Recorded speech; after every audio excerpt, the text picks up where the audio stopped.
Okay, as long as you're here. We may be the only ones here. I'm probably going to do over the. Can you hear me?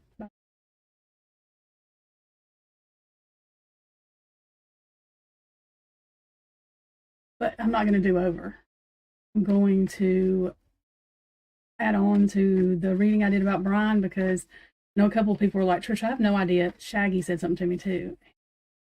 He asked me, he don't never, I mean, I guess he does watch my stuff, but he don't,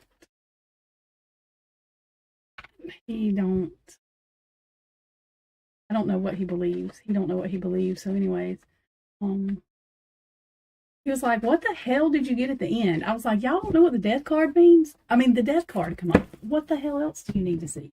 Plus the drug poison card come up. Plus, I don't remember the other ones, but I was like, my usuals know what it was, but I understand that there was a couple of people that were like, Trisha, what the hell? I was like, I was really disturbed because literally, I was like, so are they going to do this? Or I didn't know how to ask the question. I was like, are they like they planned this? And I've got that he was going to be in danger before, but I didn't pay attention to it because I thought when he got moved, it would be okay.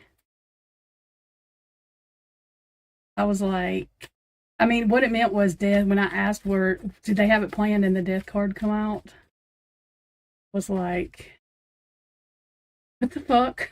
And then the drug poison card come out, and then I don't remember the other ones, but I was like, but literally, I woke up to Kaylee and Xana jumping on my bed. My dogs were barking, like telling me to get up. I don't know where Maddie was.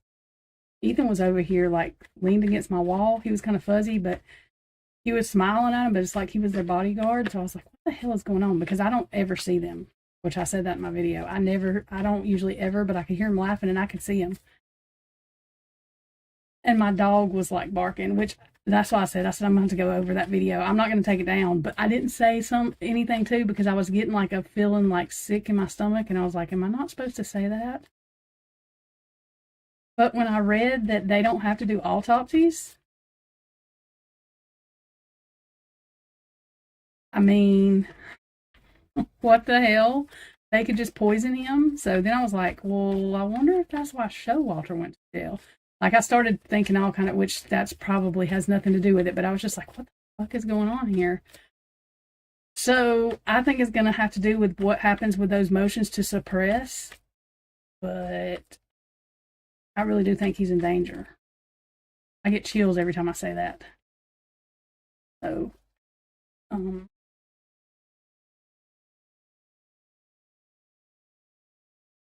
yeah, that's basic. He really is. I think he knows that too.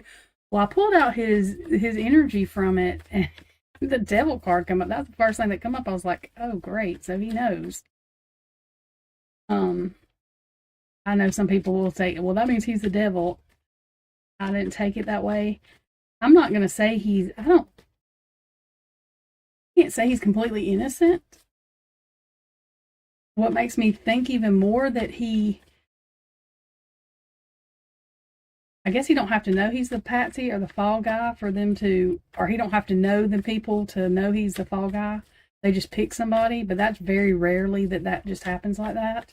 Let's just pick a random person. They don't usually do that. So I just wonder. I mean, I think he was doing meth. There's just no. I just think he was. Look at the way he looked, or cocaine. He was doing one of them.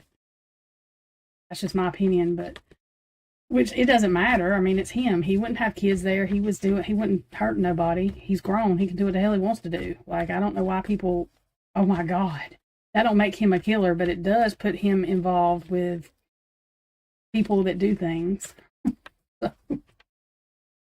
Or could. I'm not sure if Brent Kopacka, which, I mean, I've always thought Brent Kopacka had something to do with it, but I didn't see anything. But see, that might not be in motions to suppress anything about Brent.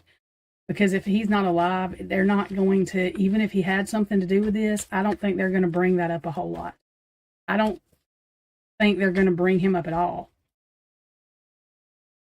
That don't mean he wasn't, you know what I mean? Like, to me, that doesn't mean anything. And I get that just from Ashley's readings because she gets that the second person they don't bring up. But because I believe in Sloan Bella and everything she does because she's never usually wrong. And Ashley is good, but I think Ashley, I think when I go back and watch Ashley's readings, I think some of those cards are telling her that Brian is the either cleanup person or somebody that, because Todd Siegel sees him there too. Todd, Sloan, they all see him there. But I think that I don't think he did the stabbings. I don't think he did the deed.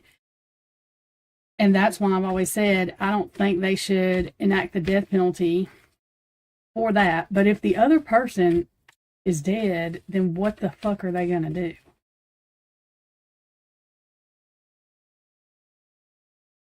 Hey, AR.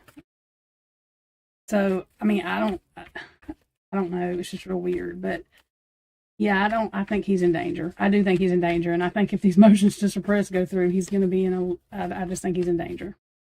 And if they don't have to do autopsies, then what does it matter if they poison him, right? Because they can just poison him, and then he didn't die of natural causes because he's 30 years old, but the hell do you do?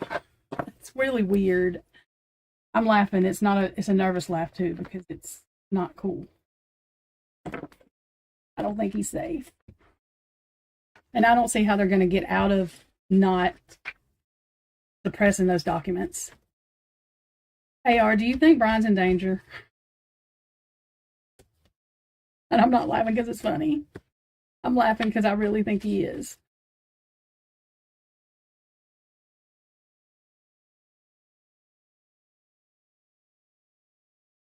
I really think he is. And I really don't see how they're going to get out of suppressing y'all. Meg, were you there when... I'm going to have to pull up the document. See, I'm not crazy. I don't care my death card come out. I told y'all. See, I'm like, AR, give me the logical point. Is he in danger? I told y'all. I'm telling y'all. I swear to God. I told Shaggy, if Brian ends up dead, I told y'all. I put it out in public. I put it out. I don't know who needs to see it, but I put it out there. Told y'all. They're going to poison him. I'm telling y'all. Well, no, I'm talking about, I think he's in danger in prison. I mean, in jail. He ain't in prison. Well, they might do it after. Well, they could do it after too, but yeah. I mean, I didn't ask whether it would be after, but yeah, it could be after too.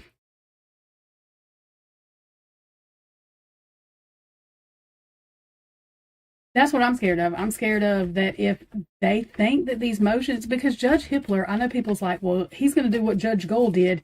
He can't this is out in the public too much.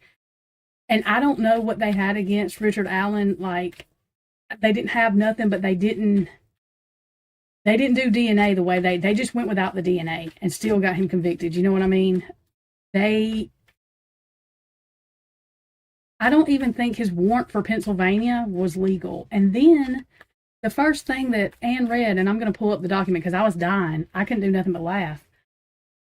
The warrant was signed by somebody. They copied and pasted the shit and then said Payne signed the warrant, and he's not even the one that signed the warrant. They left the original person that signed it, which was Blakers or somebody, on the damn thing. You can't ignore that. Like, you can't. What the hell? And I don't think Balance is going to testify. Balance testifies. He testified in the Daybell case or whatever. You think he'll be fine in jail? Well, I hope so. I just worry with that no autopsy thing. That may be what it is in y'all. But I did literally, like, it was very sickening. And AR, if anybody says that Kara's punishment was Xanago, I'm not looking at your comments because I can't let it go. I will be mad. So that's why I told you that. I know people think I'm crazy and that they don't come to me, but I swear to God on my life, Xana's not mad at her mama now. I know they didn't have a relationship before, but Xana really understands the bigger picture and knows it was not her and does not want people talking about her mama. Well, that's good.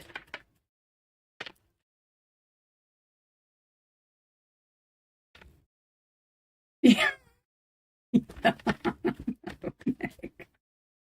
How did they even submit that one? Like, for the defense to even see that? Like, who was over them? Like, there should be oversight. Even Cyree said they had people look at their shit before they turned it in.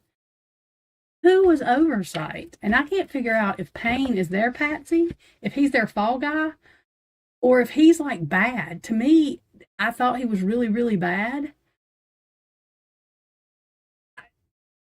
I swear I wonder if Payne turned that shit in to where it was supposed to be.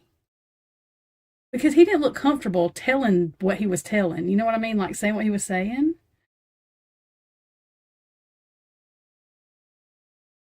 She deserves justice for her daughter. And I fight for Kara because I don't care what Kara did. I mean, I do care. It does matter, okay? But I'm saying, though, she birthed Xana. Nobody will ever, ever take that from that woman. And she has every damn right to. She has every right to everything everybody else has about their damn kid. That's what it is. And I get very mad at people. I just have to steer clear of that. And Xana, I've got to do a reading because Xana really does want people to know that she's not mad at her mama. I don't think she thinks it was BK, no. From what Kara said before, she don't think it was BK. Or she don't know for sure, but she thinks it's weird that he don't know none of them, that there's no connection, and why, it makes no sense. Yes, I know you agree, AR. Like, I will fight for Kara. Yeah, he gives me weird vibes, but see, the weird vibes are just like Fry. I think Fry has always, ever since the first time I saw him on the damn press conferences, I've called him Elmer Fudd. I don't think he's smart enough to do all this shit they're saying. I think he's stupid. I'm sorry. I think he's fucking goofy. But that's just my thought. Yeah, that's what I thought too. But I don't think it's Jack D. And as far as Jack D wearing shorts, y'all, Shaggy wears shorts. He lives in Utah. You wear shorts right now. It's snowing. All winter long, he wears shorts. So that did not, I was like, okay, Shaggy wears shorts. I'll fucking, like, he wears it. So I don't think wearing shorts I don't think it was Jack D. I don't think it was Jack Showalter. I think they know maybe something. I don't know. It's even with these cards, y'all, because I mean, I believe in what I do, but I still don't get clear answers, and I don't get names. I know people get names. Sloan Bella was closest to me, and she said that none of them had anything to do. They just knew too much. Like Ethan, no one's. I think that they all were targets for different reasons.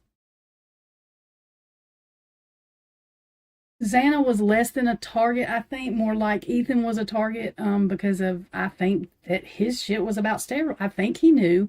I do not think he wanted to be in that frat shit anymore. I do not think he wanted to be in there. I do not think him and that stupid guy I cannot stand. Lurch, that ugly ass dude that I don't like. I don't like none of them except Ethan. I'm very biased, I guess. I'm biased. So I think the University of Idaho sucks.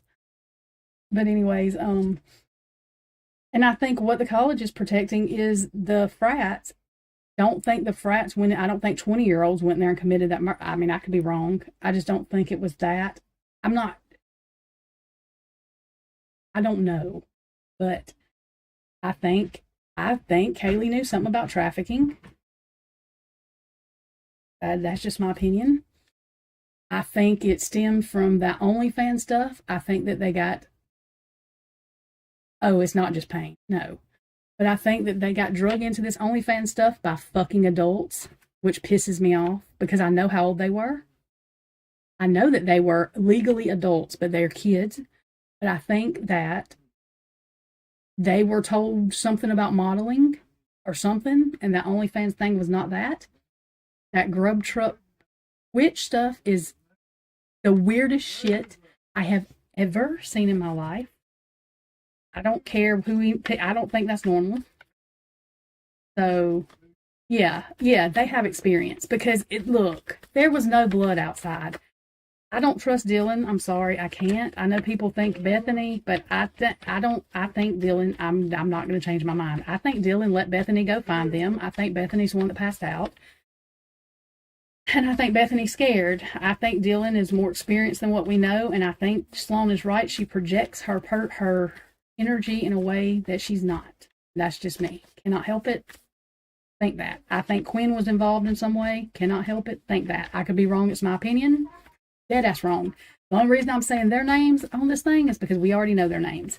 If I'm wrong, I hope I'm wrong. Please let me be wrong, because I will get on here and tell Dylan I'm sorry, even if she don't watch it. Watch it. I want to be wrong because Dylan's very young to be in this, involved in whatever, but I do think that Dylan's involved in more than what we know. It's me. And then Sloan confirmed it for me, so but you know. And she about told the date that Diddy was going down, so like literally. She's been doing this shit for 40 years, so yeah, the Twitch stuff is weird, and the only part of the grub truck I think plays in that is the Twitch stuff. I do think that somebody was watching those girls and knew when they left. I do believe that. I do believe that Twitch played. All those people around there know about that Twitch, right? That you're going to tell me? Yes, I believe Twitch played a part in that. I'm not saying any of the other people out there did, but I think the Twitch was watched. I do. But that's just me. That is weird. That Twitch stuff is, I've never, that is, I cannot. Nobody, that's fucking weird. And Jack D, I know, like, Jack D did, okay, supposedly Jack D went to and I'm saying supposedly because I don't know. He was like one of the first ones that they took in to interview that morning or that afternoon at 12, whatever time I still don't know. I think the 911 call is not going to be released because they didn't say anything about dead people inside. I think they called because Bethany passed out. I think that there was so much going on that they didn't think about. I don't know. I just don't think that the 911 call was centered around there being 4 dead people inside.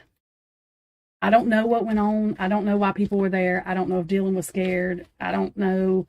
I can't tell anybody what I would do in that situation. I mean, I would not have went back in my room and fucking stayed nowhere for seeing somebody, but I don't even know if Dylan saw that. I'm not convinced Dylan saw what she said she saw. I'm not convinced, I'm not convinced Dylan even said that to them, honestly. So, clad in black does not sound like Dylan.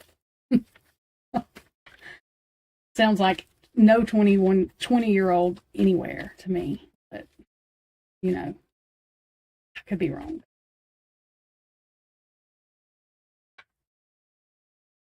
But I don't know that whoever did this is going to go to jail.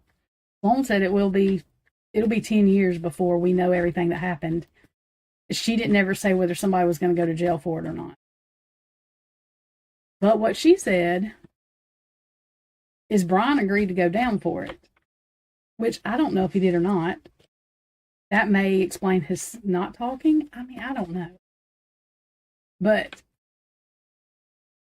we all see him there some way or another. I don't know why he's there. I don't know what he knows. I don't know who I don't know. I'm not going to say none of them knew him.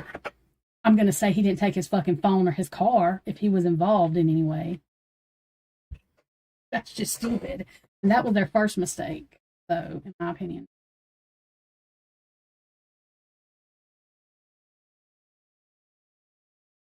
Oh.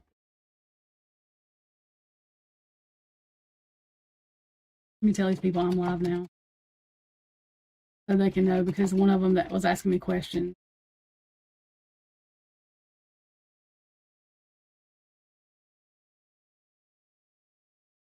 And since AR said, like, because I did not confirm when he would be in trouble. It just freaked me out that the death card come out. So it could be after. I don't see how they're going to go on with this case. I don't see how this case is getting a trial. AR is probably a better one to look at that. I don't see how these I don't see how they're going to keep this case. I just don't. I could be wrong, though.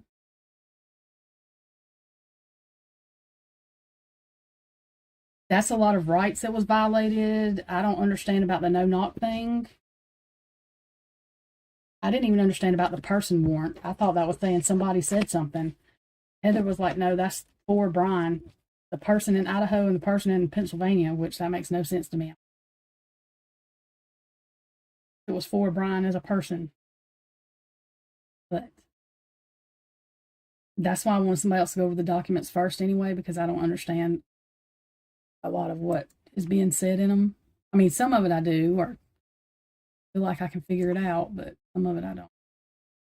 I'm gonna bring and see. I missed. Look, I had all of them up trying to read all of them at one time, so I'm sure I missed a lot of them to read because that was stupid.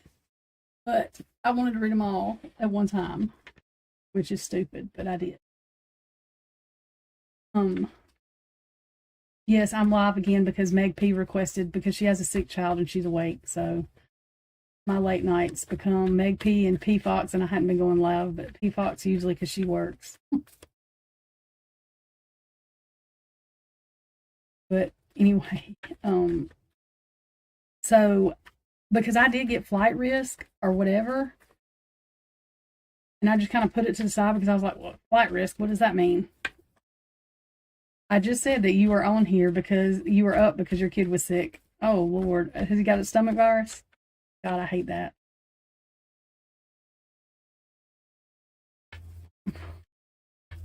If I look at somebody with a stomach virus, I get it. Oh, my God. Horrible. But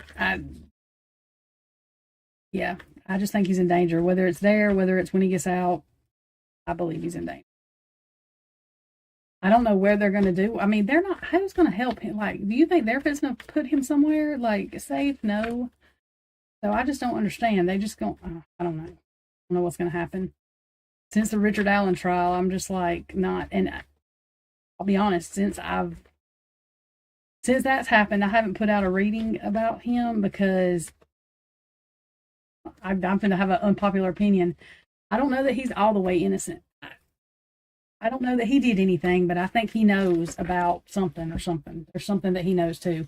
And that I get from Abby and Libby because every time I try to go, they're like, no, he's not completely innocent. So I don't know what that means. They're not saying he did it, but they're not saying he's completely innocent. So I get confused on it.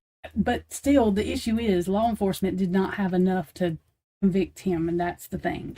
With Brian, I don't think they're gonna have to do better. We got dead kids all around here. Somebody's got to do better somewhere. I didn't put up my thing.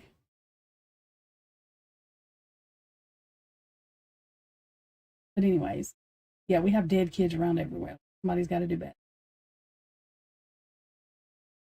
I don't care if my camera was up like that, but I didn't want it just showing my desk. Nothing going on. I didn't change it to the right scene. YouTuber neither. I don't know. I might be a YouTuber.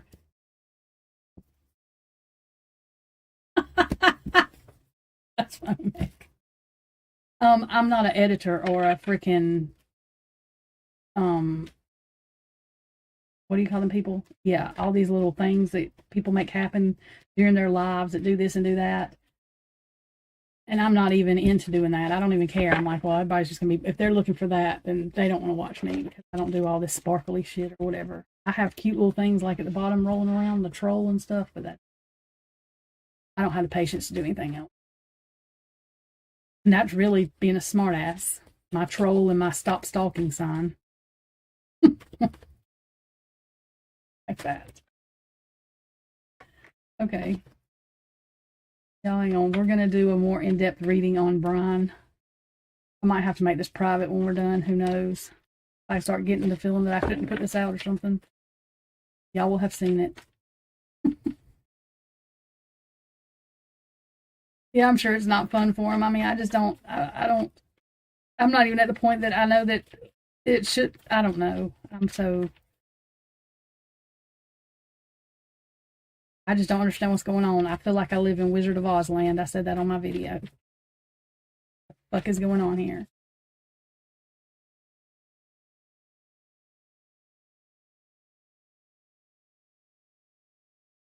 Maybe I stay behind. Don't worry about it. I was talking to Shay. I went to sleep on his ass tonight. I didn't mean to. He's got to work tomorrow because I have inventory. I think he's just got going for a couple hours. But anyways, I straight went to sleep on his ass. Oops! I woke up an hour later. He was asleep. I was like, "Oops, sorry." I was, yeah, sorry. I didn't mean to go to sleep, but I did. Well, it happens. Oh yeah. Wait a minute. I was going to bring up that document too. Okay, y'all, hang on 1 second.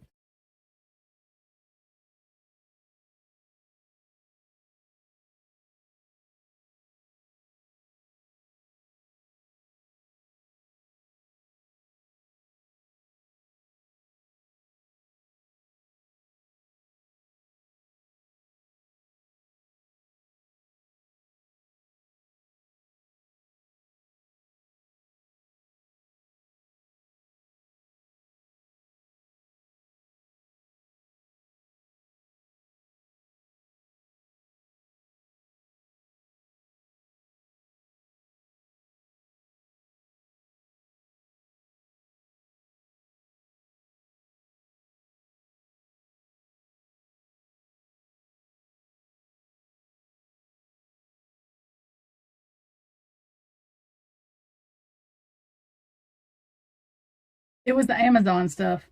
Thing. Yeah, I muted for a second. It was the Amazon stuff. Okay, hang on. I'm muting again for.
Hang on, y'all. I'm.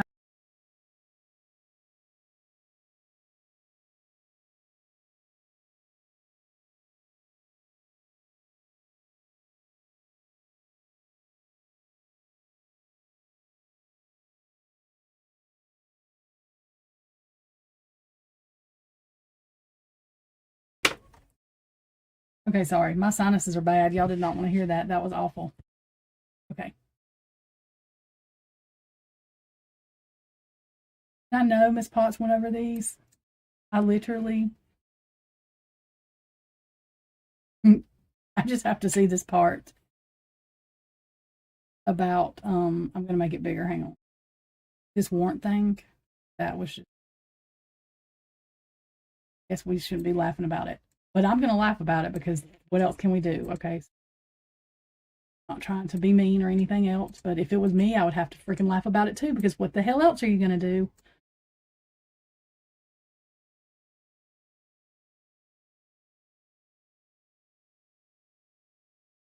That's over. God.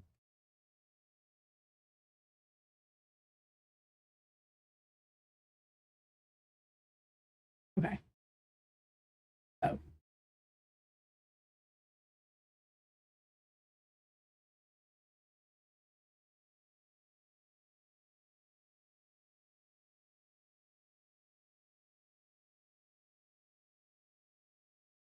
Facts. This is what I want to read. Pennsylvania law enforcement, along with officers from Idaho and the FBI, raided Mr. Koberger's parents' home on December 30th, 2022. Oh, well, they got that right, but he started putting 2023 in some of the other ones.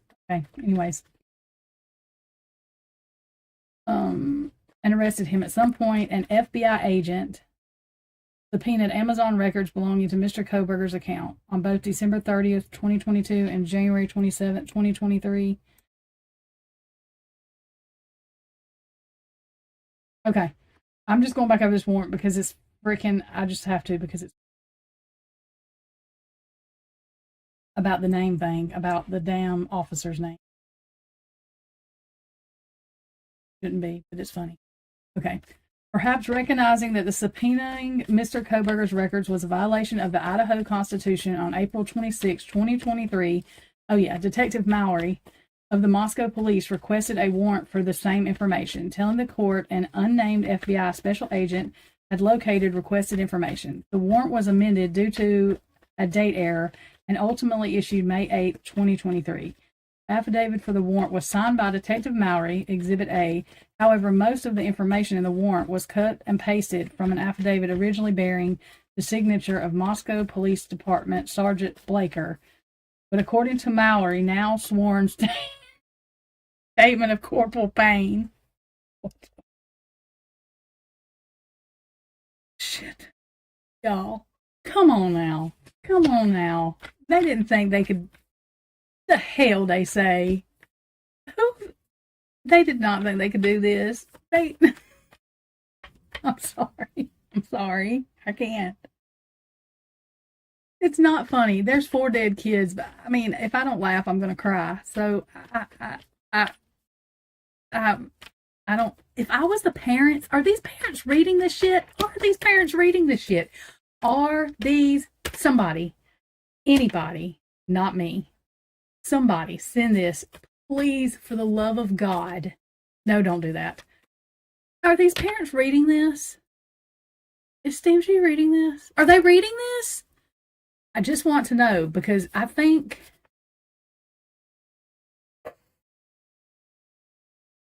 I would be pissed off. I'm just saying. Like, I know people think the defense people, and I know Jay Logston has got a shitty attitude sometimes. Yes. He is a smartass. He ain't got to say a word. The man walks into the courtroom. Look, you can tell an asshole from an asshole. He is an asshole. I guarantee you. He is an asshole. That's, a lot of them are. And he has the asshole look on his face all day. Okay. But they didn't just say, let me throw this at the wall. Like, you can't do that. A Frank's hearing is very serious. People, like, literally, the one thing that's going to get Judge Gold in trouble, I believe, in my opinion, and from what I've heard, from what they've said, is not that Frank's hearing or whatever that she didn't let it go through. I don't think she let it go through. This is more public, okay? Judge Hippler and Judge Gold, I think, are 2 different people. I do think he's very strict, but most judges are. I don't think he has an opinion on, I do not think he has an opinion on whether Brian did this or not, because I think he's not supposed to have, and I think he's trying to do what he's supposed to do, and that's my opinion. And I know that some people don't think that, and I could be wrong. But there's no way this man, you can't, what? What? Let me read that again. What the fuck is going on here? What? Okay. So is this saying, somebody correct me if I'm wrong. What is this saying? That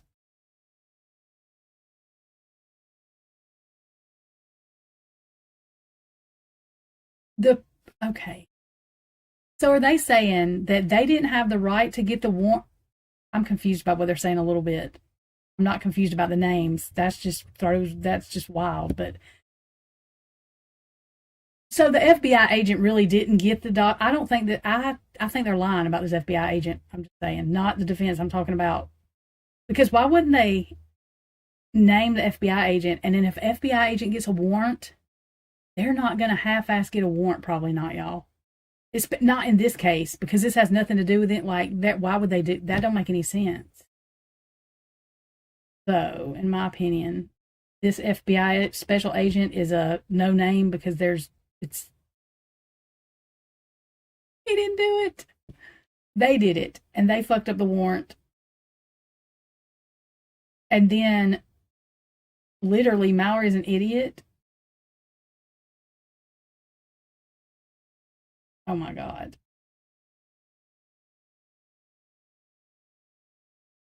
Literally, they had to see this signature, right? He copied and pasted this shit. Then they had to see the signature was Sergeant Blaker's, and then Mallory is gonna say in a sworn statement of Corporal Payne. This is why I think Payne may have been thrown under the bus a little bit. Because he's not saying Payne said that. He's saying that Mallory's saying that. You know what I mean? So this is why I'm telling y'all that I think Payne might just be doing shit because, I mean, this don't say anything about Payne saying that's his sworn statement. Mallory said it's his sworn statement. What the fuck does that mean?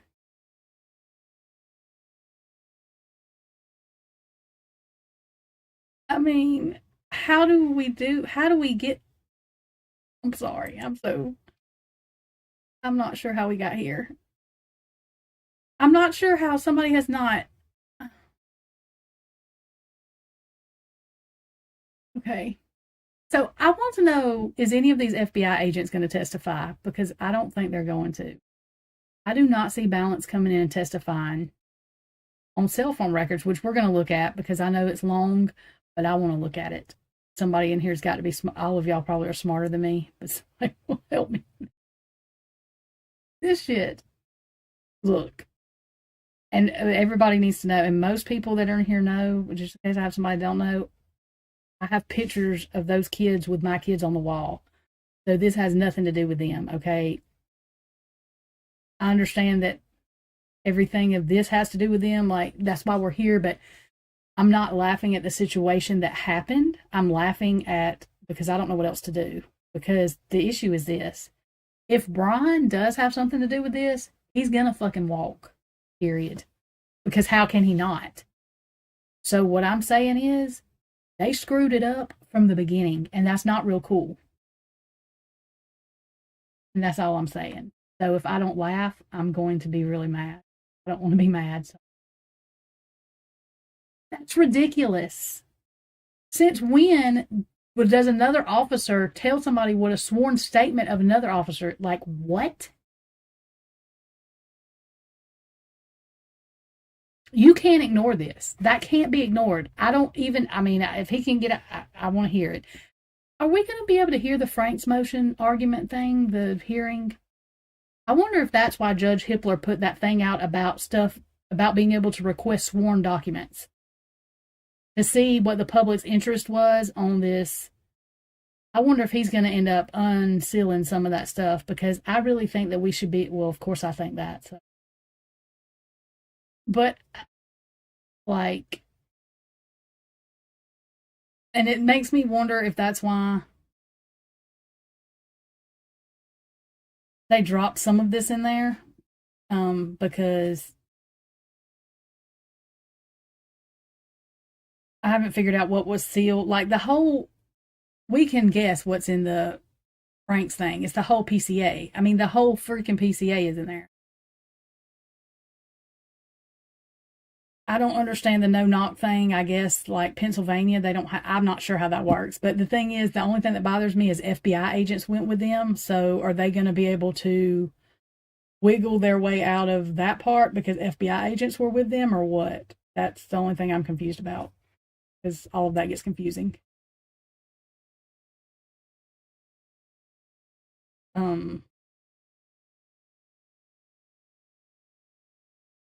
And I don't really understand this Amazon warrant either. Like, I don't know what they're saying. Are they saying that they shouldn't have been able to get the Amazon warrant, or they didn't have a reason for the warrant, or what are they saying? Does anybody know? Because I'm really not sure.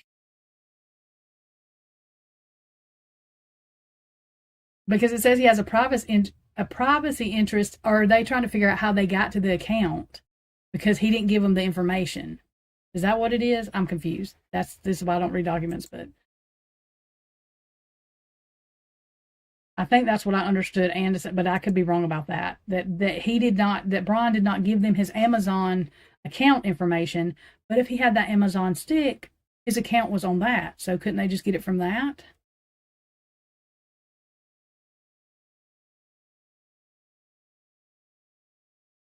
I mean, they don't have to have his. They're not going to go. Can I get this, Brian? I mean, he's already in jail, right? They don't have to get his permission once he's.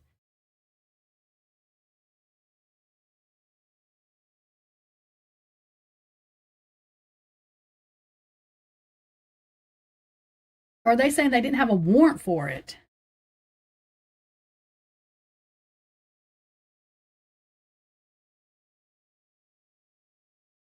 Girl, that's well. I mean, I paid attention. We're going to read the cell phone one, but I think they're saying that they didn't have a warrant for them. Okay,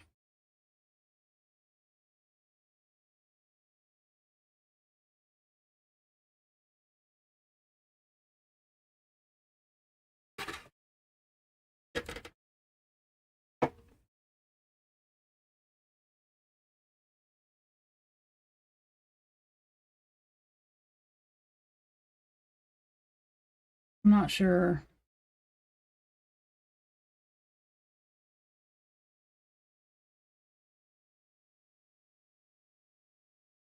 I don't think they found a knife on here. And the reason I don't think they found a knife on here is because if they would have found a knife on here, I don't think we would be sitting here right now.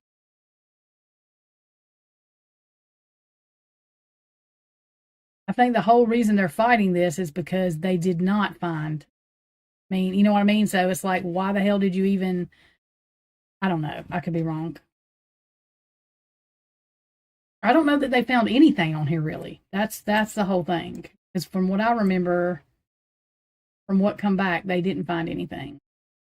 Right? Yeah. Other doctor.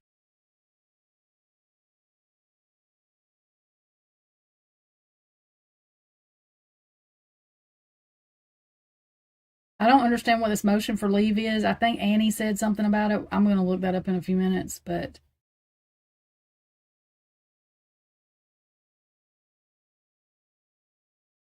oh, this pin trap and trace. That's what I want to look at.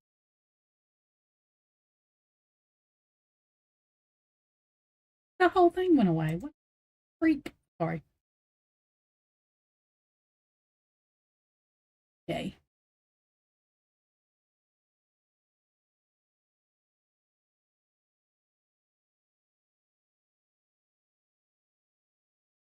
Let's see what this.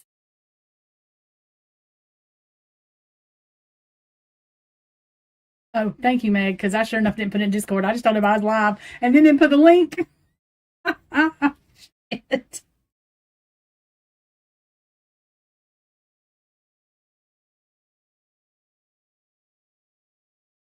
Okay, I will, Deb. And Deb, what I was saying on the Brian thing is the cards that come out were the death card, the drugs and poison card, and like revenge. I don't want to say manipulation. AR said that he thinks Brian that there's too many people looking at it for it to happen while he's in jail. He thinks that it may be if they were to let him go, which that could be. Um, that really could be right. I didn't ask when, but like when I asked, did they have this planned out already? That's when the death card come out, and I started feeling like I was going to throw up. So I was like, I don't even remember what I said. I was just like, that's good enough for me, y'all. I, I was stuttering over my words because I don't like all that. I was like, holy shit. But AR did confirm to me that he thinks Brian's in danger because I knew I wasn't losing my mind. I'm funny about just putting stuff out there. I don't even go into detail. Some of the stuff I get in the readings, I don't say because it's a little too far fetched. Even if it is true, it's just everybody. I don't want to know it, so I'm sure other people don't want to know it, so I don't. And a lot of things I don't remember. I purposely don't remember because if I did, I probably wouldn't sleep. So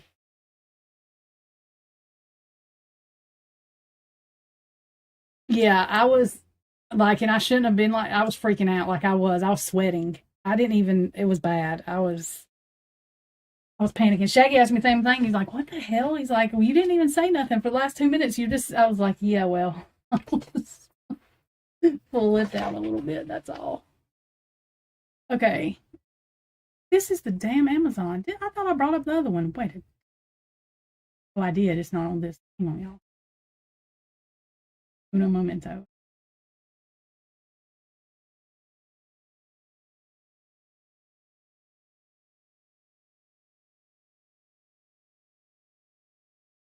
I don't ever sleep at night. Well, I literally went to sleep for 3 hours tonight, and that'll be what I sleep. I shouldn't have went to sleep earlier because now I won't sleep no more.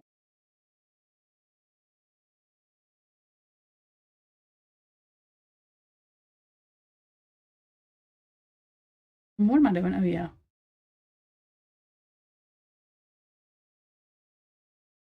I only have 1,500 court documents up. Stupid.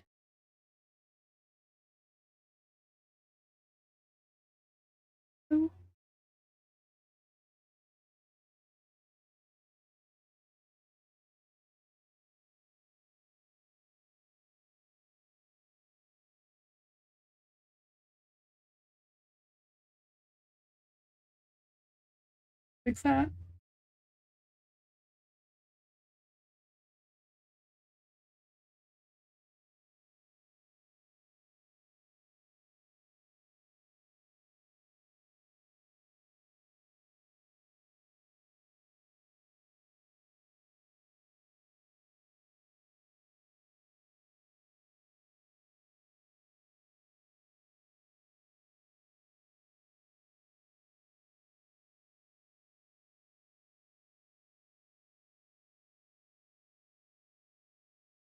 I don't know how many pages this is, or if we're going to understand it all, but we're fixing to look at it anyway. Okay, so which we knew they used this because Cy told us they used this. The thing I don't think they're going to get out of this one either, because Cy Ray is like, why? His concern was, why did they use this if they knew where Brian was? Oh, that. So comes now Brian C. Koberger buying through his attorneys of record and submits the following memorandum. I don't have to read all. Pressing all data found by law enforcement from its search of his AT&T account and tracing his phone usage. The motion and documents in support of Franks versus Delaware. Okay. So not all of everything is in here because some of this is in the Franks motion, which they have suppressed right now. Mr. Koberger has privacy interest in his AT&T account information protected by Article 1, Section 17 of the Idaho Constitution and by the Fourth Amendment. The affidavit submitted in support of the application for the issued search warrant recklessly and intentionally omitted material information. The search warrant fails to provide specific particularization, God, what a word, of what law enforcement could search and seize in Mr. Koberger's AT&T account. Right? The affidavit submitted in support of the application for the issued search warrant included information that must be exercised. I guess that's how you say that word. Thrown out. All information in the affidavit was gathered because of law enforcement's genetic genealogy. We know that. So their whole issue for throwing everything out, but there should be more about throwing this out than just, I'm sure it is. It's in the Franks thing. The other stuff, and I don't know why that's in the Franks because we've already heard that because Cy Ray told us that, but maybe whatever.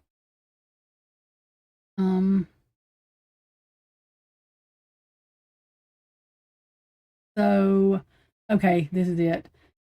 On December 23rd, 2022, not 2023, Corporal Payne, oh, wait. Oh, yeah, okay, 2022. I don't know why that says 2023. The Moscow Police Department requested a warrant to search the contents of Mr. Koberger's AT&T account for information regarding his phone's whereabouts between November 12th and 2022. God, I wish he would get these. They gonna have to fix that shit. November 12th, 2022 and November 14th, 2022, as well as messages and phone calls during that period.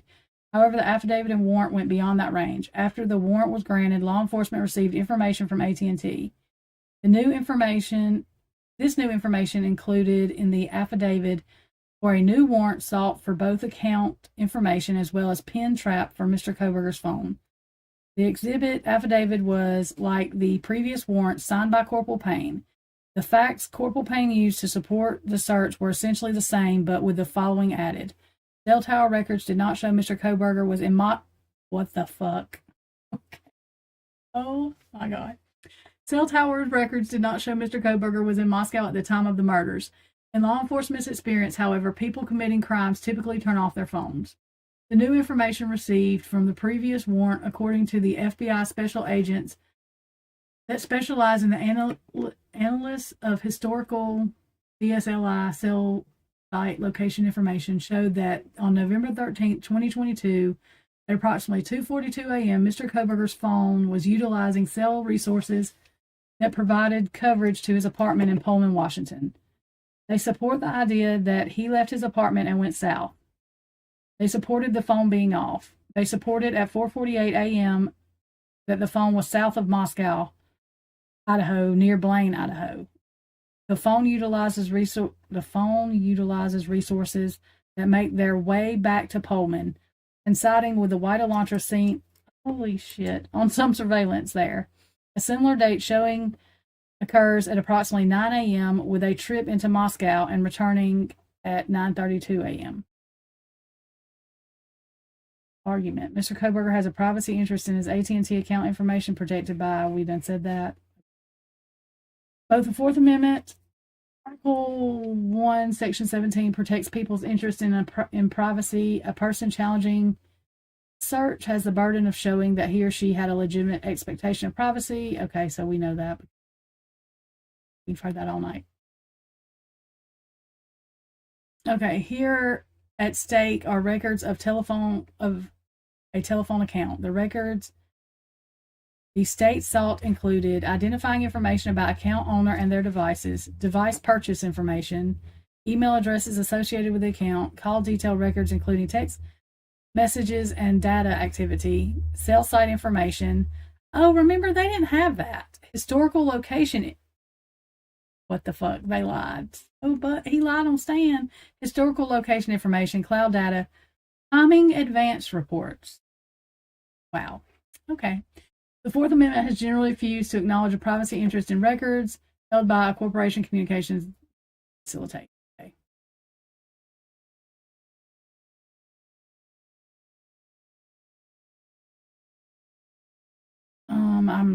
That's a case that they're talking about that they're citing.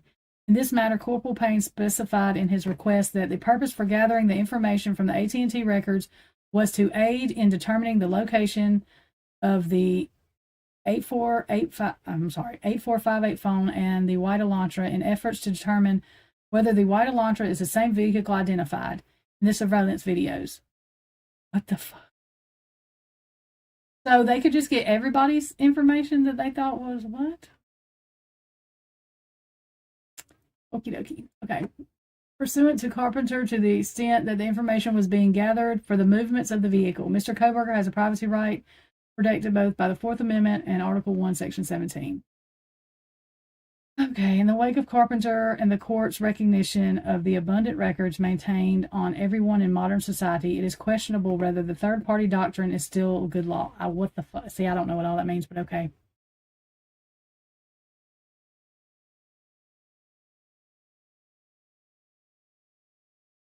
Okay. The judge shouldn't have signed the warrant because of the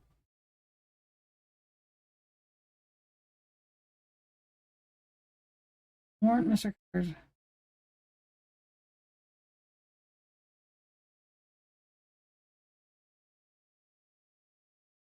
Oh yeah, all text messages. They're not supposed to do that. And I remember that from the Karen Reed thing because Andrew Meyer said all text messages, they're not supposed to, it is only supposed to be for the scope of what they need.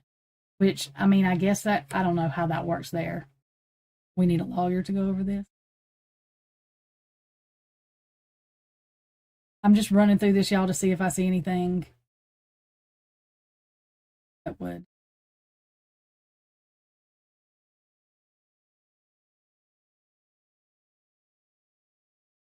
Oh my God. Jay Logston's words. I know why she let him write this stuff now. Consider the practicalities of what the court has held. If it is not listed in the warrant, it cannot be seized, but you may search to your heart's content for the things listed in the premise named. Then try and compare this to searching a cell phone. In the words of the Supreme Court, that's like saying ride on horseback. Saying a ride on horseback is mathematically, oh my God, indistinguishable from a flight to the moon. Oh God.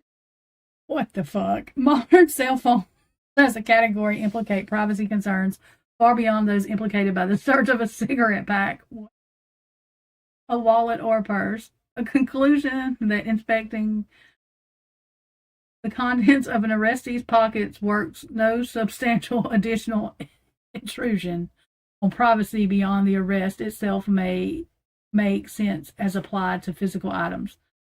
But any extension of that reasoning to digital data has to rest on its own bottom. Okay.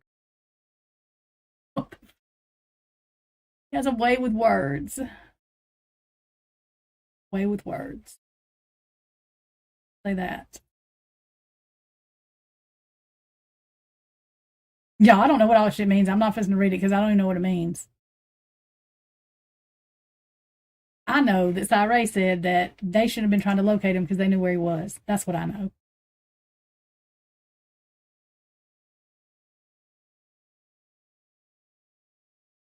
Oh, girl, we misspell stuff all the time. I wasn't looking at chat. Sorry, y'all. Girl, I can't get too far in them. But the order to deny, that thing Hippler said because they've not shown any. I do remember what Deb was talking about because they've not shown any. They really didn't put any reason in there, just saying that they have not went through all the evidence yet. But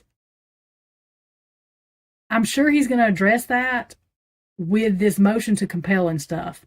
So that's why he denied it right now, I think. That motion to move or whatever, and I'm not even sure what that means. I think it means put stuff on hold. I'm not sure. But anyways, the reason or let them turn stuff in late. But I think the reason he did that is because, I mean, I don't know because I'm not him, but I guess we'll find out. But I'm sure these hearings are going to be, he's probably not going to be, y'all know how he is about his time. So I don't think he's going to be too happy about these, but I think he's going to have to direct his anger toward the prosecution. And I don't think he's looked at everything in this. I mean, he's probably had time to look over it, but I think he's going to be a little bit irritated with some of these things because to me, they're kind of senseless. And I could be wrong, but they're like the warrant thing signed by how many ever different people or whatever just happened. Weird. Okay. Y'all give me just a second and we're going to, like I said, I might have to make this private afterwards, which is fine. And y'all, I don't know if there's ads in here. If there is, y'all just tell me because I think I got it where there was none. I don't really know how to do this. And I just become monetized all the way, which I say the F word all the time. So who knows if I'll stay that way. Sorry, I can't change who I am. But I forgot to tell y'all, I don't know nothing about these ad things and I don't know what it does or, yeah, so y'all just have to tell me because I don't know what I'm doing. Yeah, what Deb said. Exactly what Deb said. Yep. Hey. So we're going to look in further to endangerment. But y'all hang on one second. I'm going to mute it. I have to go pee pee.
Okay, y'all, sorry. I had to get my little halo thing. Okay. So, because I know that at the end of my video that I didn't say anything and I was just putting cards out. So, we're going to look into it a little bit more. I said, freaked out. No, I was a lot freaked out.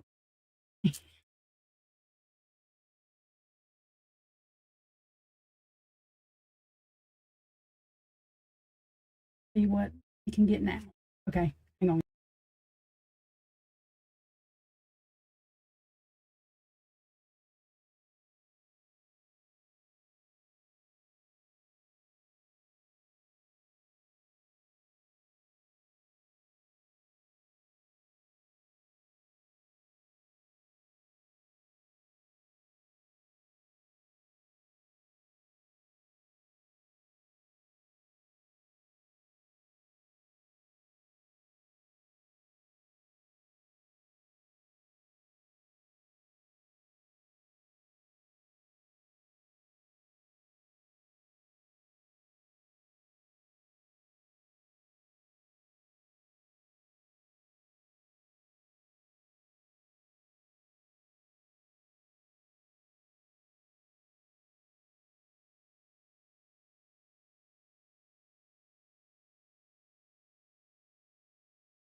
Okay, y'all.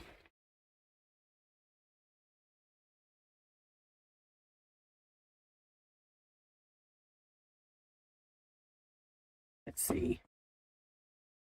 Hi, everybody. Whoever come in. We're just chilling. Meg P's child is sick, so she was wide awake. So I accidentally went to sleep for 3-4 hours earlier, which was stupid because now I'll be up all night because that's what I sleep is 3 or 4 hours. So here we are.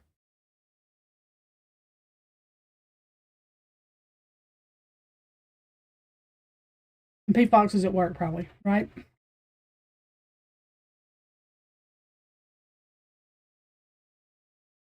If y'all hear me eating, I'm chewing this orange. I'm trying to do it quiet.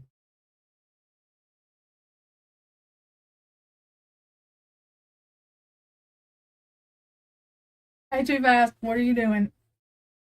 He is hilarious. Too Fast, what do you think about them warrants that were signed? What do you think about those Amazon warrants? The one that was signed by Blaker, Blaker, but Mallory says it's Payne's sworn testimony. Tell us about that Too Fast before you go to sleep. Because I know you got something funny to say about it. You have to. I just laughed about it. Really not funny, but I mean, what else are we going to?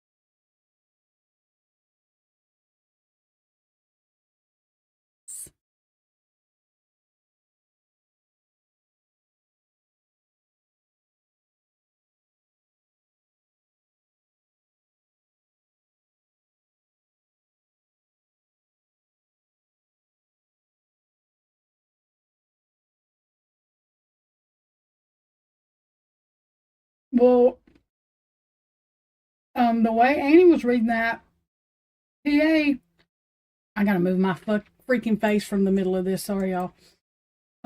Pennsylvania, something about a knock. They're not even supposed to do a no knock warrant. I don't know if it was because it was that late or what.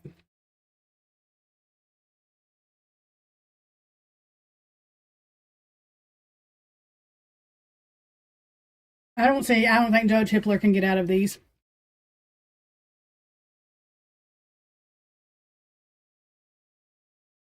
I mean, I hope they're gonna. I don't know if they're gonna televise the Frank's hearings, but since how Hippler did put out a thing for people could request sealed documents. Oh, okay, dude, I get it now because I did not get it. I was like, what is going on here? Look, I'm slow. Thank you. That makes sense. But didn't you say, wait a minute, though? I know you want to go to bed, but now you got to answer this. Didn't you say there was a note that they put in there? Is that what you said? Because I got confused.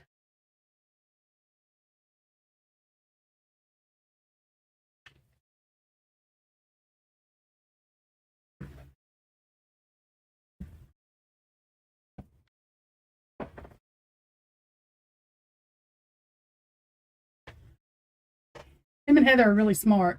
They go to post and stuff, and I get confused. Oh, see, I told you I get confused. I'm not smart enough for him and Heather. I'm like, what the fuck are they talking about? And they're talking about an open forum, but I don't ask usually because I feel stupid, but I don't care. I'm going to start asking. Okay. Okay, too fast for fleas. You can go to sleep now. No, I'm telling you, you can go to sleep. I'm just playing. Well, the issue is this. I don't really blame Pennsylvania because I think the judge was going off of they've got to have probable cause for this. Two, you got to think, what time did they wake the judge up to get him to sign the warrant? Him, her, whatever. Like, um, because I'm sure Pennsylvania is probably now wondering why the hell did they wait till he come to Pennsylvania to arrest him? That's kind of stupid. And why were they tracing him? Okay, why were they tracking him? God, I have too many questions.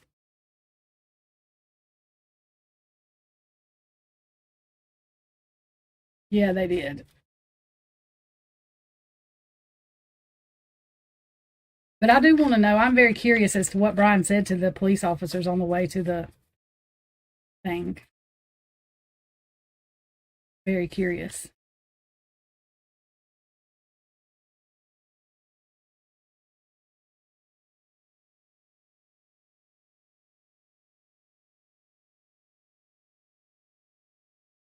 I mean, if they left Payne to do this, Payne didn't even know what he was doing. So that in itself was disturbing. But for the FBI to be involved in Pennsylvania, I would think they would have. Maybe they don't. I don't know. I would think they would have made sure everything was together, but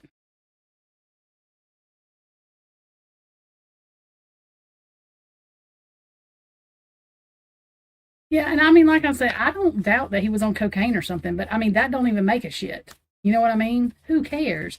That don't mean he did something. That don't mean he murdered anybody. And like I said, even if he has something to do with this, I think they fucked up too bad for it to matter. But that's just my opinion.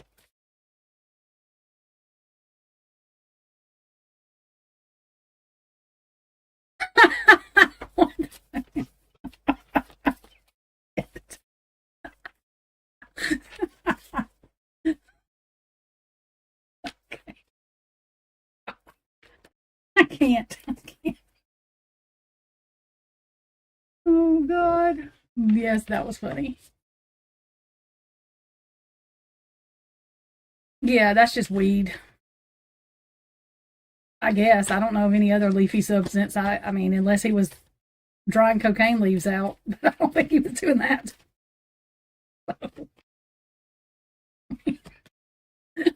don't know. Who knows? I just made myself laugh at that one. Anyway, shut up, Trisha. I'm sorry. That's the shit I think about.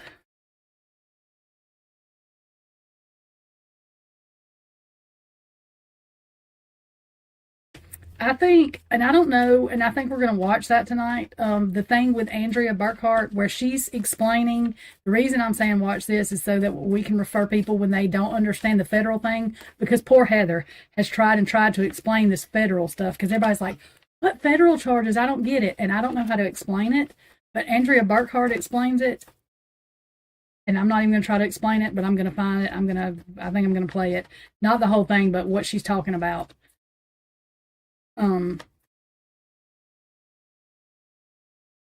Parsley. Oh my god. Yeah, Too Fast for Fleas is hilarious. I can't. He's hilarious. Where is Kane tonight? Usually he's live. I thought he was going. I don't know what he's been doing. He usually live on Friday night. I had nothing to do. I had to go live. What else was I gonna do? Oh, oh, there you are. I was just talking about you. I summoned you, Heather. I summoned you. I was just talking about you. We're gonna watch the Andrea Burkhart thing. Good night, Too Fast. You're hilarious, by the way. Well, when you get up in 4 hours again, say something else funny.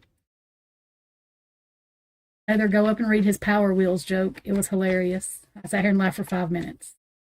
But I was just talking about you, Heather, because you've been trying to explain the federal thing to people till you're blue in the face because I see you do it all the time. So we're going to watch the Andrea Burkhart thing where she explains it. So that way we can just refer them back to. Oh, Heather, you don't love him anymore. Not nice. She always loves Too Fast for Fleas. That's what I thought. So what did Viviana say? Because y'all know I have her blocked, so I can't see anything she says, and it's great. But was she freaking out in Miss Potts' chat? I slept through some of that too. I slept 4 hours. That's my cap on sleeping at night. You can go to her thing. I'm fixing to put it up here in a minute. Hang on. Oh my god. What the fuck?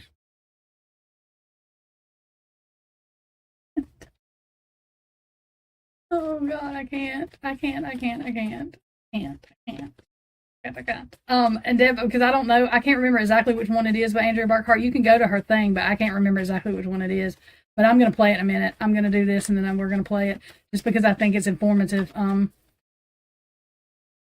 And that because Heather literally has been trying to explain this to people to like, she's like, I watch her all the time. I'm like, okay.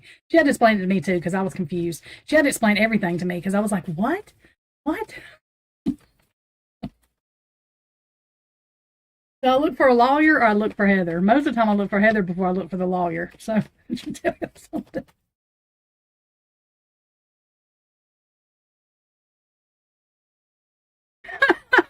What the hell? Okay. And Heather, I've tried to explain to people too that it's not weird to wear shorts in the wintertime because Shaggy wears shorts all fucking year. It was snowing the other day and he had on shorts in Utah. So he wears shorts all year long. Why? I do not know. Because he's crazy. So people freaking out because Jack D had on shorts. That didn't faze me. I was like, okay, well.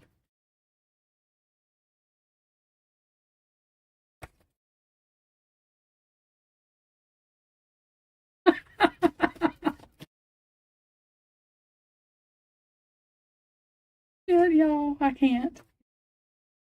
Y'all make me laugh. Yeah, so somebody wearing shorts, it did not, I mean, it might have phased me, but not when Shaggy's telling me wears fucking shorts in Utah and it's fucking snowing the other day. I was like, wow, okay. So, he just carries pants in a bag with him, I guess. I don't know for what, because he don't ever All these guys around these YouTube streets are weird, so I don't know. Y'all are all fucking weird. Anyway.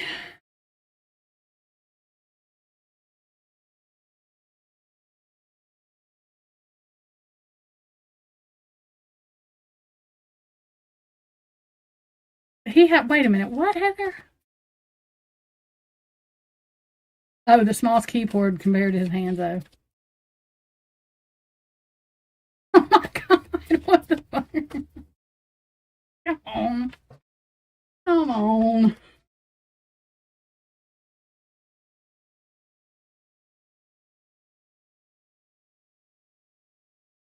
Heather, how did she see your feet? What are y'all doing?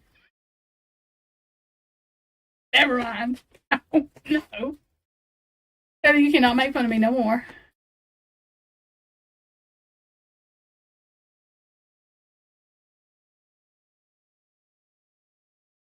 Why? Why is it? Why is it? Oh, yeah, that's a good excuse. Oh my god.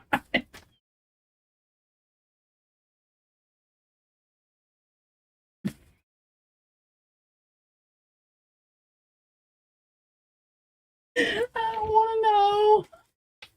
I don't want to know. I can't.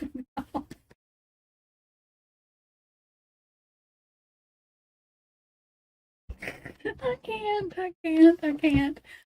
Oh my god.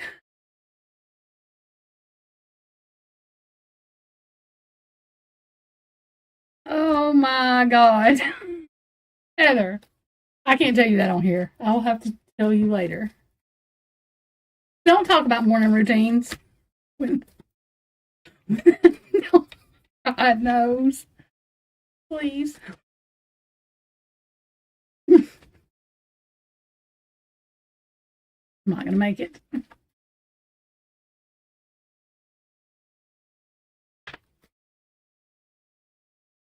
Okay. Got to get my head from thinking what I was thinking, so. Yeah. 100 o'clock, that's it. Yeah.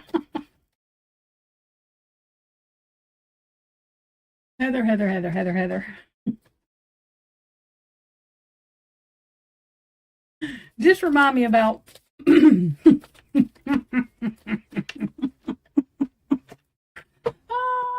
Remind me about nighttime routines later. That's what you can remind me about.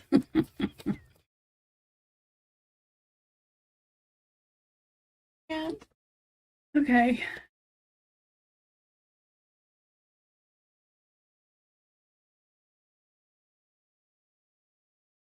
I don't really think no shit. I know different, but I'm not thinking. I'll tell you later, Heather.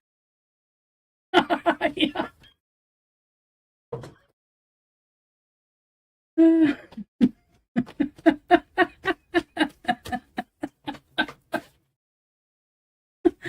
Oh shit! I wasn't thinking about y'all. I was thinking about me. Never mind. Shut up, Trisha. Y'all are gonna get me in trouble. Let me do this. I do nothing wrong. I'm innocent.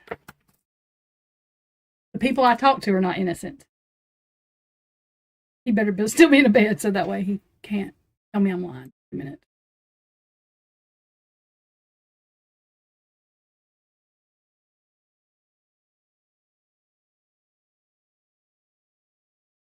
Oh my god.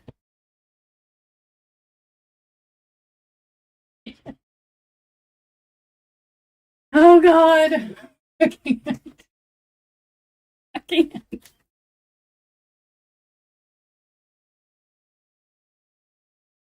Okay.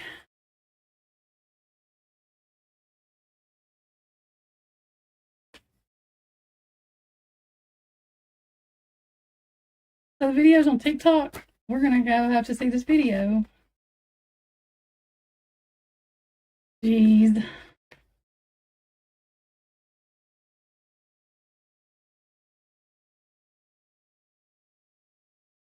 Good, because I didn't even ask you if you cared. I just was gonna show it. So what are you opening your mouth for? Are you that behind, Heather?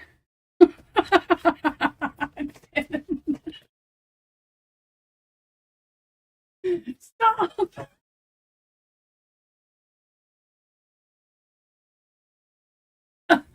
My God. Why did you remove it from TikTok?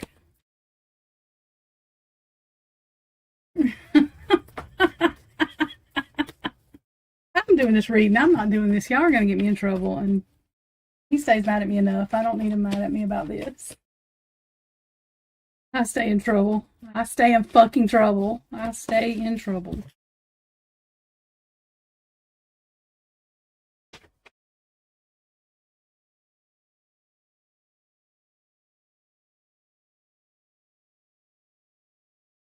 As long as I don't have to deal with feet.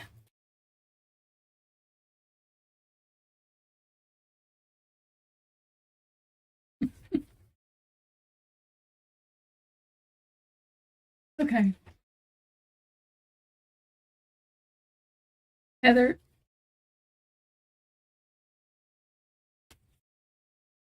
you've been busy, so I know you didn't watch my reading, but I did reading on Brian and the death card come out. I think he's in danger. Other people think he's in danger. In fact, it freaked me out so bad that I didn't even say, like, for the last 10 minutes, Shaggy and Miss Deb informed me that I just flipped cards over and didn't say anything because I couldn't talk. But anyway, so we're going to. See, I told y'all, I'm not crazy. Haha. I hope Shaggy sees this. I'm going to make him watch this because, see, I'm not crazy.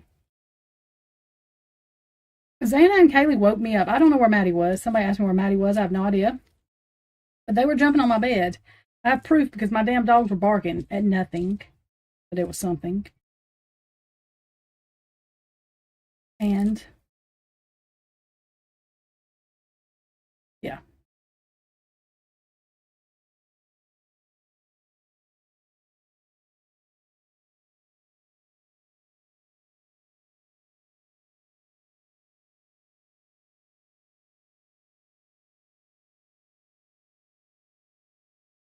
I mean this orange.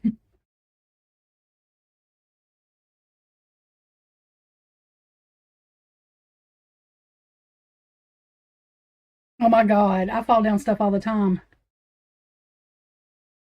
No, y'all. I hurt myself all the time.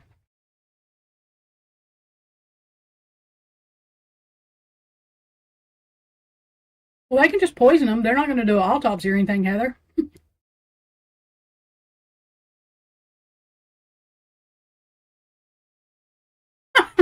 I have pajamas on.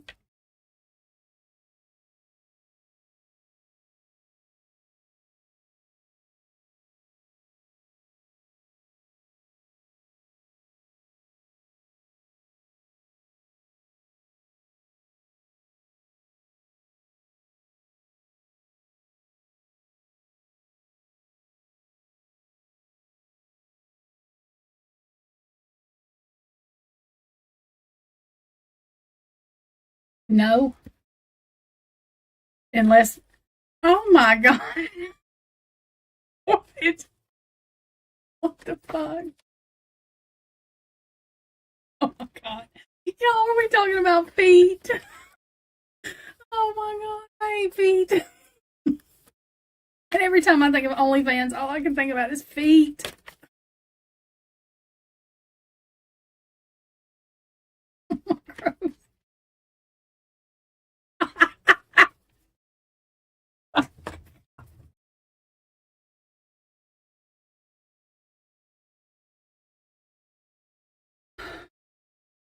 My other favorite part of the documents is, and I knew Jay was going to say something. I knew about the car and the eyebrows.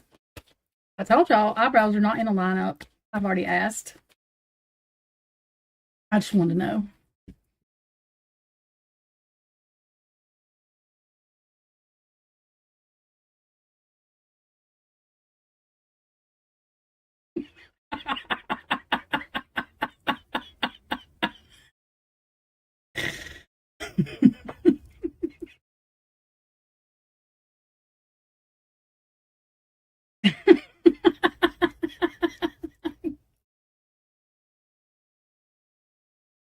Yeah, they were cremated. I mean, I don't. Hey, Joanne, I don't know. Like, I do understand some people don't have the money for funerals, so that's why they cremate people. But I don't understand why they were cremated. Like, maybe that's just what they do. I don't know. We just didn't. I've never. My mama wasn't cremated. My daddy was cremated only because that's the only way he could be buried beside my mama because they didn't have room. But yeah, I thought Ethan was buried. But at least they did get a second autopsy on him, though.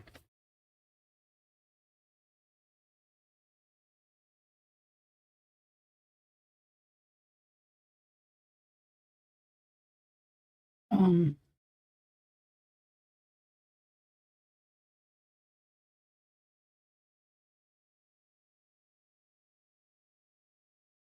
yeah, and I never looked into it, Heather. I mean, when you told me, I knew he wasn't buried, but I really can't say that his parents said he was buried because I didn't ever look into it. I just assumed. I don't remember why I even assumed that. So, but I think that Ethan was grabbed around his neck, and I think there's marks, and I think that that's in the autopsy.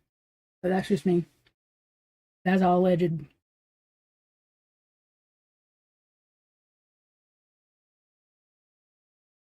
Yeah, there it is, Heather. It was weird.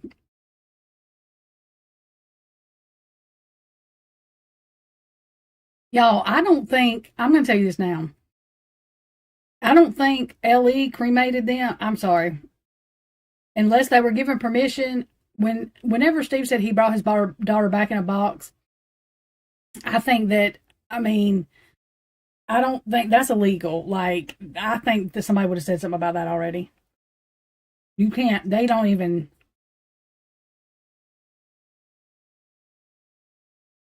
that don't even make any sense.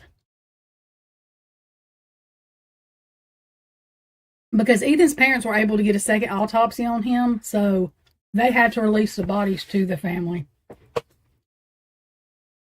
Or Ethan's parents wouldn't have been able to do that.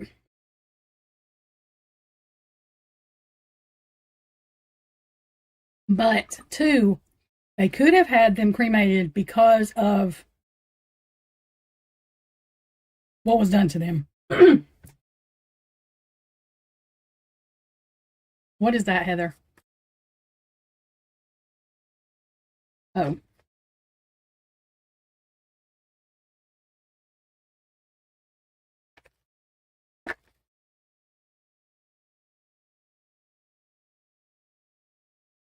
but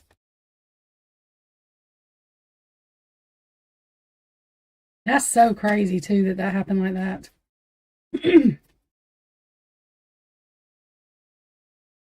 Did the G family not get a second autopsy, or do we just not know? Because I don't remember how it come out that the Chapins did. Somebody said something or asked them or whatever. Do we not know if they got? I would think that Maddie's family would have. Dana's family, I would think they would all would. But two, I don't know what you're thinking. You know what I mean? Like when something like that happens, like you're. I mean, I can't imagine. Yeah, I would think they all did. I mean, in my opinion, they might not have all, but I would think they all did just because that's usually the norm. Most people do, from what I've seen.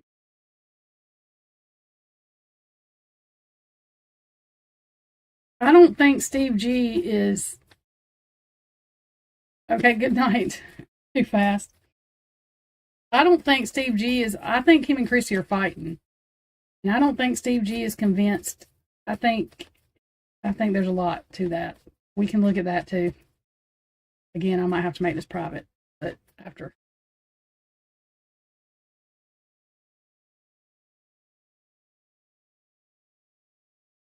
Don't fall on the way to bed.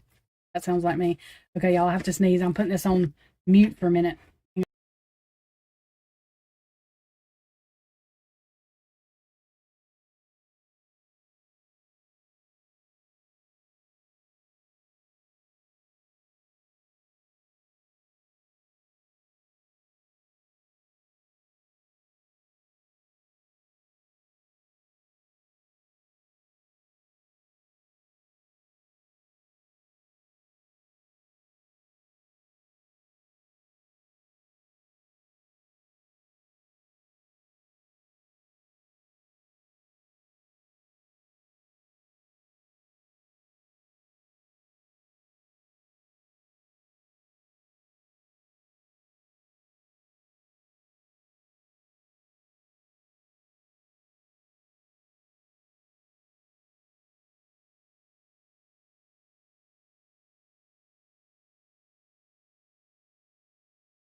Sorry, y'all. And I hit every button. I sneezed like 15,000 times. It is awful. Jeez. I hit everything. Sorry. I don't know why they need that money. Like, I just try not to. The way I feel about that is people don't have to give to it. So if they are giving to it, they know the deal. They've seen everything everybody's seen. So that is what it is. You know what I mean? Because it doesn't matter how mad any of us get. Nobody's forced to give them money. You know what I mean? So if you want to do that, you know, that's up to the person. Nothing's going to bring.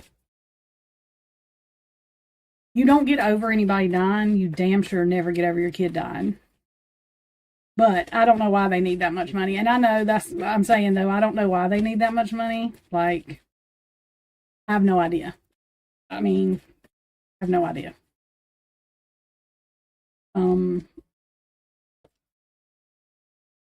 Really don't. Didn't they say they were taking like 10 people? I don't freaking know. 10 people to the trial. Well, and I wonder if Steve is not working. Like, he looks bad to me. So, I mean, I don't know whether, I don't know.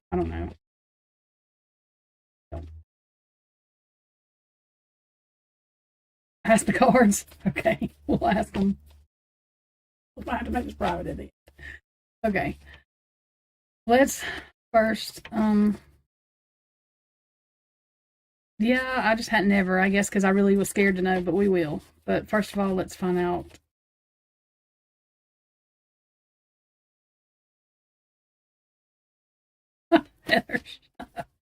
We can look into the Gonzalez's first because I was going to do a reading anyway because Kaylee, I think, wants me to on what her dad is really doing, like his motives behind some of the stuff he's doing. So, okay, so that was cute to come out. I was just going to ask what Kaylee's energy was about this, but that works. Maybe y'all can see the Sun card. So, exposing, happy. I mean, it can mean a lot of different things, but exposing the truth, happy. Hey, soul child. Okay, so let's see. Okay, that's Kayla's energy. What is Steve G subconsciously? What is his energy? I'm trying not to talk too loud because my phone's right here, and that's what I use for a mic. And I wanted to make sure y'all could hear me, so I'm too loud in some. Okay. So let's see. What is Steve G's energy subconsciously, which is his true energy, not what he's projecting? About the investigation and what's going on in the trial. Or, well, it's not a trial yet, but I just want to know if they read any of these motions too, because their lawyer should be telling them they should be a little bit upset. Just saying. Okay. So let me not start thinking about that though. So let's see. And then we'll get to the money question too. I'm going to in this, but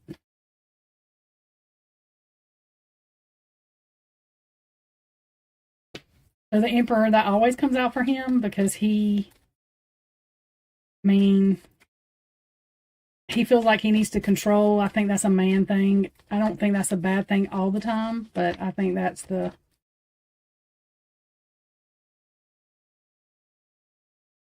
Yes, but you do know those college scholarships are not just for universities, right, though, Heather? Like, they give people that's going to, like, culinary school, hair school, all that kind of stuff. It's not just for universities. I did find that out. Okay. I'm going to do one other card for his energy. Judgment. So that makes sense to me.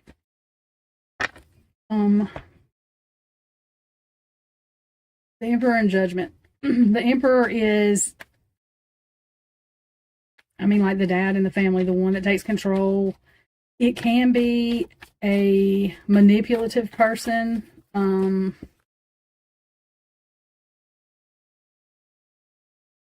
But yeah, the 33 is weird.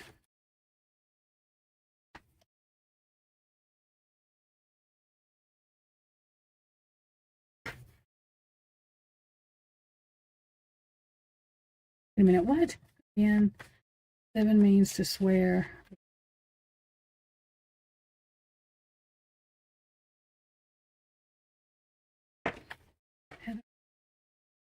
What the hell are you talking about? Okay, hang on, Heather. I'll ask that question in a minute. You don't have me confused on this. Okay. So I'm going to say the Emperor coming out is his need to control because, I mean, I'm not saying it's always good. I'm just saying that with that being his daughter, I get that part. And then Judgment. Well, I get the Judgment part too.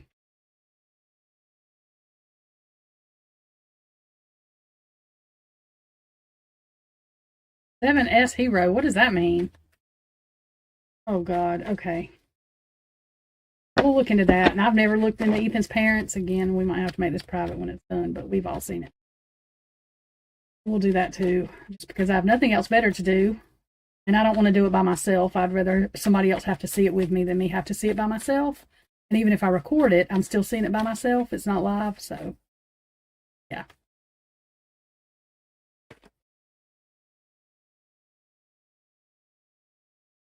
What does 7S hero mean, Heather? Okay, and let me do this and then I'll look at what she's saying. Okay, so the first question is what is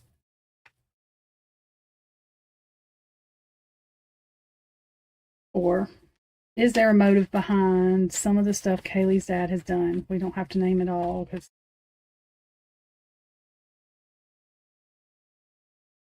let me ask it's different. Let me see. Am I feeling better? Yeah, I feel better. It was just a nerve-wracking reading. We're going to read more into that too, but I haven't done it yet. Heather, how do I ask this question? Let's see. What does Steve G think, subconsciously, for real, the truth, about the prosecution's case or against Brian? Does he really think Brian is, I'm not going to say is guilty, I'm going to say is the only one, or, you know, what does he think about that? Okay, then.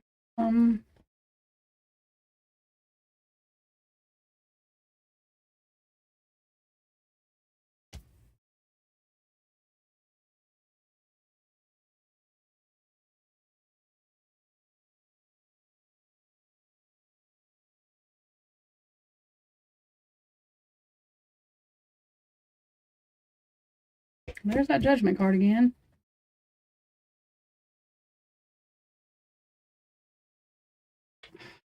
Okay.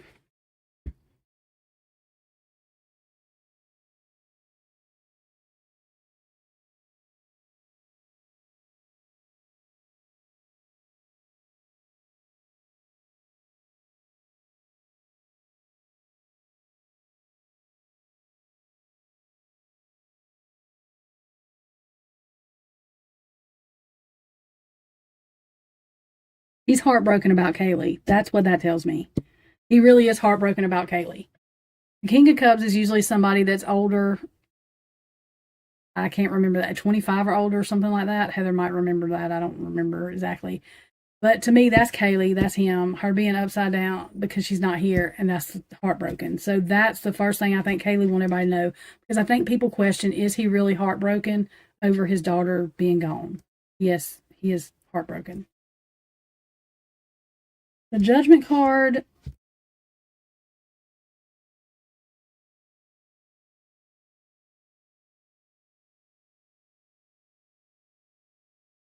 I'll be honest with you. That looks to me like Steve G still thinks that either Jack, her ex Jack, or somebody that she could have been involved with is involved. Because the Knight of Cups upright is like Prince Charming, right? In reverse, it's somebody that's not Prince Charming, that's manipulative, that's not bringing somebody in good stuff. It can also be a player too.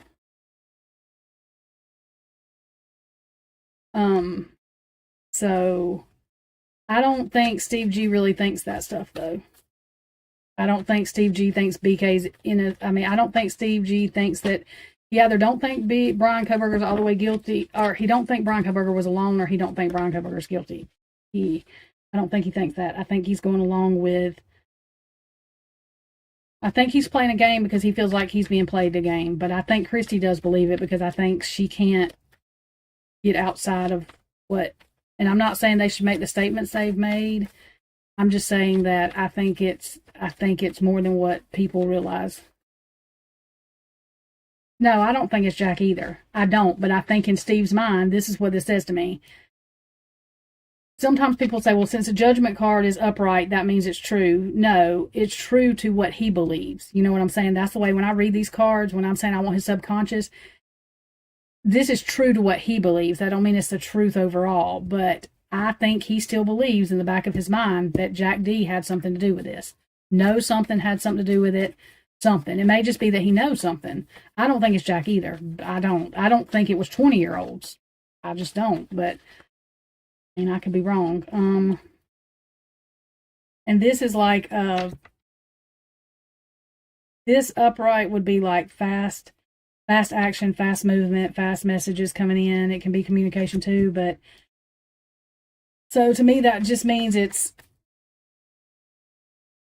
he's processing this slow. Like he may have went from thinking that he did it to thinking he just knows something. So I believe wholeheartedly that he thinks Jack knows something, and it's not funny. I'm going to say funny, but I don't mean the word funny really. I use words that are not probably correct. It's kind of weird, I guess. The King of Cups is over the Knight of Cups, which that's Steve. That's what I believe he's thinking is Jack or somebody Kaylee was seeing. Jack was the first thing that come to mind. I don't think that he thinks Jack did it. I think he thinks Jack knows more than what Jack is saying. And he may be right about that. So that's what I get from that. I mean, I believe they were involved. I don't know what I believe about that. We'll have to.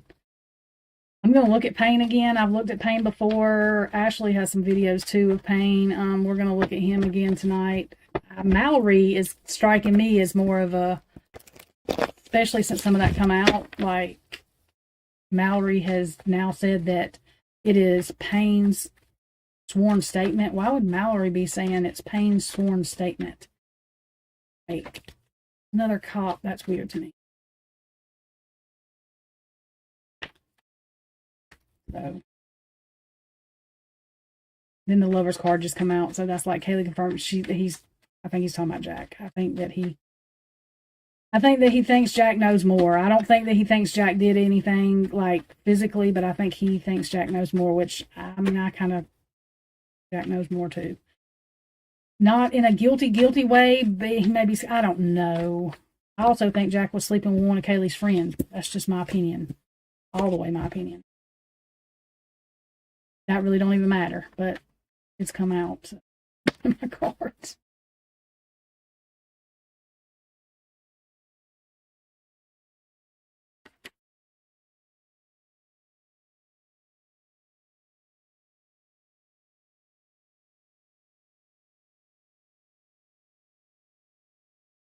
Yeah, I don't think Steve G trusts the media. I don't look the way he come out at first.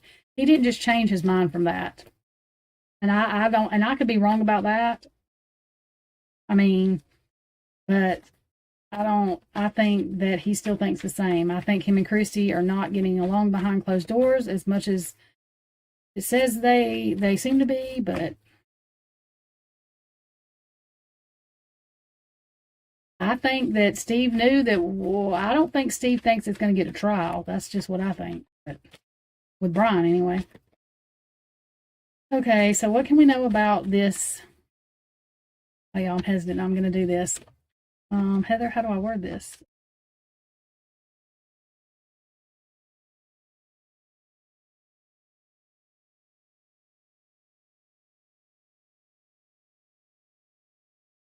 Shannon Gray seems like I don't know what to call that man. He's just a weird one. So, Heather, how do I ask this question? What is the reason for the GoFundMe? We're just going to ask it that way, y'all. Direct as I can be. I don't.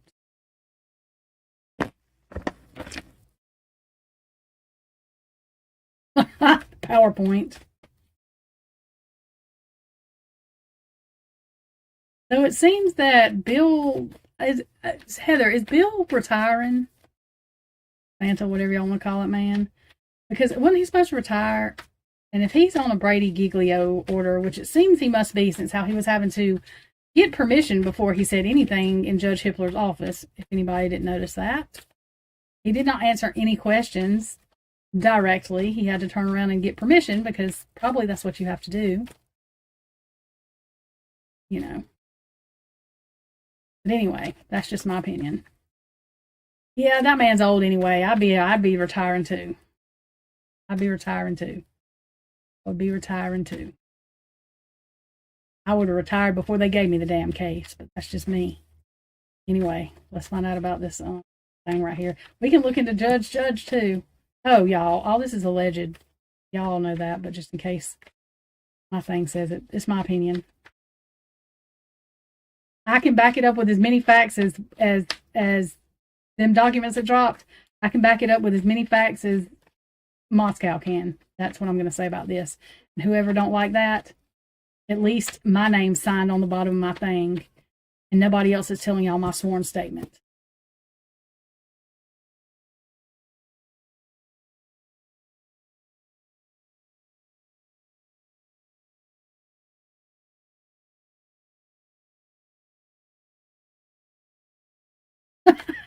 Heather, it okay.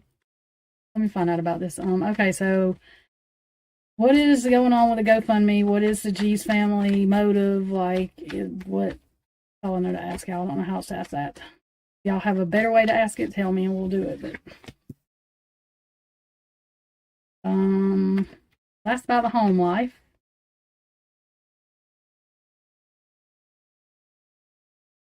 Okay. The home life, the death of their daughter. Okay. Upright, but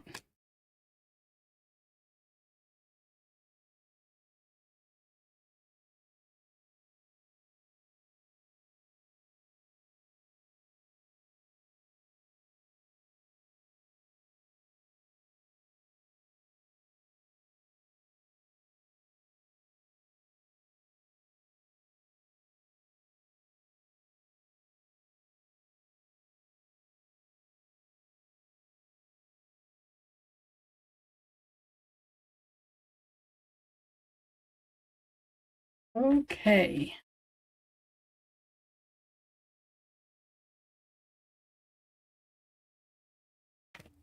All right, y'all, hang on a second. Bye. No memento.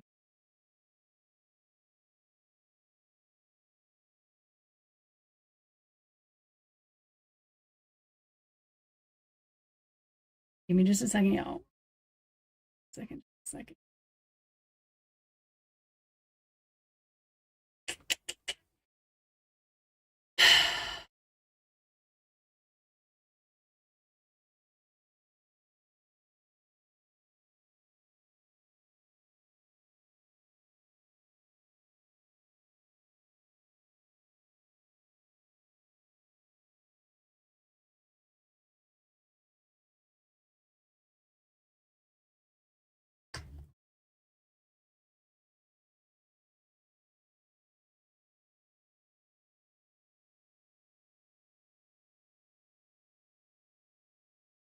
Hang on.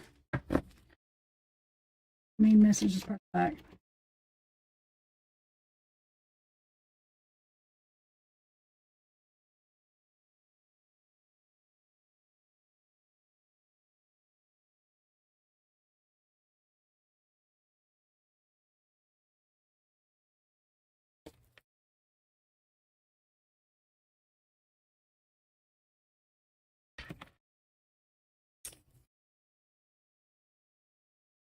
Bless America.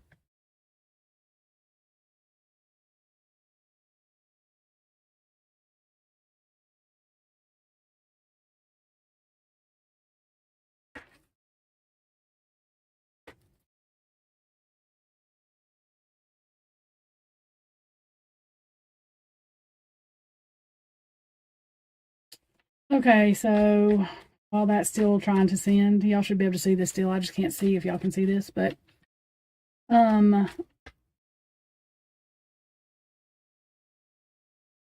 this is the home life. Like, it can mean celebrations, but it's a foundation. So when asking about the deal with the money,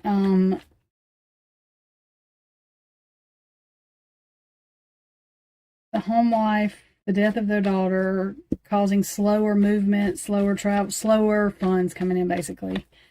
Um, but this Page of Swords being in reverse, it can mean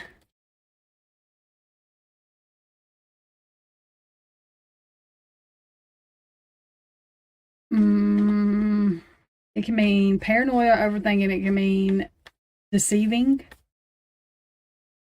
But it's next to the Queen of Cups, so that has to do with Kaylee's mom. Um, Holding things tight, worried about financial struggles. So to me, there's something going on that they're worried about that they're not telling about. You know what I mean? That it's not being discussed what the real reason is. It could be deceptive. It could be,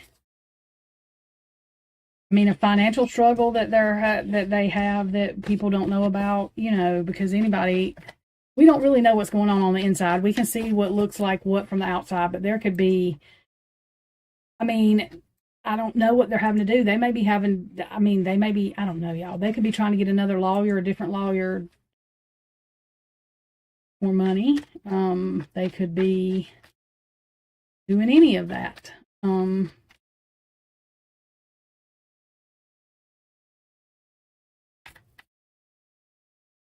I didn't see a bunch of deceptive cards like the Seven of Swords didn't come out, like that they were like deceiving everybody, stealing people's money, doing that kind of thing. It seems like there's just something going on within the family that, you know, um, that's what I'm getting from that. Um,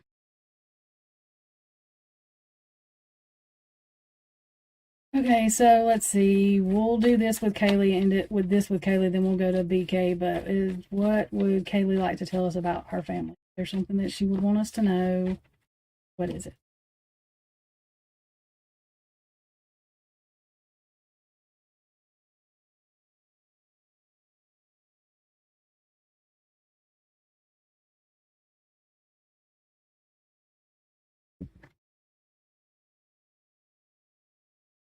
That they all love her, and I'm getting chills. That they all love her. They're having a very hard time moving forward because her life to them was not complete. The World card in reverse is a cycle that's not complete. Um,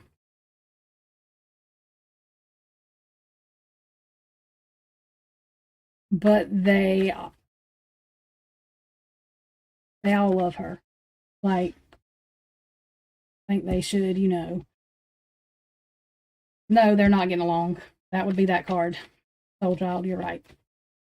They are having a hard time right now that it's not being shown to the public because of this, which that's kind of, it's not normal your child dies, but I think it's normal that if you look at Natalie Holloway's parents and stuff, they split.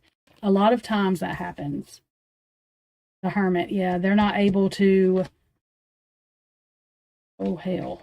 They're not able to, the Hermit upright, it's a very smart person, but it's also shining the light. Like, they're able to go inside and kind of like self therapy is the way I put it, but they're not able to do that. They're not, even if they're in therapy, it's not about the relationship. Um, well, I think Steve is showing that he knows. That's what I think this is saying right here too. And they're going to have to make a decision, or they're in the middle of making a decision.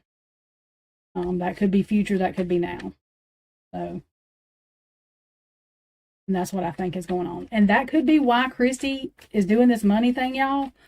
because I think Steve was a breadwinner. So if she's having thoughts about leaving, like that could be, I just thought about that. That may be why. Because Steve has not pushed it really. Christy's been the one pushing it. So I wonder if that's why she's doing it. You know what I mean? Like, because if, I mean, you know, I'm not saying it's right or it's wrong. I'm not even judging that. What I'm saying is, I wonder if that's why that's going on though.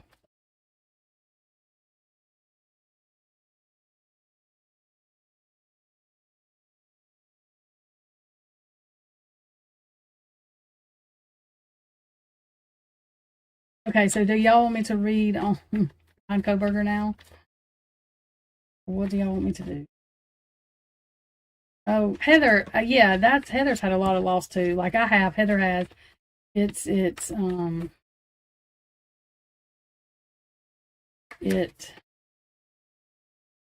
and you don't get over like my mom has been gone 21 years, and there are days that I wake up, look outside, see a damn hummingbird, and I cry still. You don't get over death.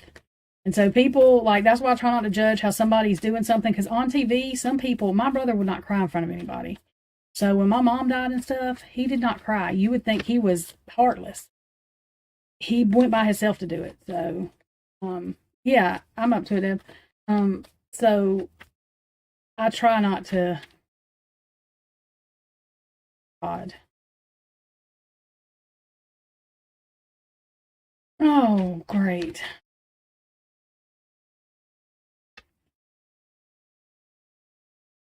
That is crazy. Uh-oh, hang on, y'all. Oh, let me get my charger, or I won't be doing nothing. Y'all won't be hearing me. Duh, dummy, I'm an idiot. Wait, I got one right here. Forgot to put my phone on the charger. Sorry, y'all. 1 second. Uno momento, uno momento. I'm always forgetting something. I need to clean up my mess I've got. I'm glad y'all can't see the rest of my desk. It's horrible. Whoops. Sorry. Come here, stupid.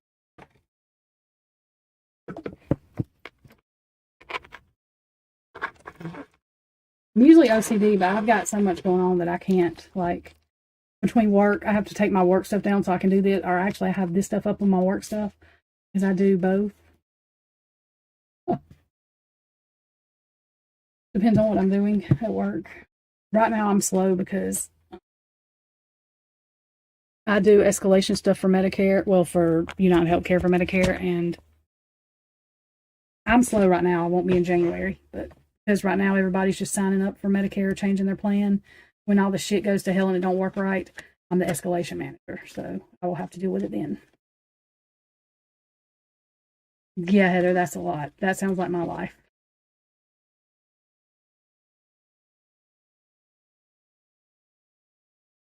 That sounds quite frankly like my life goes.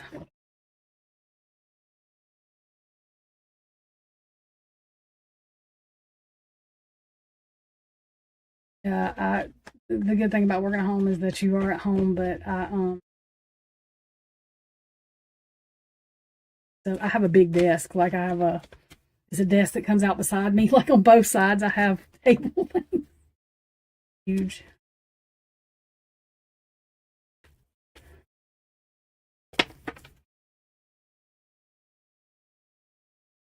Yeah, Heather has had. That's why Heather these investigations. I think that's why Heather is so good at them.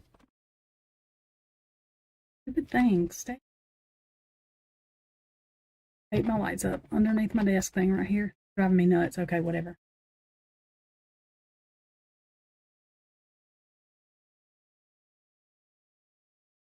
Okay, so I know I did this earlier, but we're just gonna do this again. BK's energy. Oh my God, that is awful. That is. So, do you have any siblings at all that are alive, Heather? Or your brother? Wait a minute. Just read something. Your brother still alive? I read. You know.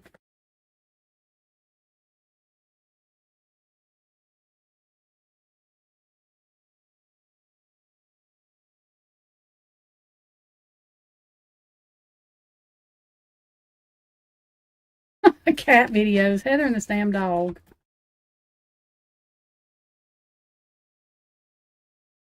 Her and her dog. I think that's what's got her through most of her stuff is her doggy.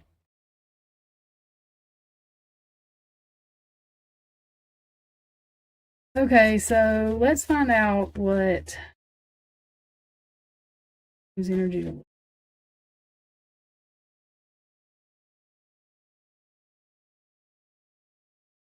My hand, these are just major arcana cards, y'all. There's like 78 cards and 22 major arcana, but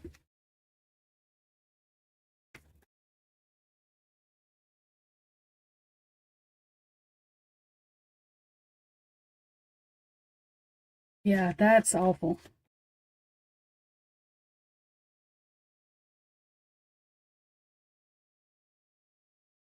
Oh, it's funny how things work like that. To me, it's just crazy. Okay. Let's look at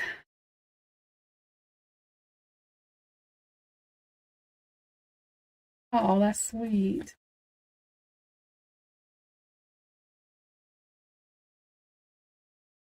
Who's GoFundMe?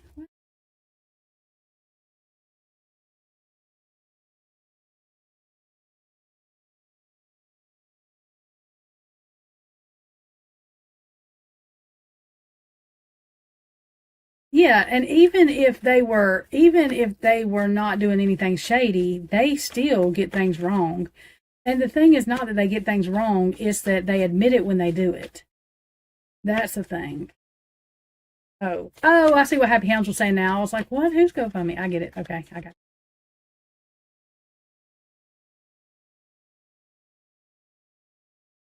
it. I see what's wrong.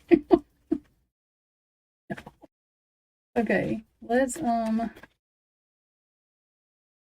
let's look.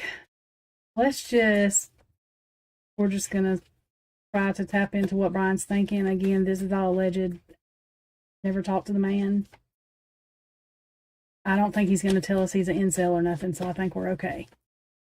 Let's see.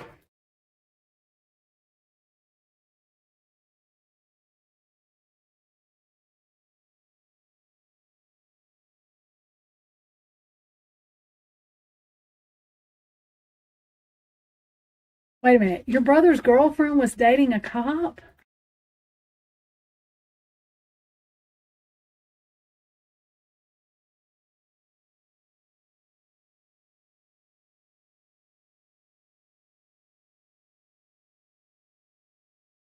Okay, Heather. Let me do this first. Shit. What is going on in this world of Ozland? Okay. Okay. Um, let's see. What is BK's energy right now around just everything? So what is his energy right now?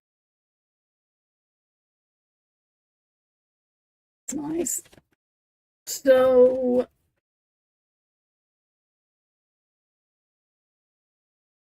the moon has to do with secrets, illusions,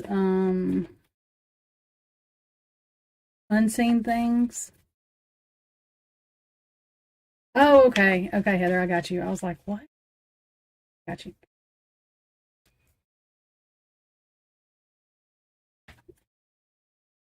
Did they investigate that? I'm sure they didn't.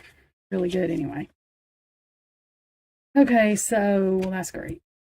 Okay, so that card popped out too. It was on my arm. So there's some kind of, I don't want to say he knows. I mean, I'm sure there are things he knows that we don't, of course, but there's something still being hidden. The Hanged Man.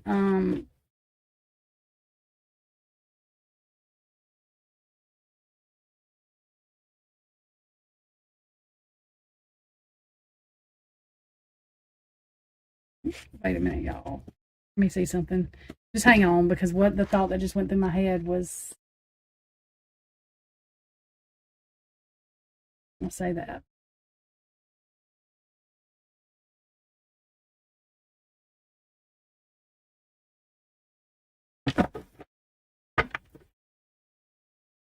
Oh, fucking. Okay, so maybe I'm going to say what I was thinking. Heather, do you see these cards?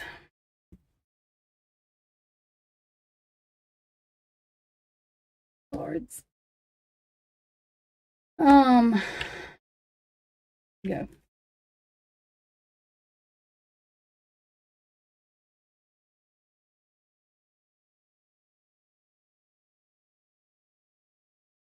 To me, this is, he's scared he's going to be sacrificed to the devil. I mean,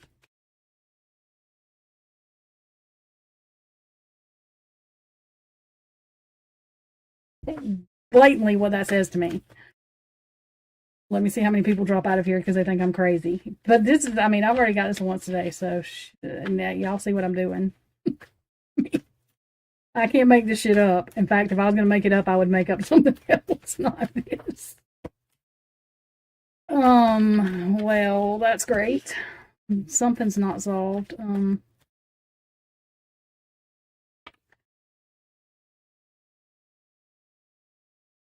So that being under the moon, like, it's like he's not, yeah, and that's meanness.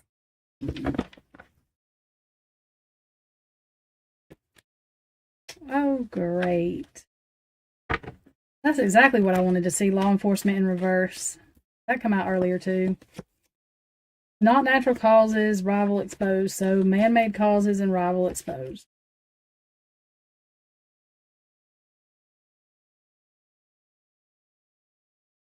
So that's nice. That's not really nice. I don't know what to say. Okay.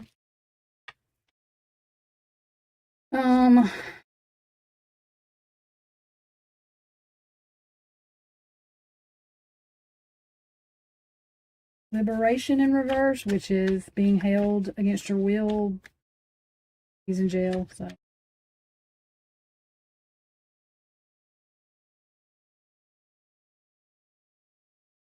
Hang on, I mean a couple of.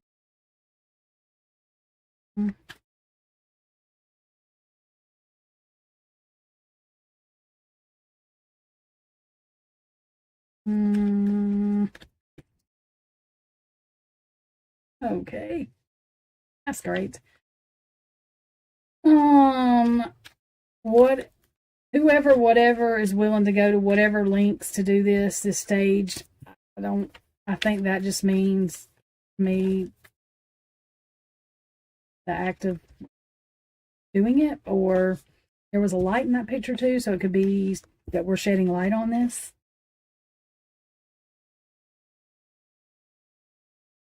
No, but that card come out too. That says revenge. I don't think I have to explain that one. Okay, y'all, what else can we look into? So if anybody thought that I was full of shit earlier about the reading, that should tell it all. He's in danger. There's nothing about me at all that thinks he's not in danger. Is he in danger in jail? Is he in danger if he gets out? I think he's in danger in jail there too. Because if they don't do autopsies, they can poison him, and what does it matter? But, yeah.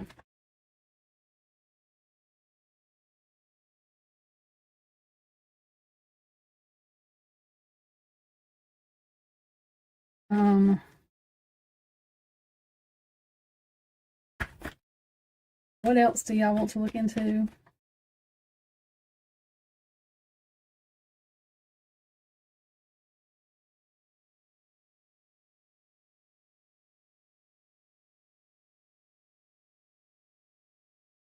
Heather, I don't want to say this out loud, but have you heard crazy rumors about, and I just heard this today, it was asked of me, and I'm not saying names or whatever because this person don't believe this, but have you heard crazy rumors about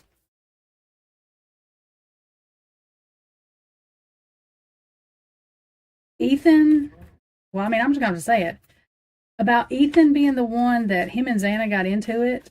He got mad and did all of that, and then Jack D come up and then did away with him because he did all that, which that is absolutely absurd, y'all. I'm just saying. I'm not even sure where that started. That's what I'm trying to figure out right now. I was like, what the fuck? No, I do not think that's what happened. Not at all. Not at all. What the hell? That is not what happened, everybody. I mean, I guess if you want to think that. MMS. Who is MMS? Wait a minute.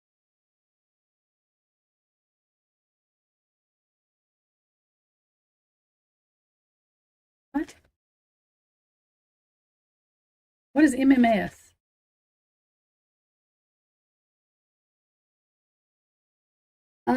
I don't know if he's guilty or not. Honestly, Deb, I'm not. I'm going to say this: if he is guilty or if he has knowledge of it, oh, but I think they've messed up the case. I don't know that he's. I have a hard time just saying that he don't know anything about anything. I don't think he's the one that actually did the deed. But saying that he doesn't know anything is kind of, and the case is so messed up that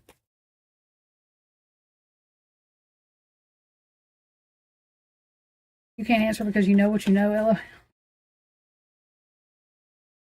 I mean, there's some days that I think he don't have anything at all to do with it, and there's some days that I it's iffy, and even with the cards, it's iffy. But what happened on November 29th, Heather?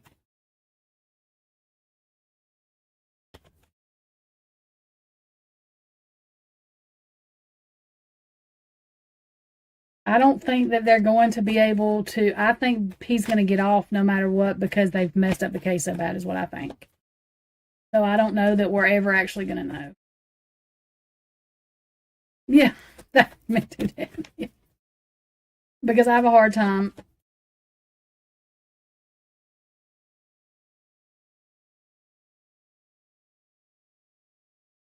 So, Heather, do you think that the Amazon thing has any guns? Holy shit. Any knives on it?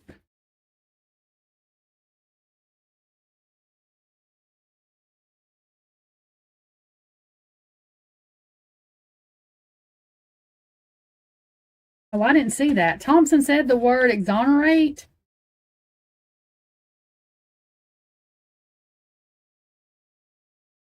Heather, sometimes I wish I could be inside your head.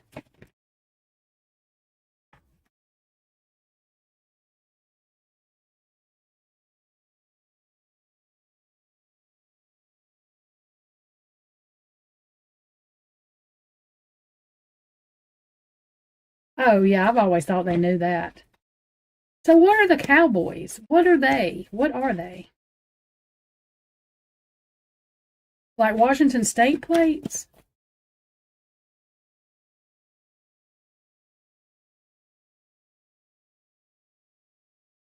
Okay, Heather. Her cryptic shit. Okay, I'm getting confused. So, you already know you're going to have to text me because I don't know. Cowboys came in two cars, one ID, one.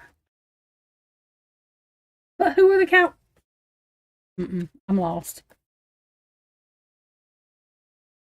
Am I supposed to be getting what you're saying? Because I don't. I'm so confused. What does all of that have to do with Brian? I'm confused. No, I'm slow. But I still don't understand who the hell the Cowboys were anyway. Why in the fuck did they look like that?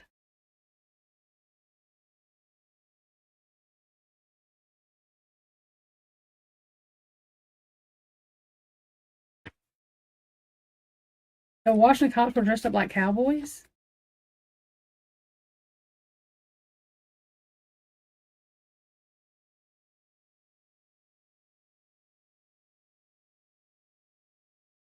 Oh no, I think the video, if there was video audio stuff, I think that was removed before cops were even got there. I think that was removed in the morning. Yeah, I never thought when they said that he didn't come up till whatever the 20th of December, I laughed at that.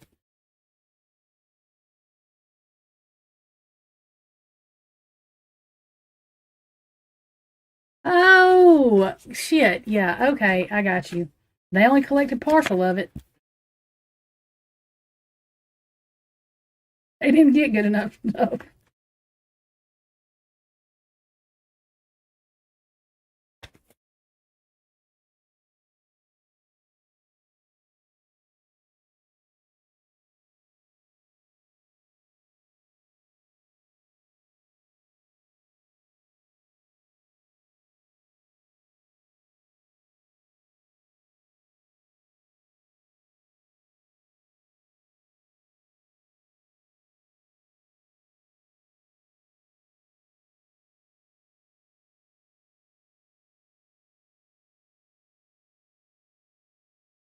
Yeah, that was weird.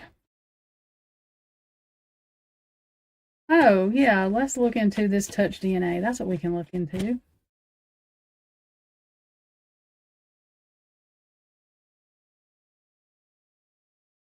Let's look into this knife sheath.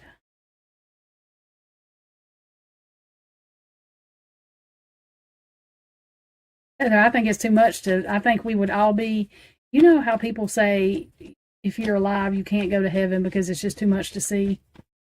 Well, I think that your mind works the same. I think it would be just too much for us.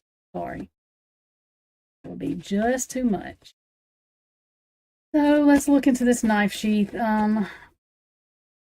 That Blakers did not see, but Payne did see. But Payne was beside Blakers, who did not say anything to Blakers about, hey, dude, you missed this damn knife sheath, really?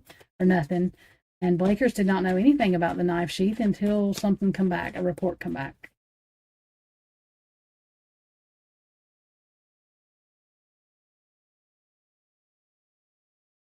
That makes sense, Heather. So we'll look into this knife sheath. Okay, let's see. What is the energy behind? Yeah, but what does the cars being moved have to do with that? That's the only part I didn't understand. Was I just saying that they didn't need anything else, so they moved them? They got what they wanted? Yeah, I thought Papa Rogers was law enforcement. Yeah, and how would he know about a sheath? That was weird.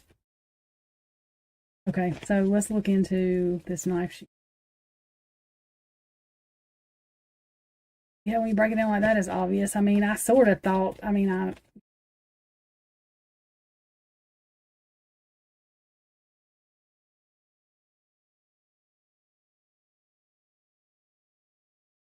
but Heather, why would they put it on Brian? So who do you think did this, Heather? Tell me, tell me who you think did this. I need to know.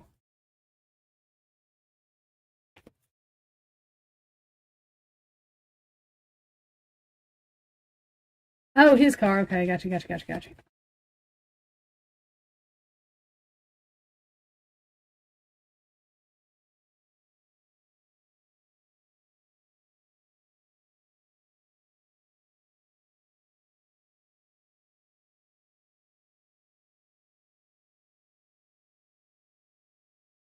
Okay, Heather, share your knowledge. Who do you think did this, ma'am?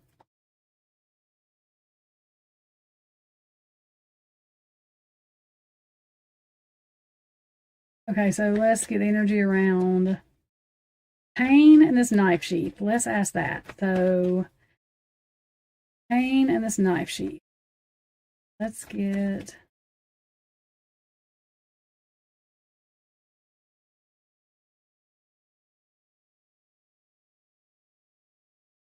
So, you're not exactly sure who did it. Like, I know you probably have thoughts, but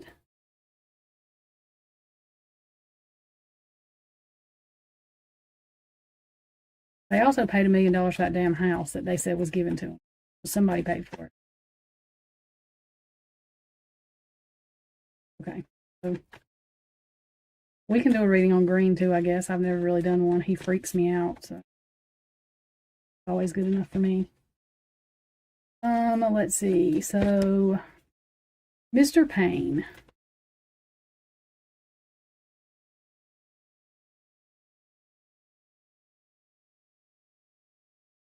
What is his energy around? Let's see. Let's ask it a different way.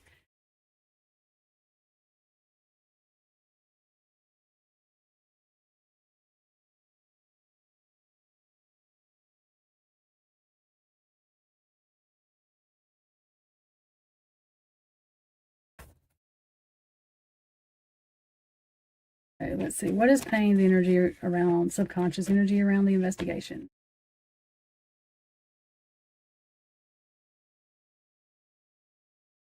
That's nice. Oh. Heather, Heather, Heather, Heather.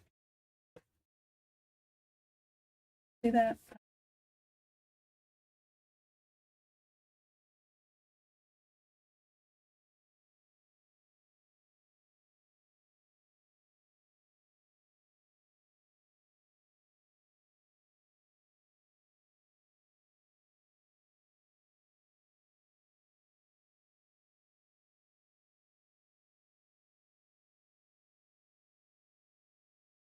Um,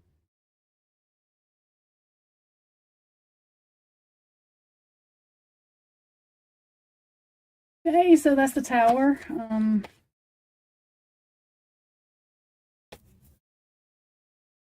The Emperor and the tower. So the Emperor could be because he is supposed to be the lead investigator, but the tower is.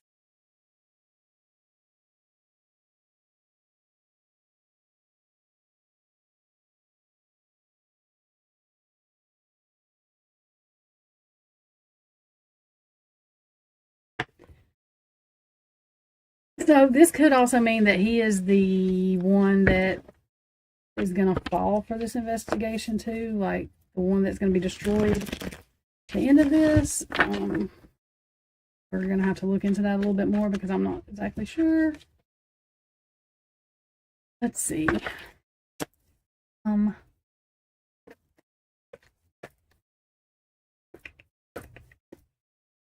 Okay, while Heather's racking her brain over here telling us all these clues with her in her sentences.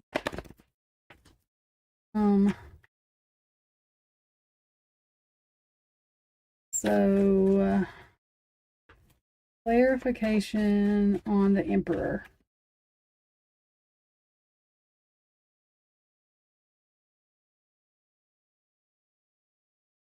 So Heather, is Judge Hippler, I about said Judge.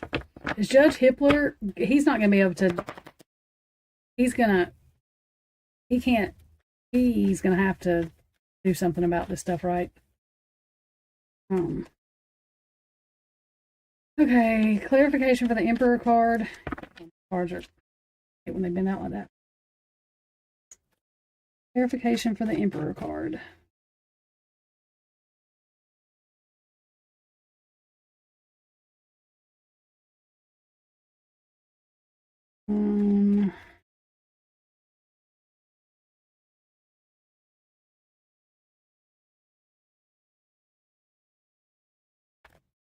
That's being released.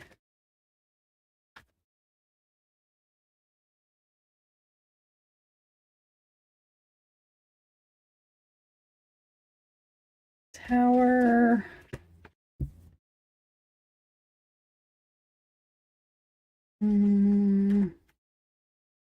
That's a stronghold. Okay, let me get a couple more cards. But what this is saying to me is that there's somebody giving him orders. Pain. That's what this is saying to me.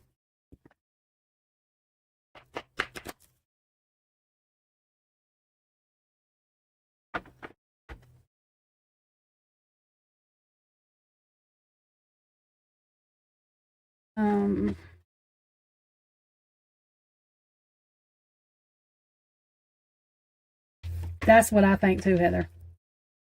That's what I think. That's really what I think.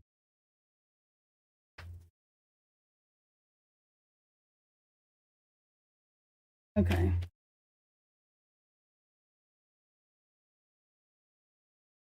Yeah, because there's no way you fuck up a case the way they've done it. They just can. But Okay, so chaos, the lover's chaos, that can be situational, and that's what I'm getting with this. Chaos.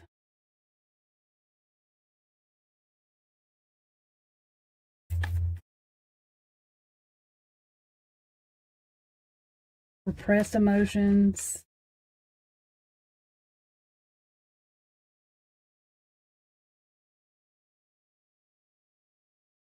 There's some kind of, and I know people's gonna fit.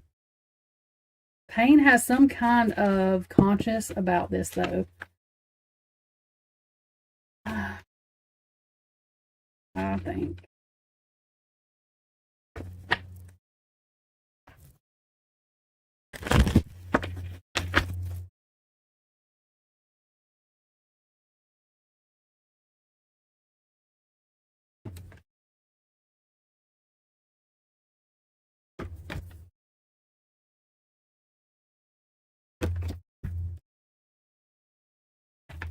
Now the Emperor card is in reverse. So what this tells me is Payne's made to look like the lead investigator, but there's somebody over him that's dictating like what's going on.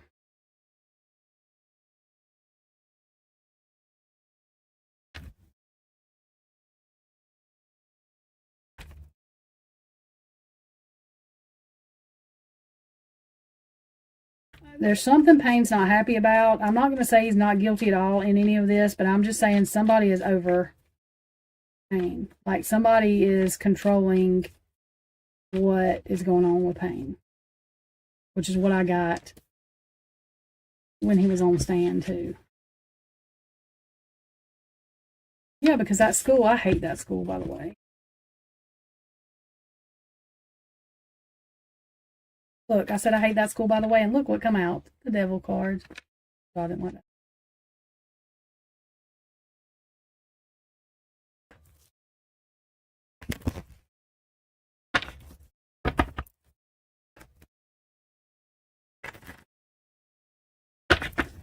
Yeah, I mean, that was just, yeah. All right, hang on, y'all. Just,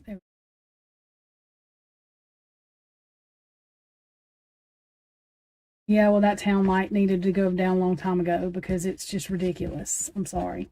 Sorry, not sorry. I don't know what else to say. Said it, and I'm not taking it back because I mean it. Is what it is.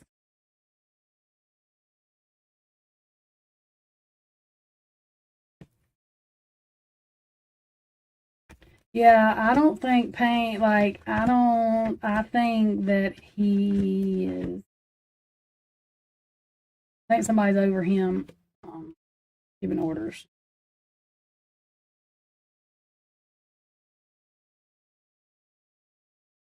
Oh, yeah, Heather, I know what your part is in that, what you're saying about that, because you've explained that one to me.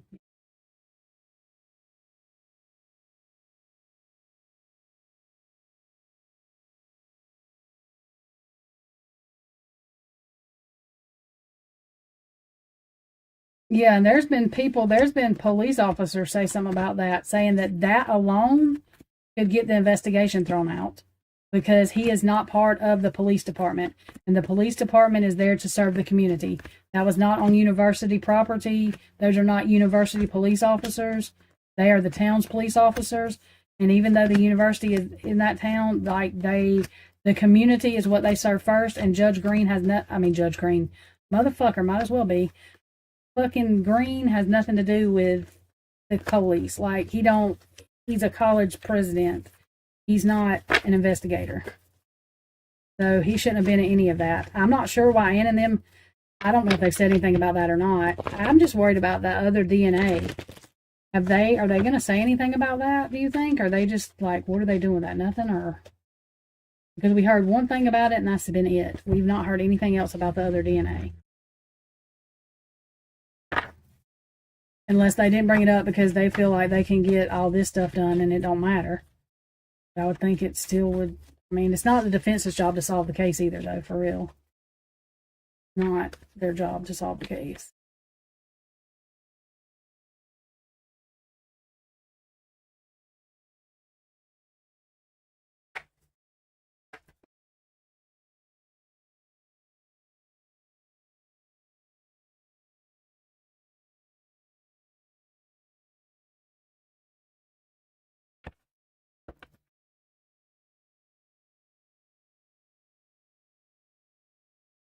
Yeah, yeah.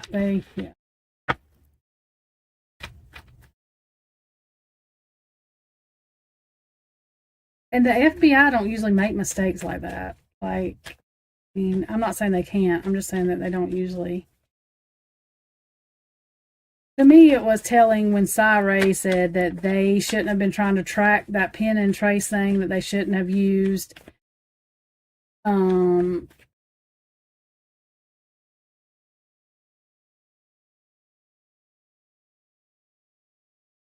they don't have nothing to hand over.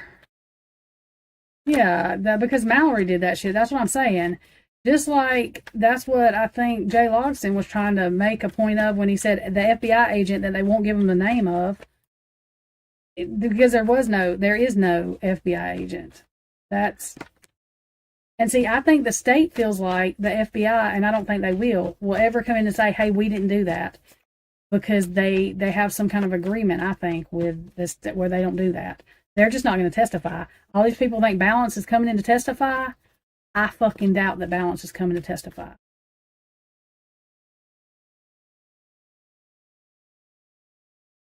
You're good, soldier.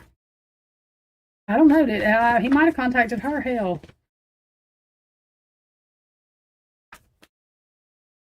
but that fast. But do you think Brian Koberger knew of Ray? You know what I mean? Like, could he have told her contact him? I didn't know of Ray, but there's a bunch of people that did.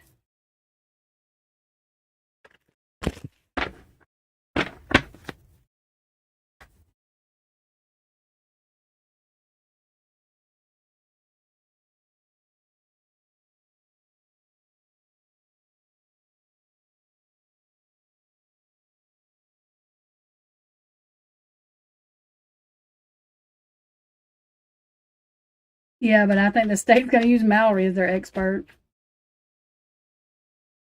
I don't think that Balance dude is going to testify.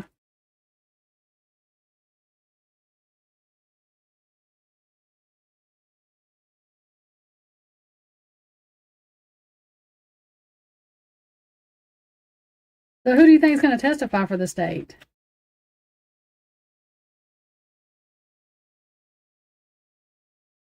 Do you think Balance is going to come in and testify? That would be stupid of him. That would be very ignorant. That would be very ignorant, I think. Unless there's something we don't know about.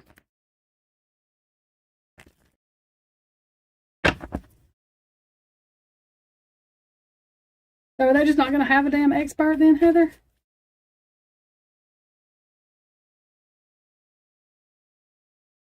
Yeah, we can. I'm going to do a full one on him in the next couple of days, like from November, the 1st of November to the end of November or whatever. I'm going to do one of those and put it out there. I just don't like talking about his death just in case. I don't know how. People probably don't think it's as dangerous as it is. I'm not really scared of people, but I don't. I'm not scared of people. I would still tell somebody they would have to take me out, but I'm not going to say somebody bringing something to my face and tell me they're fixing to take me out with it. It's not going to scare the shit out of me. So can't just tell y'all that. But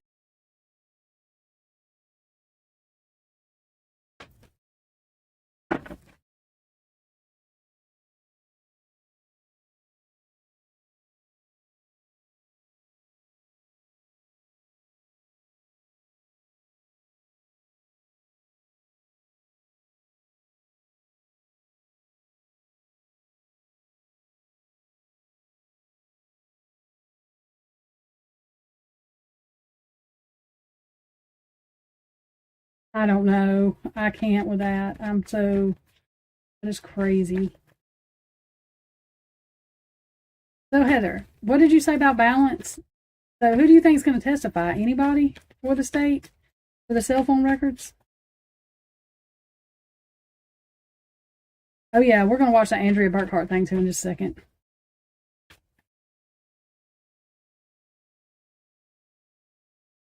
That explains about the thing. I'm gonna send it to Deb too because she wanted to see it. I'm gonna send it to her so she can watch it, and I'll tell her. Oh, I can tell her where it's at.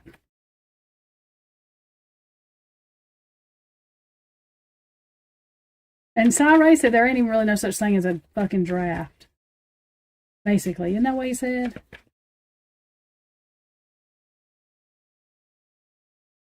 Oh, well, that's not happening. No, they're not coming. Nobody ain't doing nothing. Okay, got you.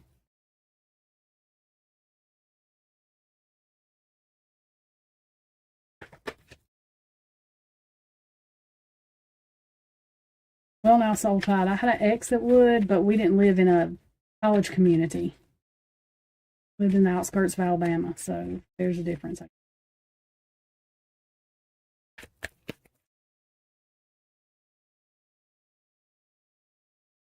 They ain't got none of that. They don't do Heather. Okay, I got you. That's why they didn't cross Cyrate, because what the hell was they saying to that man? Okay, hang on, y'all.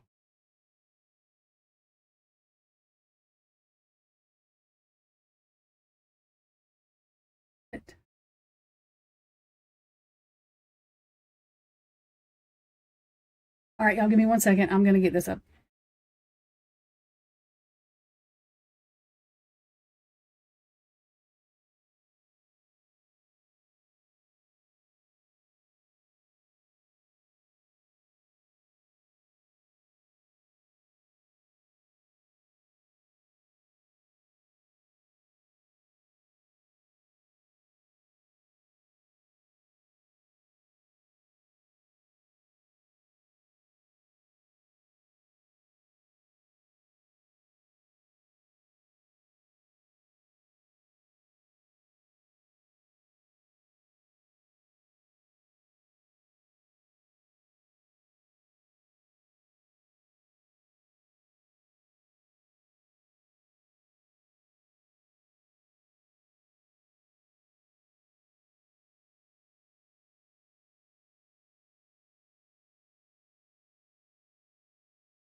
Okay, y'all. Sorry, I had to get that up so I could do the share screen thing. Doop, doop, doop.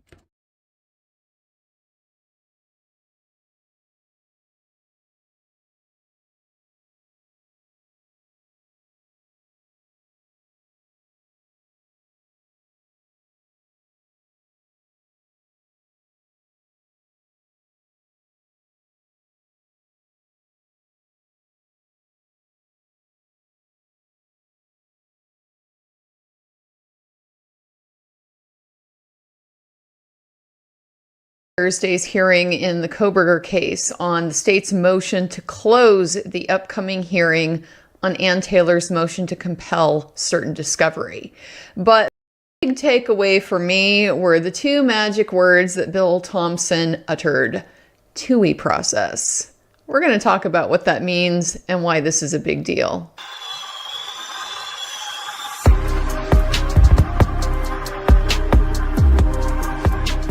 So I went to Moscow for this hearing. This is one that I thought it was important to be personally present because it implicates the public's First Amendment right to witness criminal proceedings that are happening in court. I wrote an article about this on my Substack, which I'll go ahead and link in the description below. So I don't want to reiterate all of the First Amendment implications other than to just note that they exist. But the reason why then that I wanted to be personally present is because quite often, because of these rules, when courts are going to close a public proceeding like this, they often invite public participation, public comment on our interest in being able to attend and witness what is happening in the courtroom. So I wanted to be there in case there was an opportunity for public comment. Well, of course, if you watched the hearing on the live stream, you saw that no, the First Amendment wasn't mentioned at all throughout this entire hearing.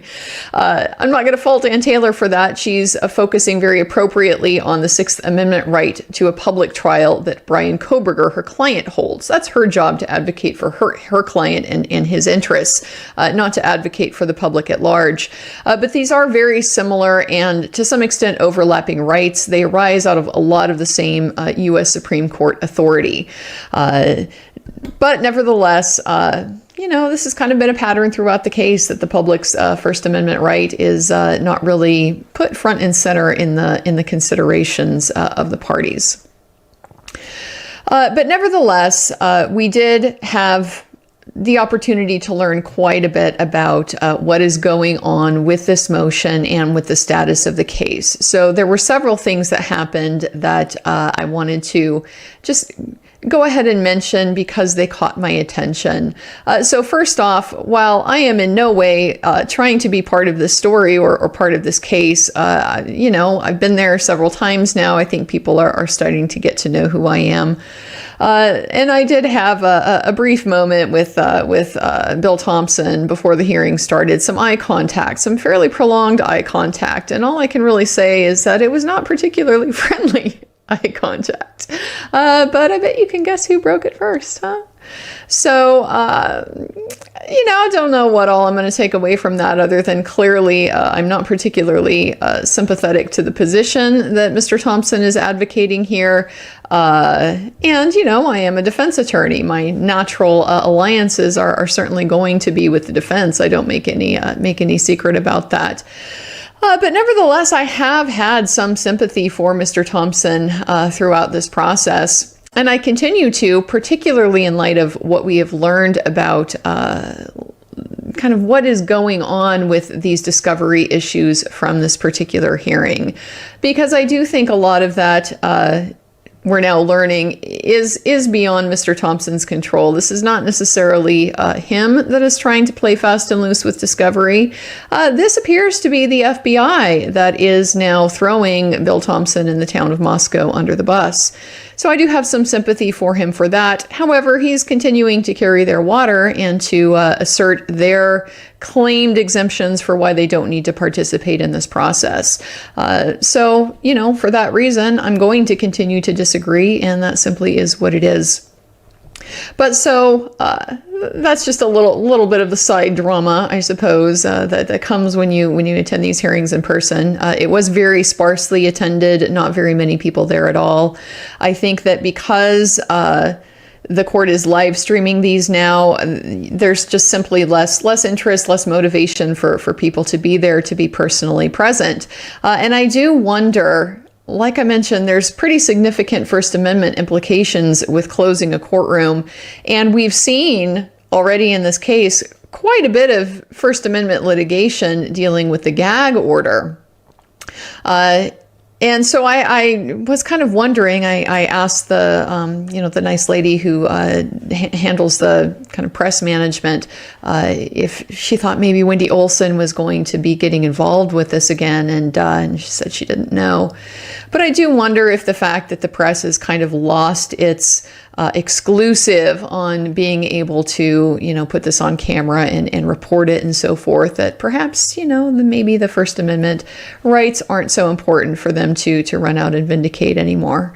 I don't know. It's going to be interesting to see. So let's get into the meat of what we learned at this hearing about what this discovery dispute is about. What is the defense alleging the state is withholding? So the first thing are the videos that the state referenced in the probable cause affidavit that it collected of this white car, various pieces of information that they obtained from presumably all throughout the area looking for white cars that they could then match or try to match to this suspect vehicle 1 that they identified as potentially being associated with the murder.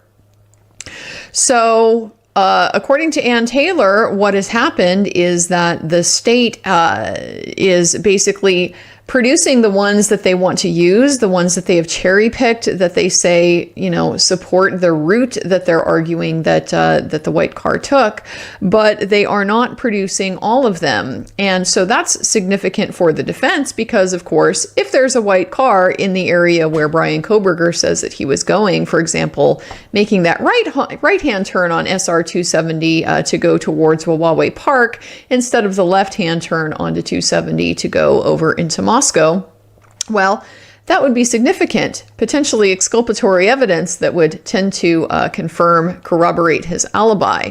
So, of course, that's what the defense wants. They want everything that the state looked at, because with this type of evidence, a lot of times, what they're not choosing to use is just significant as what they are choosing to use, because they need to be able to justify their reasons for saying, well, this one is pertinent and relevant, and this one is not. So very understandable from my perspective that the defense would be wanting that information.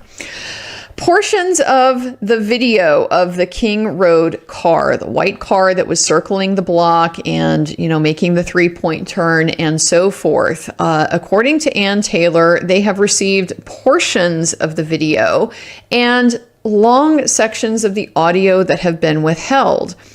This is a bit peculiar. Why would there not be audio on some of it, but there's audio on the main parts that the state is presenting? Really don't know. Is something being cut out and removed? Is it maybe a situation where there's like a motion detection that turns on the camera, turns on the audio? I don't know. But the state needs to be able to explain that and explain why they're only providing partial pieces. Once again, the stuff that is not there is often as important for the defense as what the state thinks is relevant and pertinent. But then the big stuff, okay, the big stuff, the cast report. They still don't have the cast report. This is shocking to me. I was really not expecting to hear this. Why? Because the cast report was the subject of the second motion to compel almost a year ago. It was, it's been on the table for a significant length of time. And so there was an order that Judge signed, compelling disclosure on this back in June of 2003, that these items are going to have to be going to have to be disclosed by July 14th of 2023. So we're like 10 months late here on getting this stuff. I did not expect this. So apparently they have received a draft and all of the supporting information. We also learned from this hearing, the state does not want to turn it over. So the cell phone information, the tower information, the drive test information, all of this stuff is being held close to the vest. It's not real clear who has what. We know from the probable cause affidavit that the state, it was the Moscow police, the local law enforcement that subpoenaed the cell tower information, the ping information, and then once they identified Bryan Kohberger's phone number, obtained those records as well, those cell records specifically related to his phone number. So you would expect, okay, even if you give that to the FBI to do some analysis, that's in law enforcement possession, local law enforcement possession. You have that, you'd be able to turn it over. Why haven't you done that? Great question. This other stuff, though, the drive test and possibly also the tower info, it's not mentioned in the PC affidavit, so it is possible that this is something the feds went out and got on their own. And now they don't want to hand it over. And so we heard this magic word from Bill Thompson. We are using the TUI process. Oh boy, this is pretty revelatory to me, because what that signifies is that the feds are not cooperating with the state when it comes to producing the basis for their conclusions, when it comes to backing up this expert that, based on the PC affidavit, is going to play a pretty important role in this case. This is the person who purports to be able to identify which towers the phone was using, to be able to show general location, movement of the phone, and then to corroborate that, to tie that to the video images that the state collected showing the movements of this white car. And that's such a critical part of the state's case here, because the white car and Bryan Kohberger have to be connected for this theory of how these murders were conducted to correspond. If it's not his white car, then the existence of the trace DNA on the knife sheath becomes a lot more of an open question. How and why did that get there?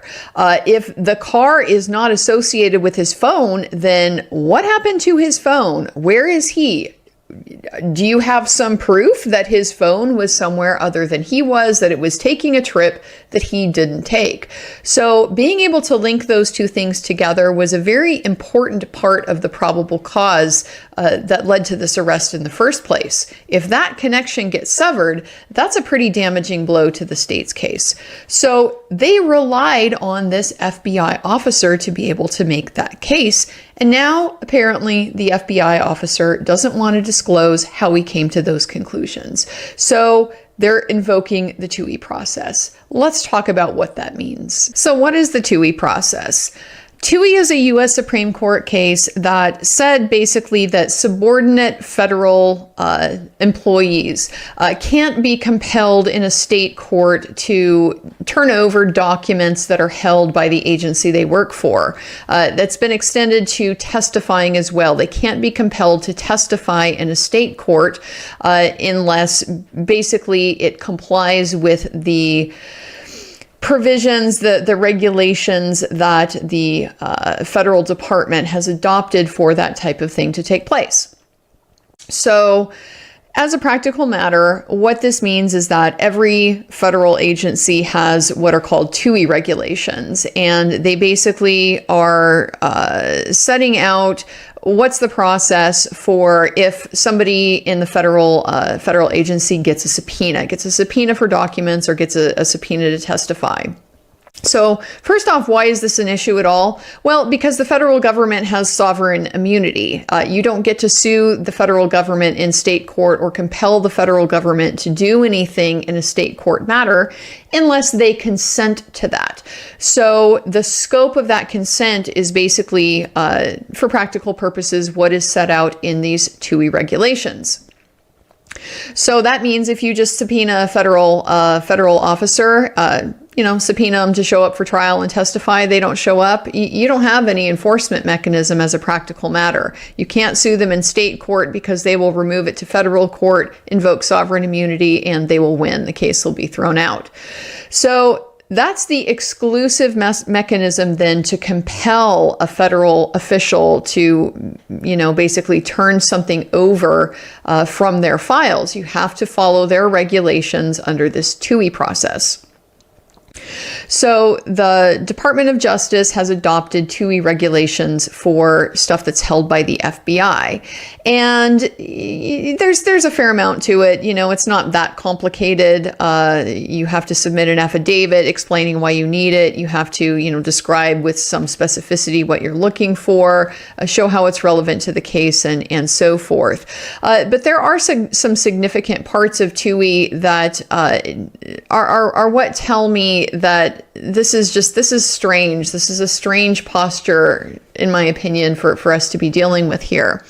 And so the first thing is that there is a catch-all provision in the federal TUI regulations that basically says none of it prevents the FBI or Department of Justice, any agency, from being able to disclose information to local law enforcement, prosecutions, prosecutor agencies.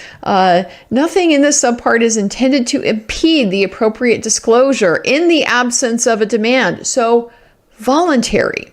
TUI regulations are limited to formal demands for things, subpoenas, court orders, stuff like that. They aren't even addressing informal cooperation, which happens between local law enforcement and federal agencies all the time. I mean, I can just think of examples where they have like all kinds of regional task forces for various types of undertakings. There's one around here that's I forget what it's called. It's like a fugitive apprehension task force or something like that. And literally, it's just a bunch of cops whose job is to go out and arrest people who haven't reported to their probation officer. So, you know, pretty petty, low-level stuff, but it's a task force. So there's representatives from all kinds of different law enforcement agencies in there, including federal officers. And so, you know, when that person gets arrested and then, you know, goes to court and challenges something, you know, do you typically have to fight the FBI to get them to come in and testify about that? No, you don't, because they do so much of this stuff voluntarily, through just cooperation without formal demands. And so what these regulations are really targeted towards is not having to comply with defense requests. It's me that they're not going to cooperate with. I'm the one that's going to have to try to compel them to give me information because they're not on my side. They're on the side of my adversary. So TUI regulations are far more often things that the defense has to worry about and has to follow through on, not something that the state has to do, because the state can typically get this type of information without having to issue a formal demand. So then what happens when the department gets a TUI request? Well, there's a specific regulation that says what they're required to consider and kind of the analysis that they're supposed to go through. So there are circumstances where they will never disclose the information that they have, but those circumstances are extremely limited. And it's basically if the material that you're asking for, it would be illegal for them to produce it. It violates a statute or a law, a regulation. It's statutorily confidential, like tax returns, or, you know, it's something that, you know, it's illegal to possess. The other situation is classified material, national security interests, you know, trump everything. So those are the only circumstances where the department flat out will not, cannot provide the information that you might be seeking. But for all other circumstances, it's basically discretionary. They are going to consider, would this reveal confidential information like a source, a confidential source? Is this going to implicate some type of investigative privilege? Like, is there an ongoing investigation that could be jeopardized by this? Is this going to reveal methods that could impair the effectiveness of future law enforcement activities? And then the last thing they consider is trade secrets. Could this reveal trade secrets? This mainly comes up in a situation where, like, say the feds are investigating Kentucky Fried Chicken, and in the course of that, they learn the secret recipe, right? It's a trade secret. They're not going to disclose that, because somebody subpoenaed the Department of Justice, at least not by default. It's going to weigh against them needing to disclose that. But that said, even if those factors are present, the department still can disclose, and there's consideration to certain factors that they're supposed to give, including how serious is the crime involved? Okay. How important is this legal issue? How relevant is it to, basically the matter and being able to pursue the case that's at issue. So I'm just going to kind of put it out there that I'm not sure there is a more serious crime out there right now than the stabbing murder of 4 college students in their beds while they slept. This was a huge deal, this case. And so normally you would expect, there's going to be full cooperation from the FBI because the significance of this prosecution is so high. This is such an important case that if they, have the right guy and are really serious about having it solved and getting it addressed, well, then you want to convict him. You want to make sure you are going through the court process and offering, what support you have to be able to facilitate that. So the fact that, that seems to not have happened so far, it's just rather shocking to me. There has to be a reason for their reticence in turning over this basic information. So I did think it was significant that at this hearing, when the prosecutor, Ms. Jennings, was presenting her case for closing the hearing, she invoked some of these very specific exemptions that the 2E process will consider. The investigative privilege, very specifically going through the items that were requested. She, called out specifically, here's why we don't want to disclose this one. Here's why we don't want to disclose this one. Some of them implicate privacy interests and other issues. But a substantial number of these she relied on. These relate to an ongoing investigation, would jeopardize an investigation, and or would reveal investigative techniques and processes. So this kind of sounds like then behind the scenes, the feds have already communicated to the state what their position is on these particular disclosures. They've already raised these types of issues, and now the state is conveying them on behalf of the FBI in an attempt to resist the disclosure. So this is what I meant when I said at the beginning that, I might have a little bit more sympathy for the state if they weren't carrying water for the FBI in this situation. Because, I really do think it's the FBI that is the primary problem here. They're kind of hanging the state out to dry. But, if the state is willing to go along with that and sort of take the fall, then that's really going to be on them. But the problem is going to be basically whether these are going to have to be disclosed in order for the state to be able to present this cast evidence. And so let's go ahead and take a look at the discovery rules that apply, because I believe that, this is stuff that they are going to have to turn over, or they're going to be at risk of not being able to use this information. So the first Idaho discovery rule that is going to potentially apply here, the very first one, Rule 16A, applying to mandatory disclosure of exculpatory information. This is classic Brady stuff. If it's potentially exculpatory to the defendant, you need to hand it over. And it's very notable under both the case law and under this rule. This is not limited, like many discovery requirements are, to items that are just in the prosecutor's possession and control.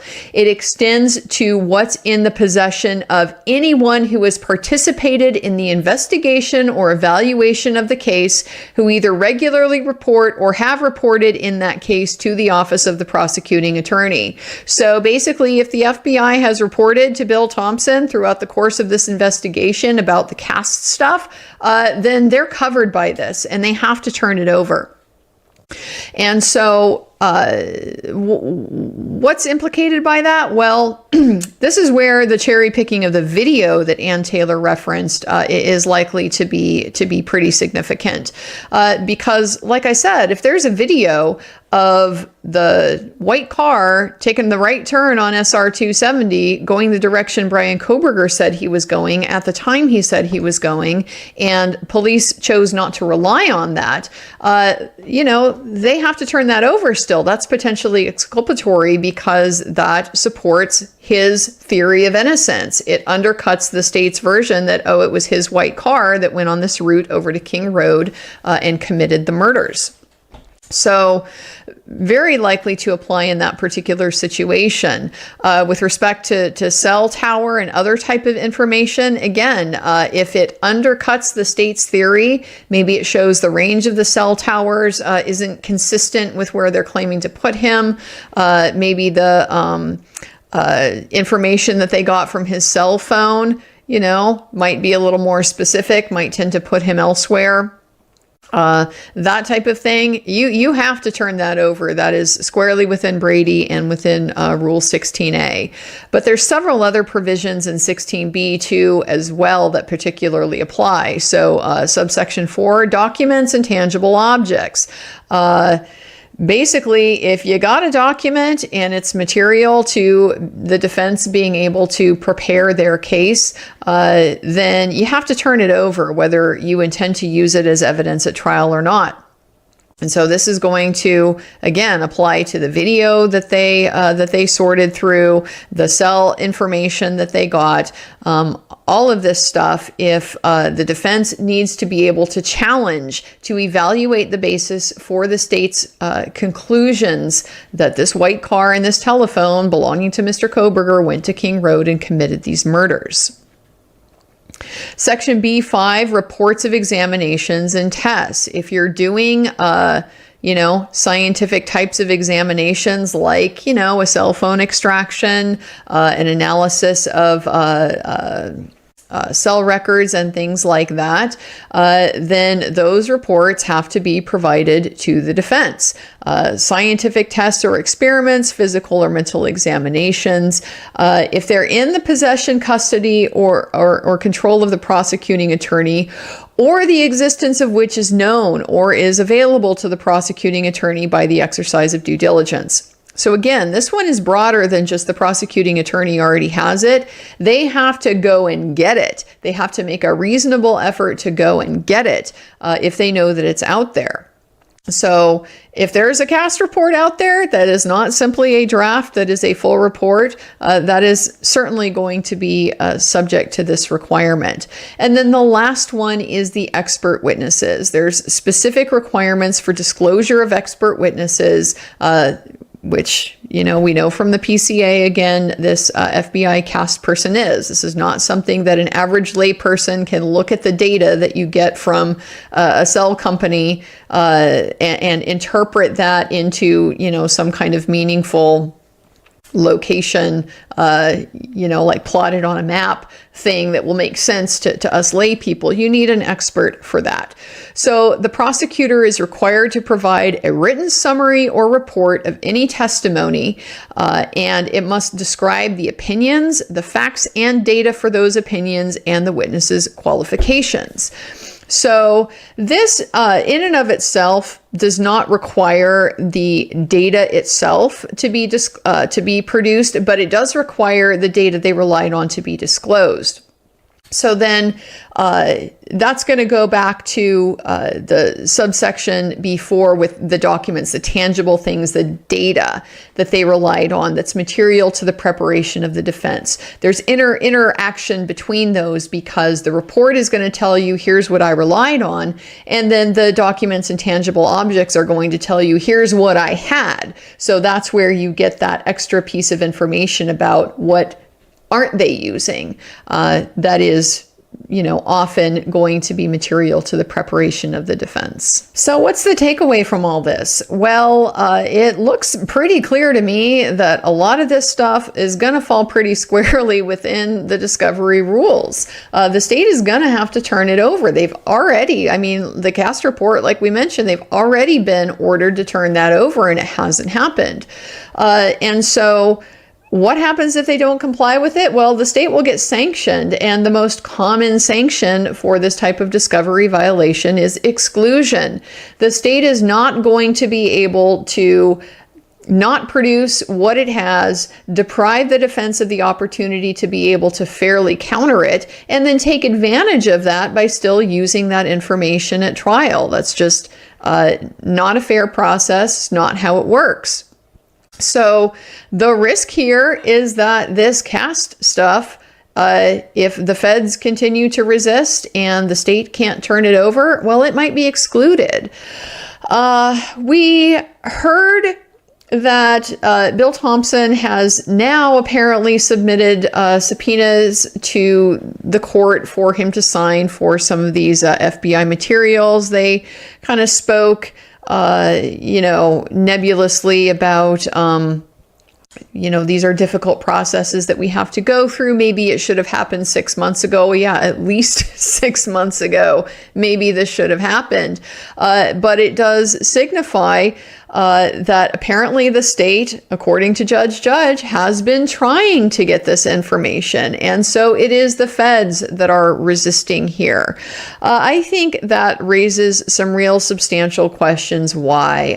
Why are the feds jumping ship here? Why are the feds throwing the town of Moscow and the prosecuting attorney's office under the bus by willingly providing all of this information for them to rely on to be able to make an arrest at a critical point in this case? And now that it's time to actually, put up or shut up time, they're nowhere to be seen. This is really troubling. There's a lot of possible explanations for it, of course, but it's just really hard to come up with any that are not a big problem. This is such a serious case. They have cooperated fully so far. If there is nothing to hide, then why are we not fully participating with this process? Why are we not backing up our work? Why are we not making sure that our actions are not jeopardizing the ability of the state to go forward and make its case? Now, it's theoretically possible, say that the FBI doesn't turn this stuff over, that the state could go and recreate it. They could just go get a new expert, provide them all of the same information, and have them basically redo the type of analysis that the cast officer did. And so then they can just cut the FBI out of that part of the case. But, why would they need to do that? You're handing the defense just a weapon here that they can use by pointing out the FBI did all of this initial investigation and they're not coming in here to back up their work.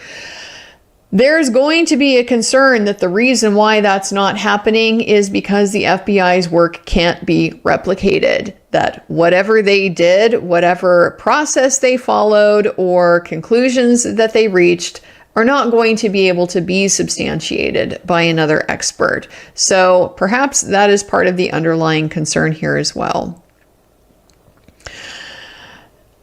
I think this is telling in so many ways because as we've seen, as this case has progressed, we've gotten more and more willingness on the part of the defense to advocate for Brian. Okay, we've moved ahead, moved from he says he's going to be exonerated to our team firmly believes he's innocent to now with this hearing, Ann Taylor saying very specifically Brian Kohberger is innocent. Don't know what they're basing that on. I know a lot of people discount that or don't give that a lot of credit. I am not in that camp. Okay, I'll just say right out that advocating that your client is innocent, taking this position in open court, it is quite remarkable to me. And it's for a couple of reasons. I mean, first off, your credibility with the court depends on the court seeing you as advocating reasonable positions. So if you're just out there willy-nilly saying all your clients are innocent, you know, when your clients are like on video committing the crime, then you're not going to have that credibility, and that's going to be a big problem for you in court. But the other reason is Ann Taylor is a public defender, okay? And the public defender, you see the entire mill of the criminal justice system. You see everybody that goes in and goes through. And you have been burned so many times by clients that swear up and down they're clean and pure as driven snow, perfectly innocent, don't have anything to do with it. And then, you know, the police report and the discovery show up and there they are on video doing the crime right in front of your eyes. So you're very accustomed to people saying they're innocent when in fact they're not. So you learn to be very careful about the strength of the positions that you assert for people, simply because you just don't know what might be out there. You are kind of limited in how much trust you can give people just on the basis of their word alone. Certainly not until there's a lot more information that's available. So they're at a point in the case now where, yeah, they have a lot of the information. They've had Brian's story. They've had their own investigation. And based on that, they're making these representations. That's very significant to me. But the other comment that was made in the hearing that I thought was pretty significant was Judge saying, when this case gets to trial, if it gets to trial. Oh, man. He's seen everything that's going on here that we're not now going to be privy to. And, you know, calling into question whether we're going to make it to trial. I suppose it's possible he's referring to a plea bargain, right? Maybe there will be a plea bargain and we won't get to trial. Certainly can't rule that out. But we haven't had a plea bargain so far. And, you know, Brian has been sitting in jail for 1.5 years now. So I just got to call into question what that's really, whether that's really what would motivate that type of statement by Judge. It seems far more likely that he knows a lot more about the case, is privy to what is going on behind the scenes, and maybe potentially has some concerns about the viability of this case even going forward. So this is telling. I mean, the case, it didn't start off on the strongest footing. It was very much anticipated that the bulk of the case was going to be made after the arrest, with the phone, with the computers, with the access to the car, all of that information. It was supposed to be a gold mine. It hasn't panned out. And now even the stuff that they did have, the state's witnesses don't want to come to court and back it up. This case is crumbling. There just really isn't another way to put that. And that's how I have to interpret that statement that Judge made about if this case goes to trial. So for now, the upcoming hearings on the 14th and the 16th, they're going to be closed. We are not going to see them. Judge had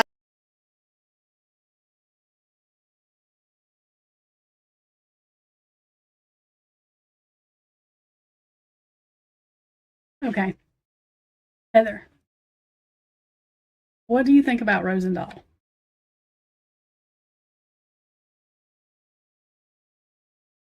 And I love Andrea. I think that if people would watch that, they would.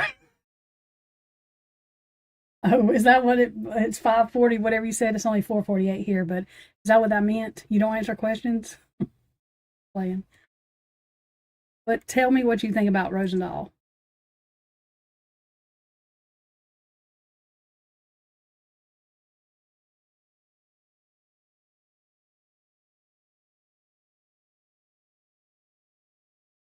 Do you think him and Maddie had something going on? Talk about that later. Who the hell is Wilson?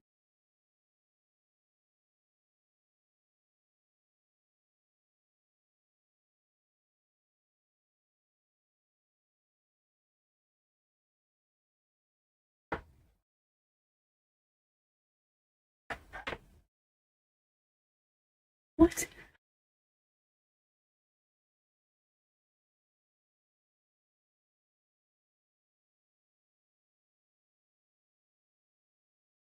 Oh. I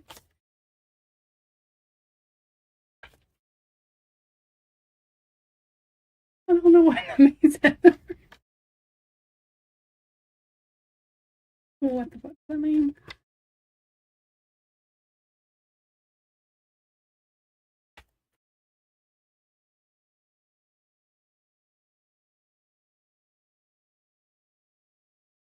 I don't know what that means either.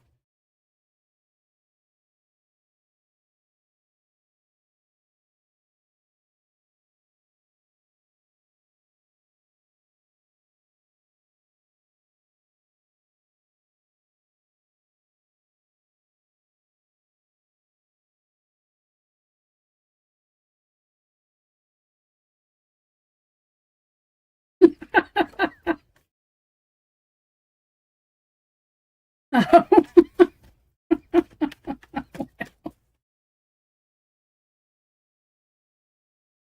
Anyways.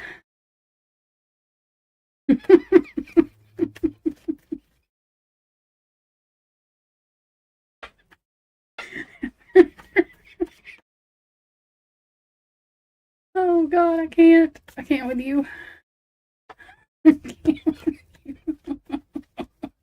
So are you telling me you don't think so?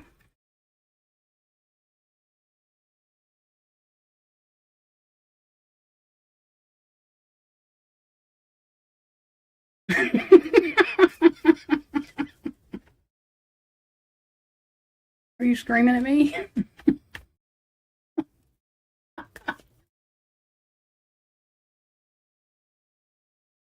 What is that? What is this? Oh. I'm not watching this Mr. Rogers stuff. I cannot do that. That wigs me out. I don't like that. It's not funny. It's weird. And it makes me have panic issues. And I don't think they should do that. And I don't know why they did that, but they should never do that again. In fact, it should be banned on TV or YouTube. It should be banned. It gives me chills, the bad chills. It's really weird. Well, I can't get past the why did they use a Mr. Rogers theme?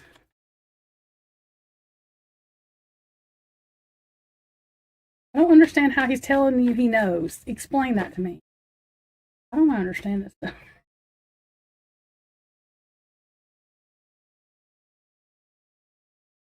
Oh my God. Okay, Shaggy. What, Heather? Y'all my damn name. You wrote him. You wrote him. What do you mean you wrote him? Wait a damn minute. I think I.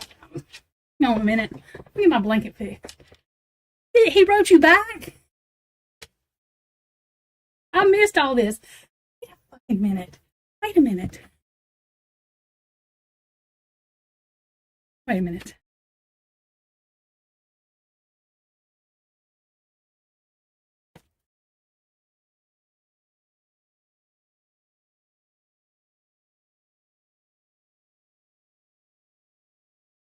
We're gonna have to watch this video because I see. But Heather's. But see, Heather's brain is too much for me sometimes.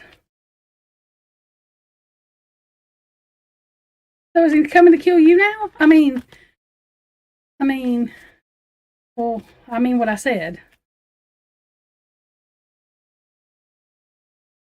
Okay, let's watch this video. Don't go nowhere, Heather, because I'm sure I'm not going to understand this crazy shit.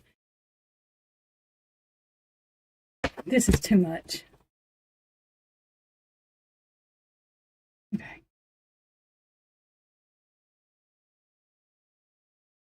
Wait a minute, y'all. Hold on, hold on.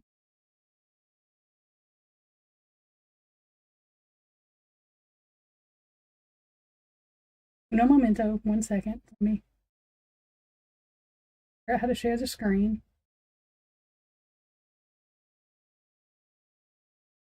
Why is chat moving that fast?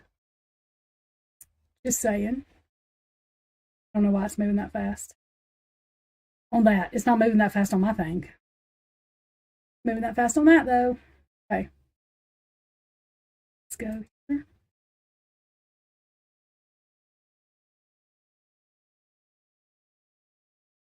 Not that.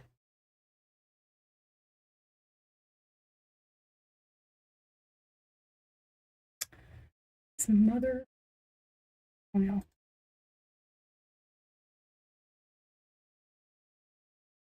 Good, because you stay right here, because you're probably going to have to explain it to me, because I'm sure I'm not going to understand what man is saying. Normal people probably wouldn't. Do you normal stuff?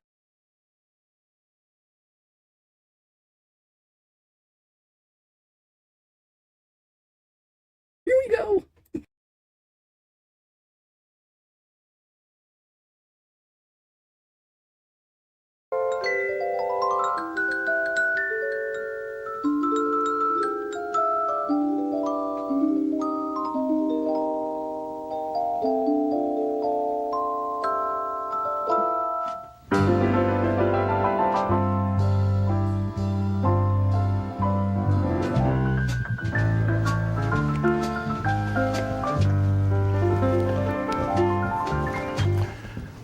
Well, hello there, neighbor. Welcome to No Quarter November.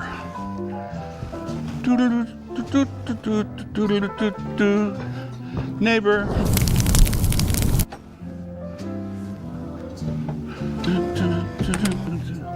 So, for 11 months out of the year, I am nothing but a sweetheart, blanketing everything I do and say with careful qualification and gentle reason.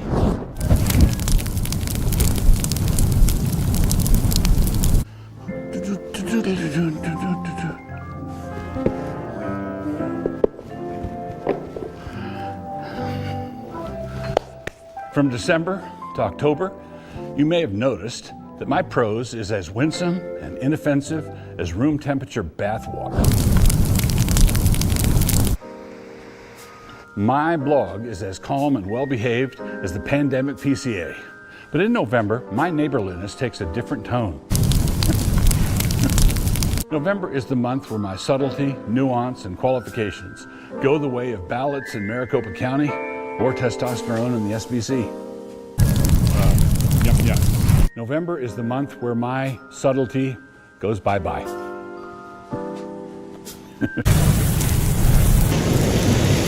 You know, I've been called all kinds of names, but I might be best known as a bridge builder. I do love building bridges.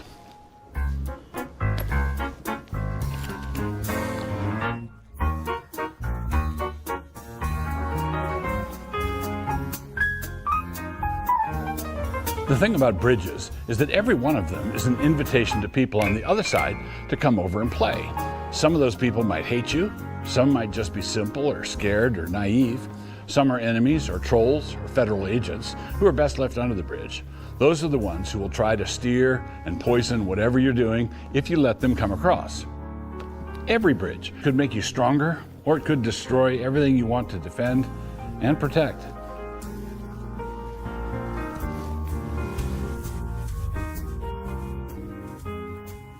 I burned it all, but bridges, nothing burns quite like a bridge does.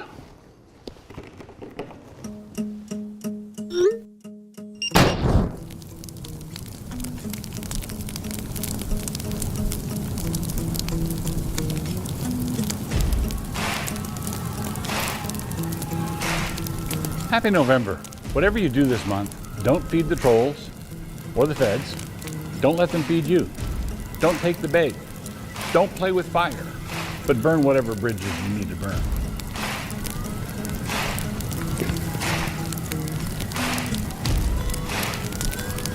Oh, and thanks for being my neighbor.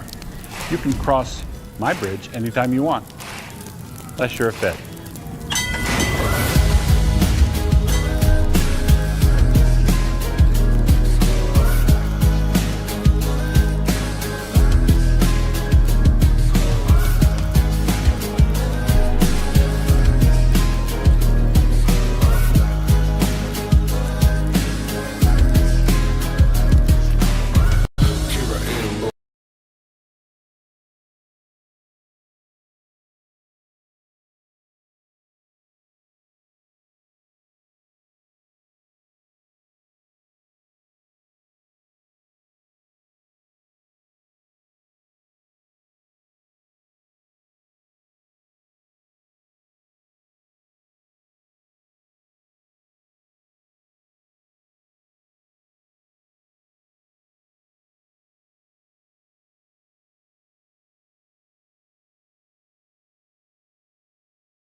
Literally, y'all, my mouse would not work. I could not get it to do anything. That was fucking weird. That was very weird. No, I wasn't talking. But my mouse was not I'm not talking about that. My mouse was not showing on my screen. I'm not crazy. All the way crazy.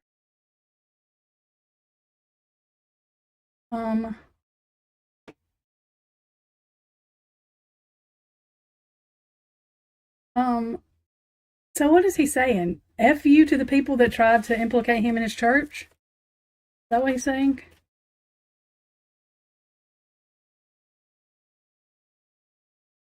Even though, isn't he the pastor?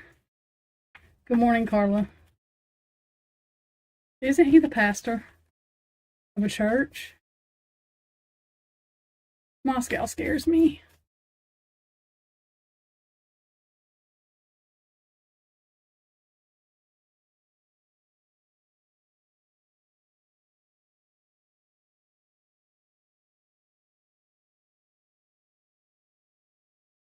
Okay, but the bridge is burnt. So what does that mean?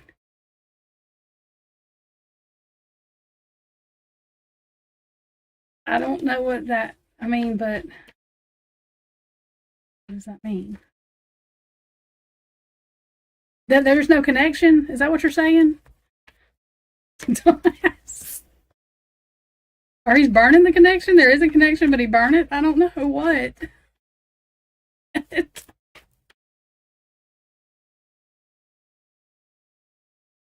I'm having an anxiety attack.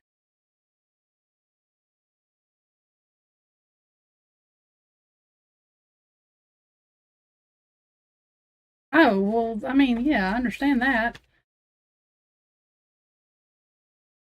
They don't trust them after the sticker gate thing.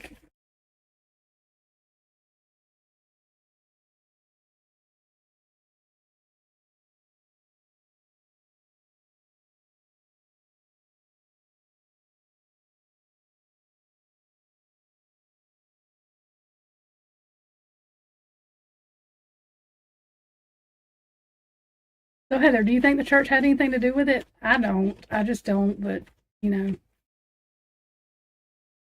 I guess they could have. But I don't think.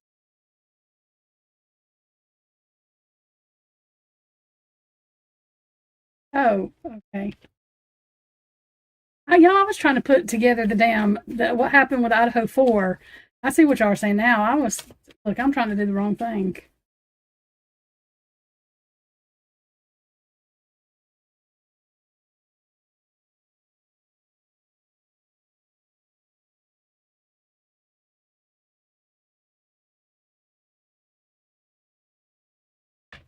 so weird.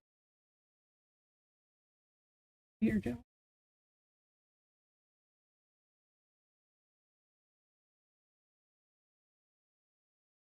Okay, so I'm still bored, and it's only 5 o'clock in the morning, and there's it.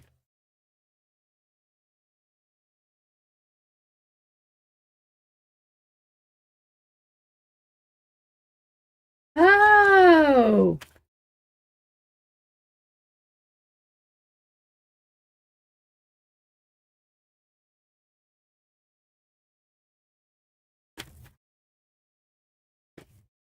Gotcha.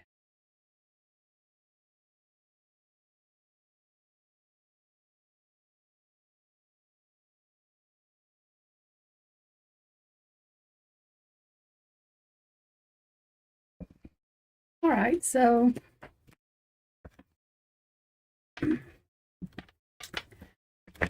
I guess what we can do is, what is that, Heather? God knows, what is this? Okay, we're going to see what Heather's saying first, and then we're going to, I'm going to do live streams where, yeah, let me tell you this idea first. Because I don't want to repost videos like starting from the beginning, but I think we're going to do live streams starting from the beginning. I need somebody to take notes. Something. I'll have to get Heather to come in and edit this or whatever so I can take my notes on it, but so I can keep up with it. But I think I'm going to like start, we probably will start this morning maybe from the beginning and then do live streams once or twice a week. And we're just going to do the case like that. On readings and see what we get. Seem to get better stuff whenever more people's here. Not more people. Whenever I have people watching, somebody watching, anybody. Or either it's more of a, not a threat, but like it's more of a, I don't know, I comprehend stuff better. But we're going to watch this thing 50 minutes in. I'm kind of scared, but we're going to do it anyway. See what this is.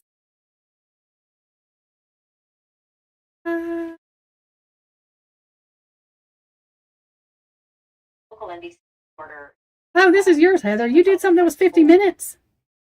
Why haven't I seen this? When did you do this? 2 days ago.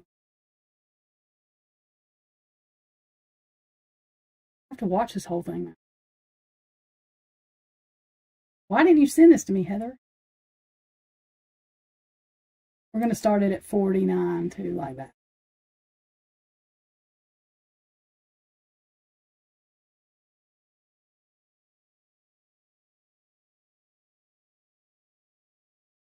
Okay.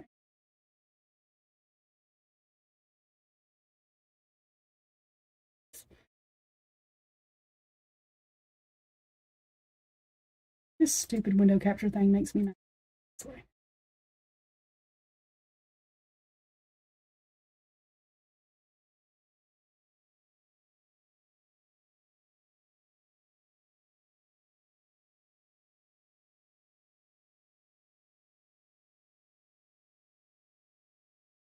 Yay.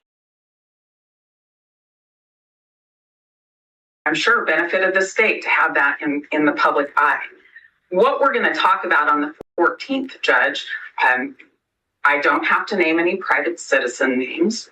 I can talk about records that exist and why we should have them without naming private citizen names.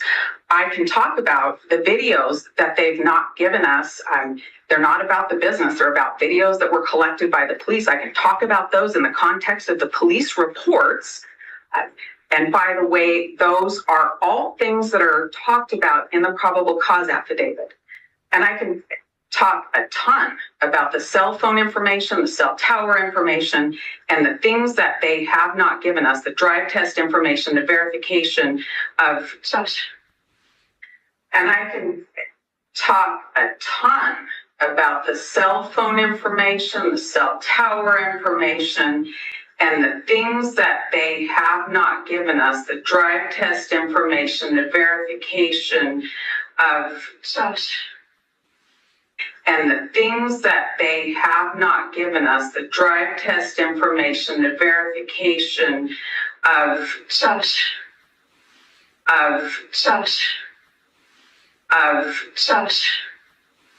That's the thing. I don't want to talk about those particularly. That's the thing. I don't want to talk about those particularly.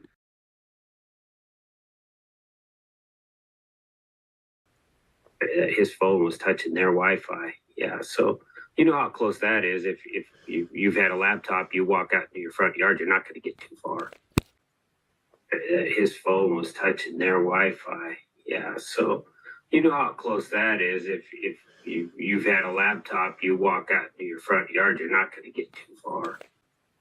His phone was touching their Wi-Fi. Yeah, so you know how close that is. If you've had a laptop, you walk out into your front yard, you're not going to get too far.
Okay, I'm disturbed.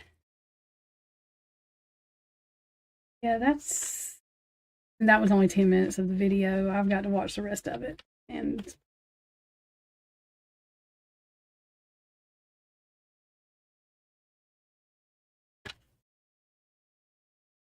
yeah, you should have.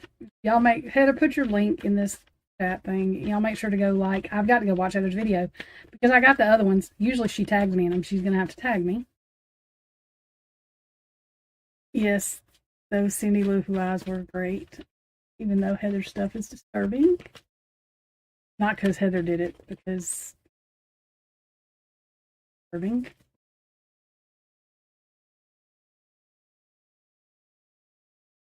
This is so weird. Why is all this? Why is all of this weird? Why does it have to be weird?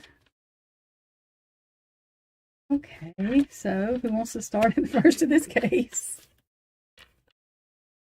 With me. Yeah, it shows a lot of fucking. I don't want to go to states that begin with I. There's some freaky shit that goes on there. I guess there's that in all states, but right now the I's are being highlighted. I. Oh, God. Okay.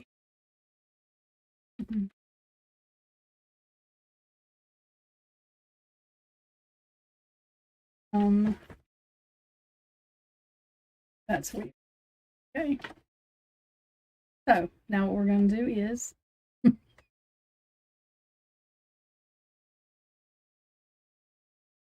not think about Heather's video. I'm just playing. Okay. So you make my mouth hurt. Like I have this sour taste in my mouth that's hurting my jaw. That's what happens. Well, as long as it's not always winter and never Christmas, you're okay. That starts happening. I'm not sure what to tell you to do. Get away.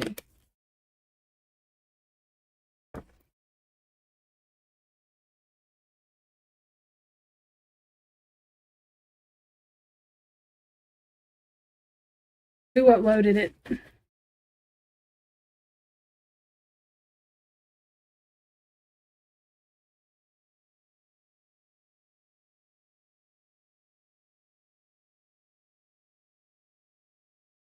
Are you talking about Idaho revealed? Who are y'all talking about? Is that who y'all talking about?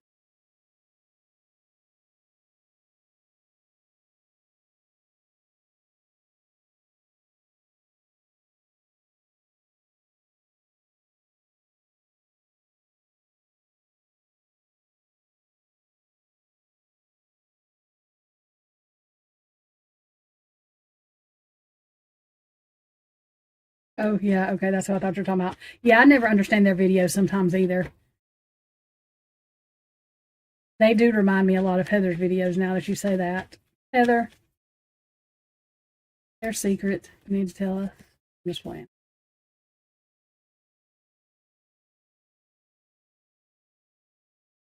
Oh, God. Let me not start that rumor. Holy shit.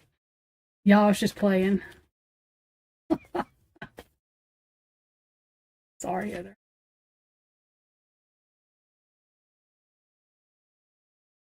Oh, it's probably somebody that knows something that can't speak it out loud, but really wants people to know. I'm convinced of that and the other ones. The Chaos Sector, yeah, I'm convinced of both of those, or somebody that knows something.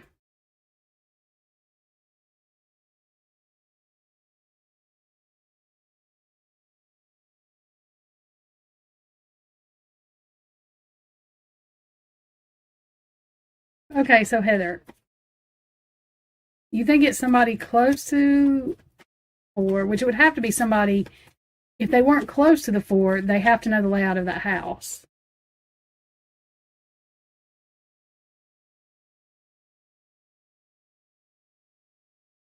Or they would have to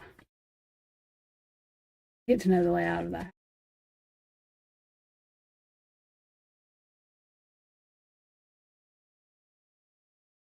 So what the hell do you think?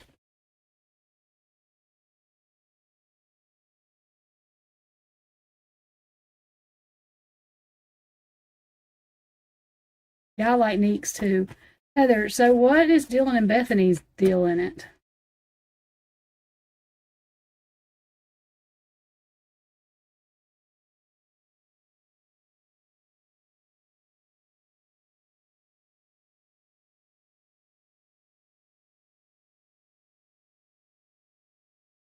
Yeah, but his phone had never connected to that. If his phone would have ever connected to their Wi-Fi, we wouldn't be sitting here right now, because that would blow the case out of the water. Um, yeah, I don't think we would be sitting here right now if his phone would have ever connected to their Wi-Fi.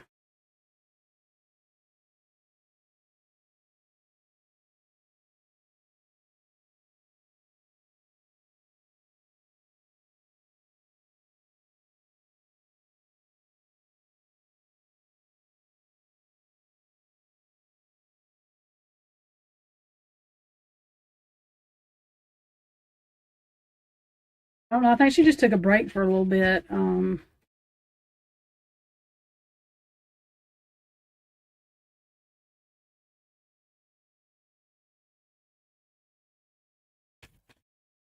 Heather, did you hear me? What the hell is Dylan and Bethany staking at, or at least Dylan's?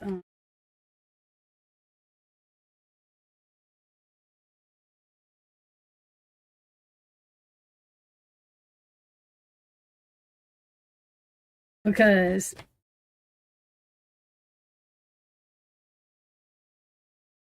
I mean, somebody don't just go in and take everybody out except two people without a reason. I mean, there's like you just that what makes no sense. I can't find Dylan's birthday. Period. I can't find Bethany's birthday. I cannot find neither of their birthday. Like they have scrubbed that shit off the internet. Literally.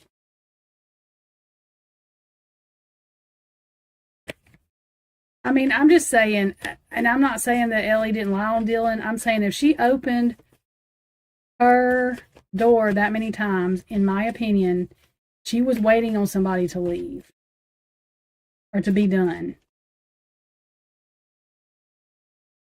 with something. I mean, you ain't going out your door. You want somebody to shut up, but you're not going out the door to say anything. Yeah, I think Quinn's got something to do with it too, but I don't know what. I'm not sure what.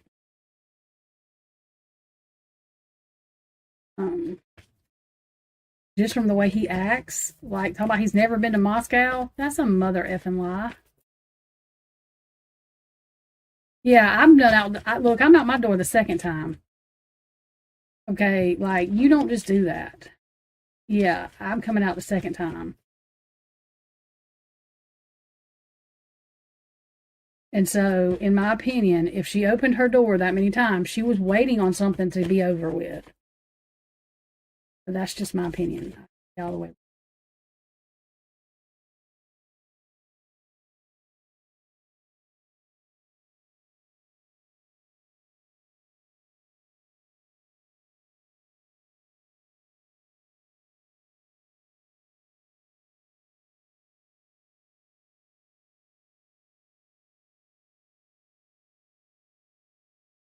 Yeah, nobody does a lineup with eyebrows. Like, that's what she noticed on him.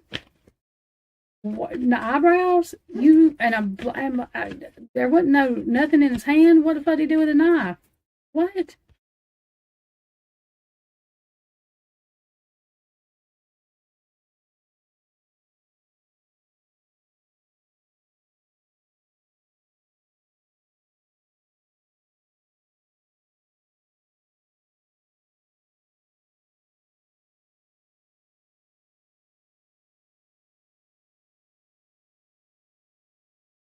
You didn't notice that he was a white male, like nothing of that nature. Which I mean, I guess maybe in Idaho you don't have to say somebody's white. I'm not sure.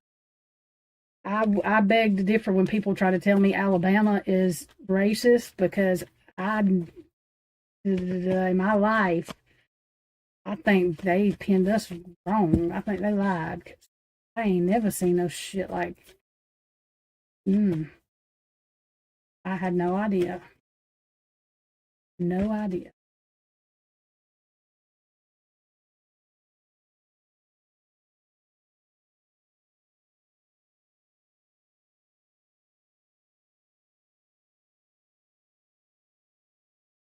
I do think Quinn was involved, and I mean, I say that because people know his name already. Like I said, the reason I think he's involved is because the when you go as far as I ain't even ever been to Idaho, trying to make somebody think like, I mean, fucking Moscow. He's been to Moscow. Your girlfriend lives there. For how long has she been there? And you don't. That's a damn lie. Come on now. Come the hell on now.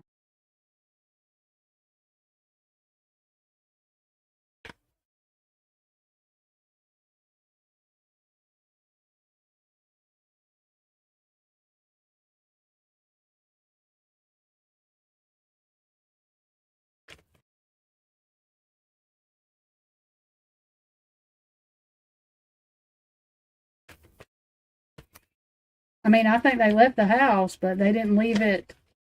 I don't know. They didn't leave it dripping nothing.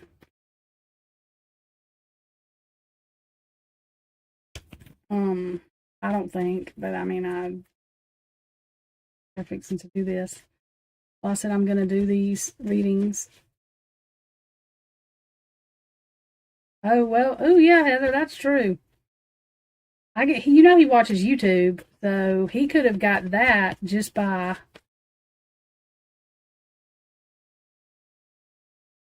Ooh, that's creepy though.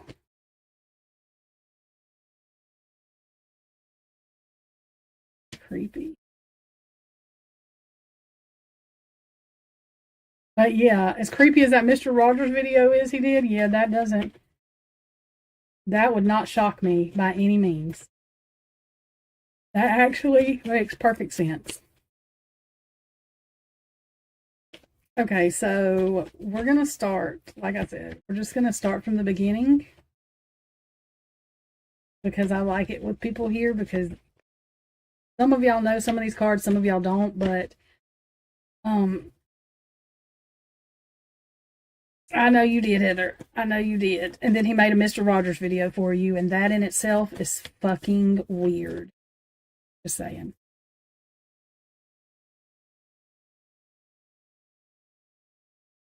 Yeah, well, Quinn and Dylan's dad get along, so I mean, I think Quinn's dad has a black truck too, don't he?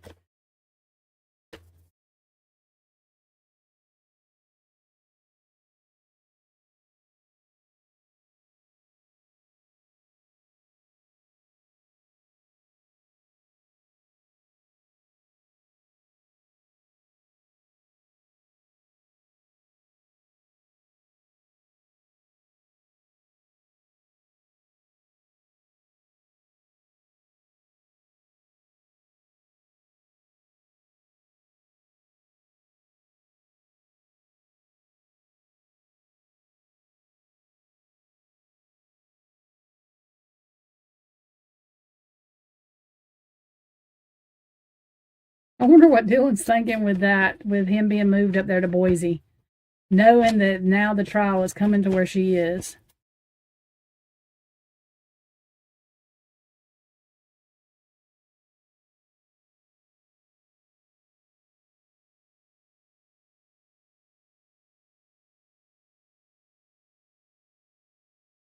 What do you mean he is the bridge? He's the connection?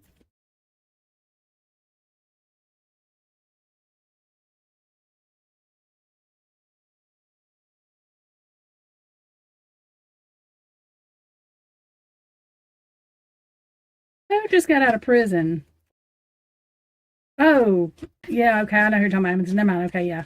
You're talking about Rosie, you're talking about, okay, I was like, wait a minute, what? Okay, yeah, he had you. Dylan's dad, or Quinn's dad had you. I think they both had, actually, just got out.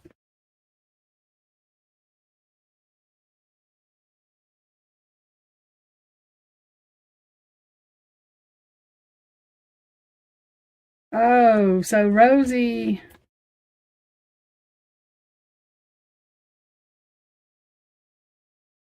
So does Doug and Rosie still get along, you think?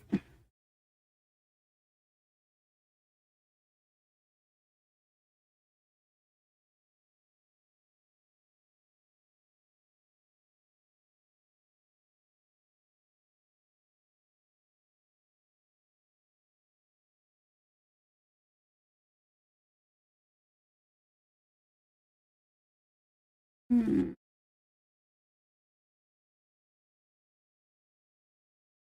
So is Rosie still working for Moscow or the PD, the police department?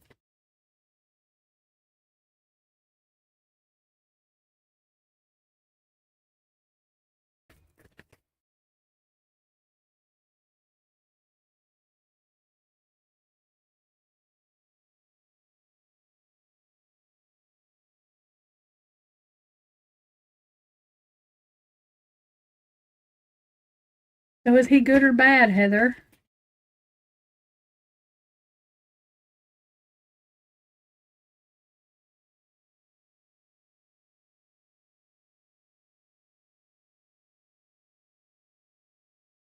I think there's two different organizations working with this shit. I think one of them is the church and one of them is the damn spiritual shit from the.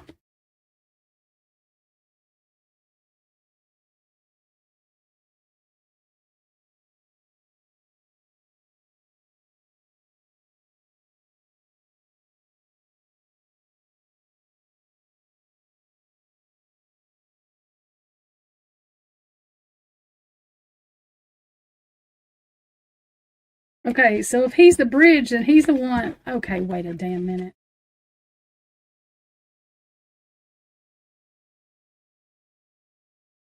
So is he the one implicating the church? Y'all gonna have to spell this out to me.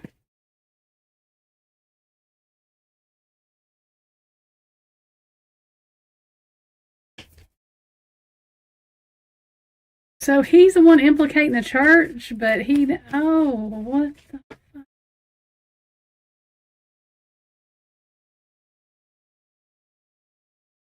So was that video to let him know that he knows, that that Doug guy knows? I know, I see you. Is that what that was, Heather?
So you think Rosendahl knows what happens, right, y'all?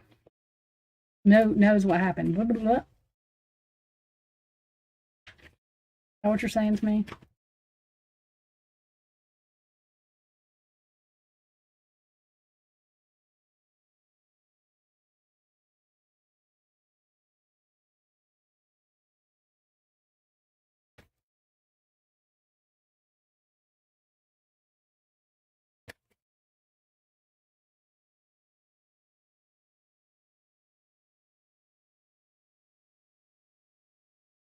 You don't think he knows what happened? Oh my God.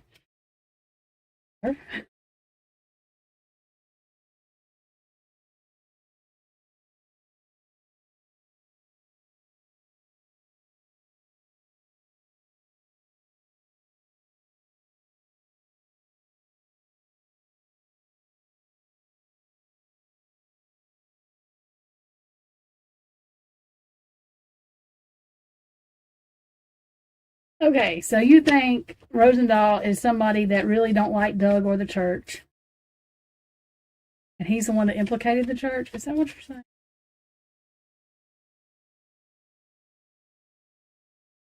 Yeah, you need to post those documents, Heather. Oh my God, fucking Heather. What in the hell? Okay, get confused. Tell me what the hell. Okay, what do you think then? I'm so confused. PR is an official. What?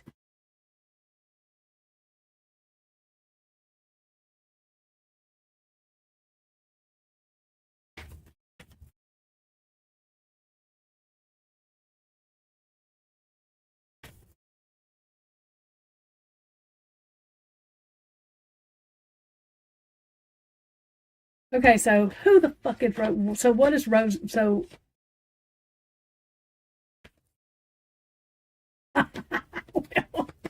you're not hitting me in the head. So what the fuck? What do you think Rosendahl knows? What do you think he do? Nothing. He's just young and dumb, or what the fuck?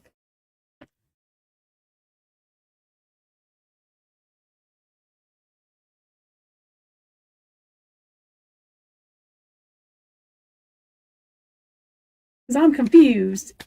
Are you saying Rosendahl is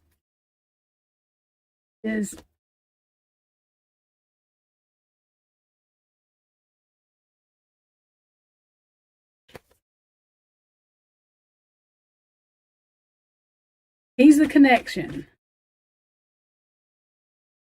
Oh, oh, oh, okay. Ha ha ha ha ha ha. Oh, okay. So they're using Rosendahl on both ends of the stick. Got you.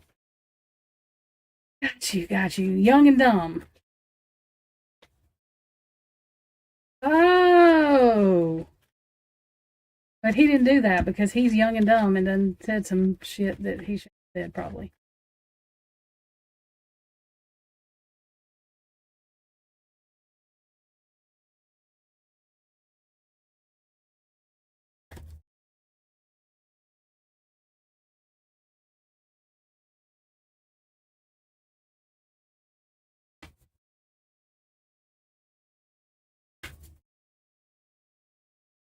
Okay.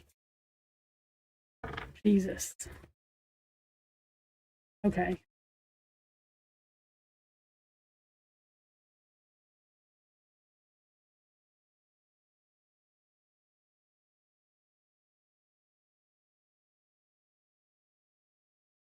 Well, I don't mean dumb like that. You know what I'm saying.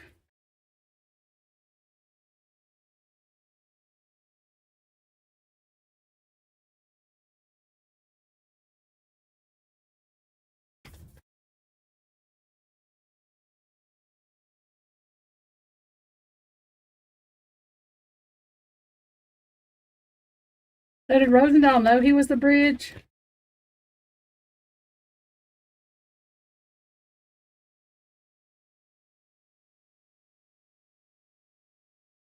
I'm seeing shuffling cards. My hand's gonna be sore in a minute. Oh, hang on. We're gonna do this in a minute. I'm just trying to understand because apparently I'm a dumbass. My goodness.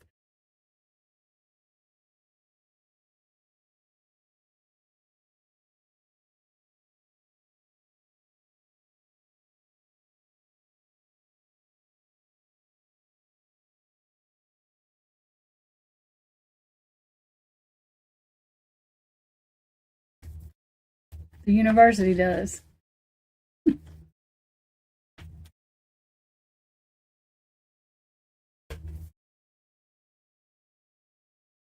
Maybe Rosendahl didn't realize what was going on, and now he's just in the middle of the fuckery.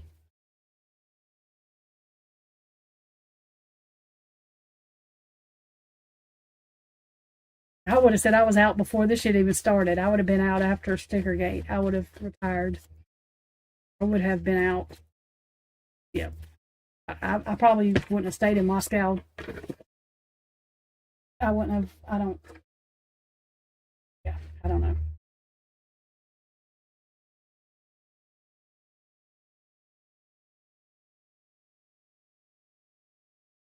What's absolutely not possible? Heather, you have got to clarify. Oh, he arrested Doug? He arrested that? Wait a minute. Wait a minute. Wait a minute. Wait a minute. Wait a minute. Wait a minute. He did that? He did that? He's the one that arrested them?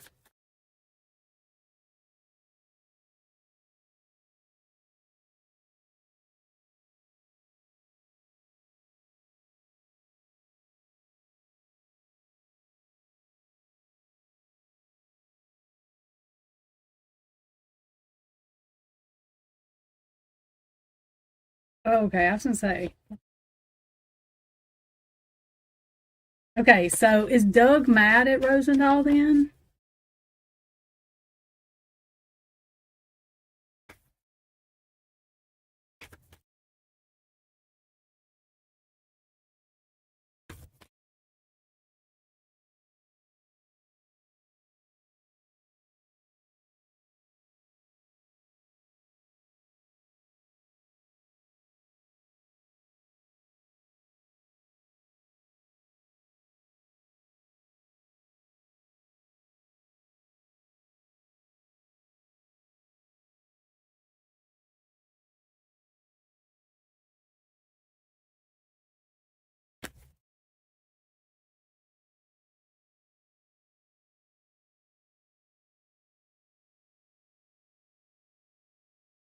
Okay, yeah, for putting stickers on the poles.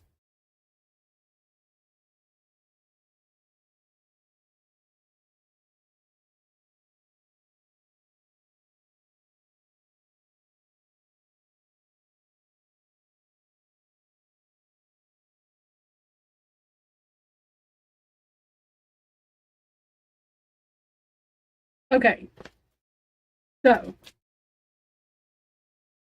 does Doug Wilson still like Rosendahl then?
So Rosendahl told them about the body cam footage that was hidden? Okay, Heather's going to be mad at me in a minute. I'm trying to connect all the dots.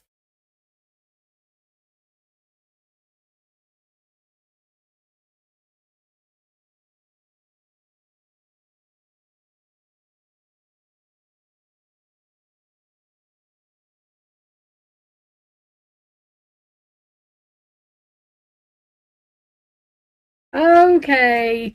So the church sent Rosendahl in there to be an officer, right? Like, is that what you're saying? 30, 2 hours later, I get this, maybe.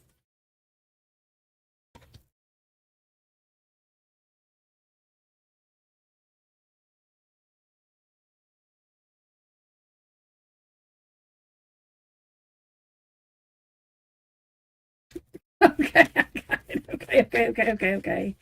Okay, I get it. Okay, I got it. Okay, I understand. Okay. I'm not confused now. Thank God, because I was like, what the fuck is going on? Okay. I got you, Heather. I get it. You're going to have to start a month in advance telling me shit. I don't know how I miss all this stuff because I'm ADHD, y'all.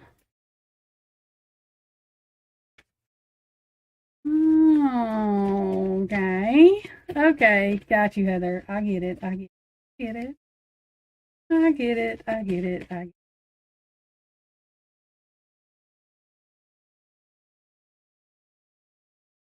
Oh, so I want.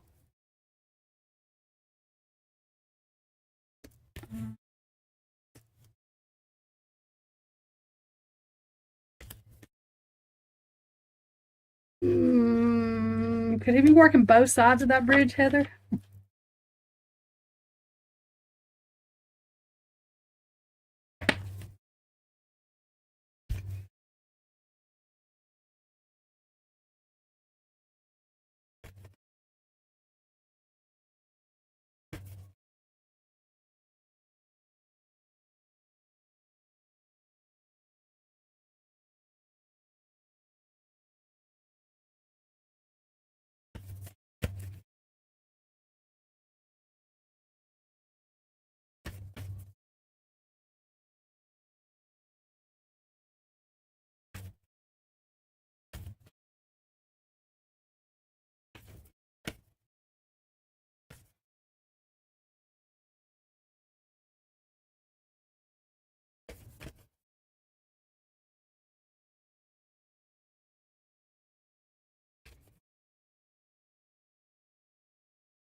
I don't know. Were they? Probably. I don't know. Said they were, but I don't know.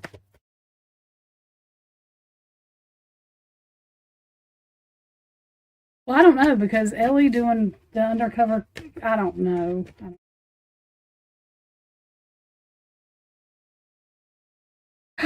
Wait a minute. Did they send that stupid man that wrote that book to ask questions to the church?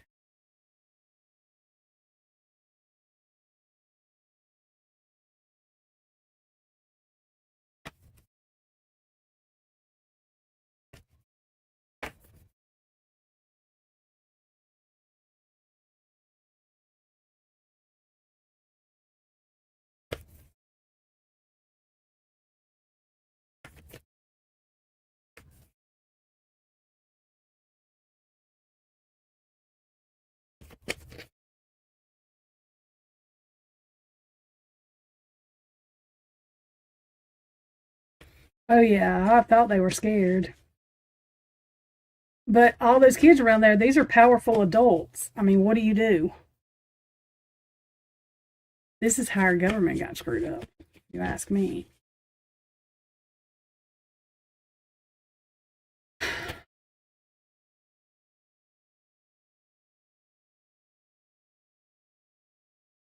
Hmm.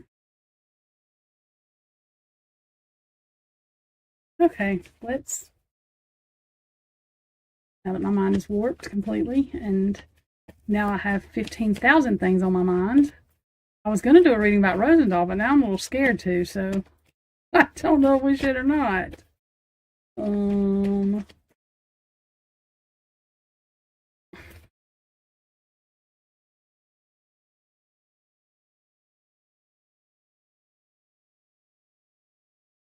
what? Okay, Amethyst, now what are you saying? Y'all speak English to me.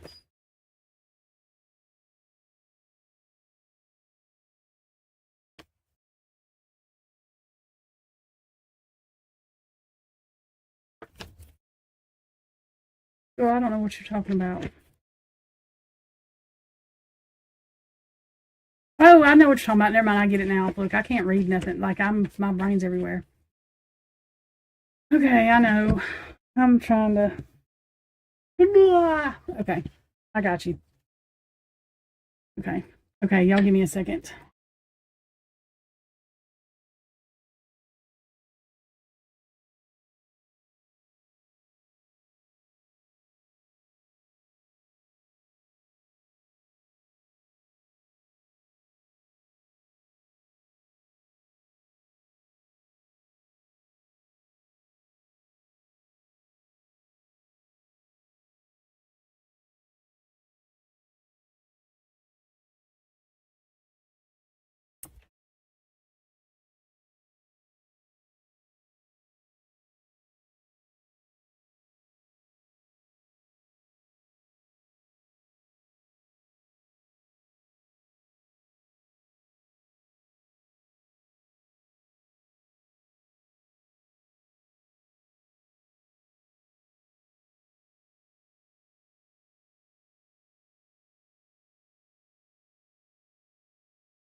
Okay, y'all. Had to your energy, fix my head, and all that stuff.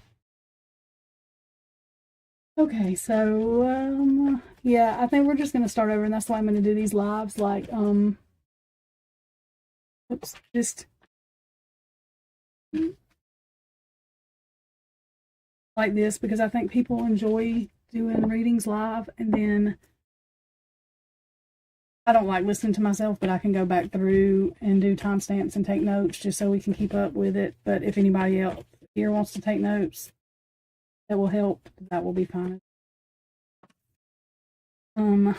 So we're just going to start from the beginning. All I really know to do.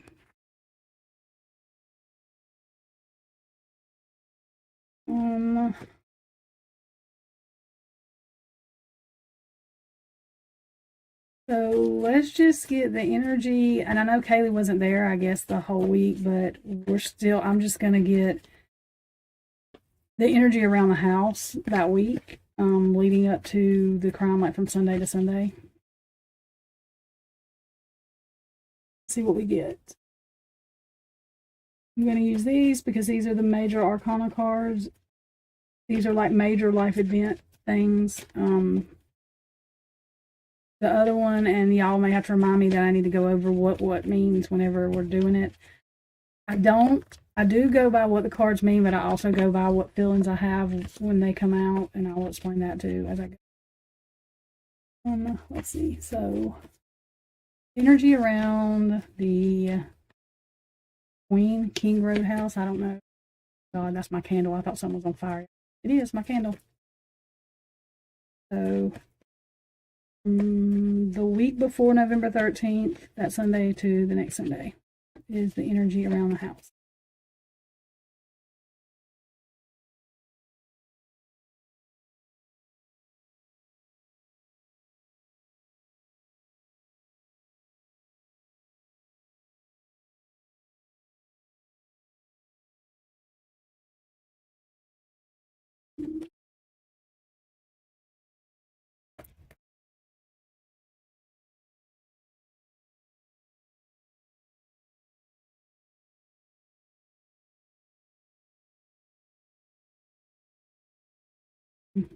More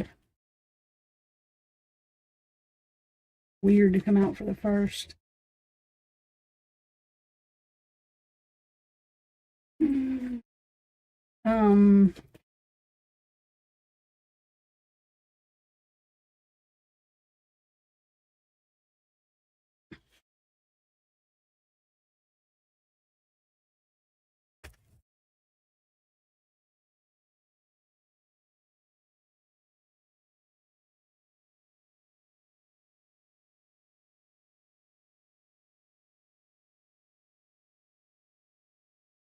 The first thing that comes to my mind is a sacrifice that was complete. Like, that's literally what comes to my brain.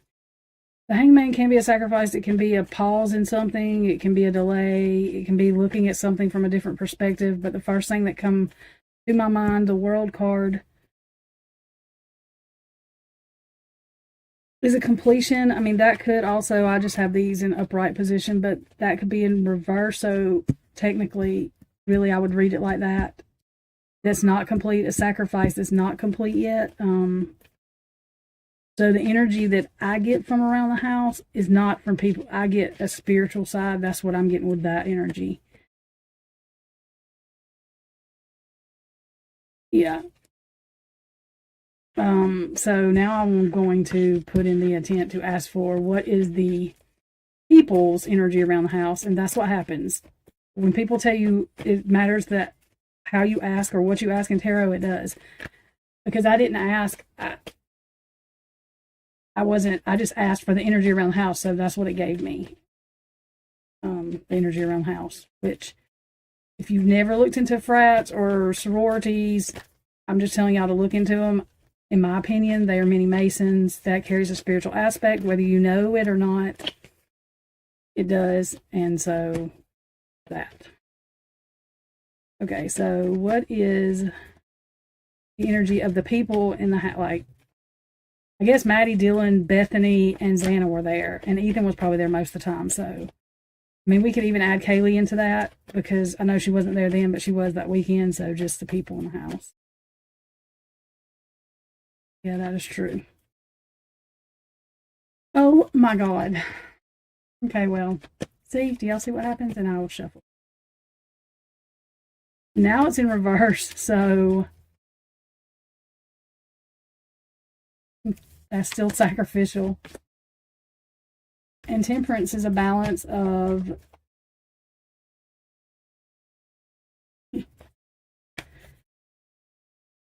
temperance can be a balance of good karma, bad karma. It can be a balance of patience, impatience, having patience. It looks like a dark angel to me. So that still just looks like sacrifice. I mean, that's literally in that card come out twice. Now y'all see what I'm saying whenever I shuffled them even. So see, and that's what I'm saying. Even the people there could be fighting a spiritual battle. They don't know. You don't see a spiritual battle. So literally, that confirms to me that was a major spiritual battle going on that you don't see that usually. So, okay, so now let's see. What can I'm trying to figure out. Let me think.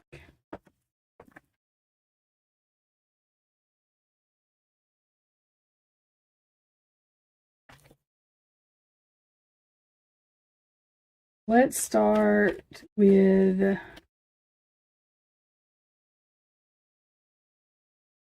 Heather Amethyst. Should I start I can start the night of the crime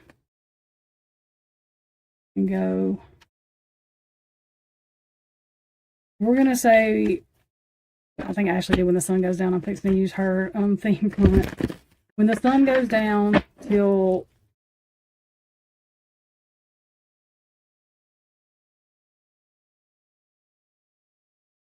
we're going to say 11 o'clock, something like that, right before the police were called, or we'll go to there. So I'm going to do, let me see. 4 victims. Let's do.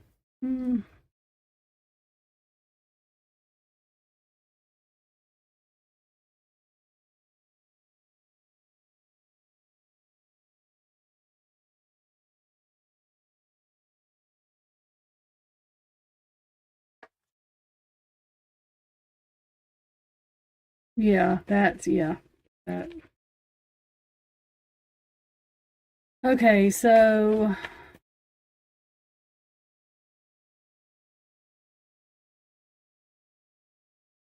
no, I'm going to do it this way. From the time the plan started till it was executed, what happened? Whoever, I'm taking Brian out of it, like I'm taking whoever out of it. So we're just starting like we don't know nothing.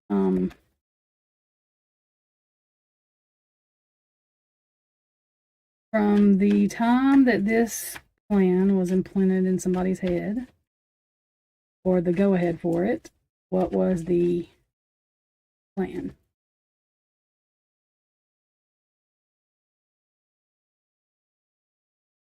What did it entail? Maybe we can get how many people.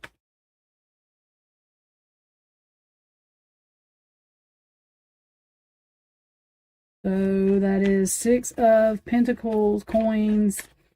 There's other stuff they call them. I can't remember, but it's coins or pentacles are earthly things, material things, money, your finances, houses, the material things you own and possess. That's a give and take. So there's an even give and take from this person's perspective.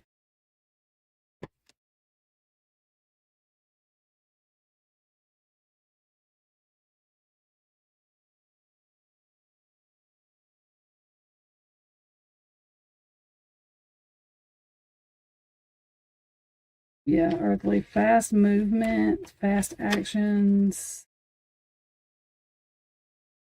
Have to I took everybody out of it, but there comes the link again. So there's money being exchanged, give and take. Okay, that's what this says to me. This card. This is like fast action, fast. It could be fast action of the money, fast messages. This Empress to me, there is somebody that's linked in the case. It doesn't have to be a female. I've got that it was female.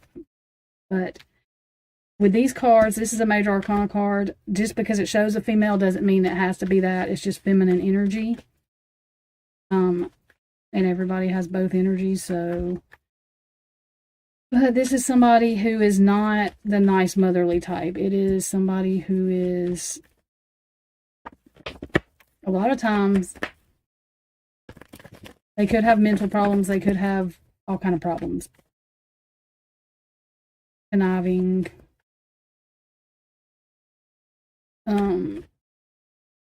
So I asked, from the time this started or, was implemented in someone's head that this needed to happen, what was going on. So what we're getting.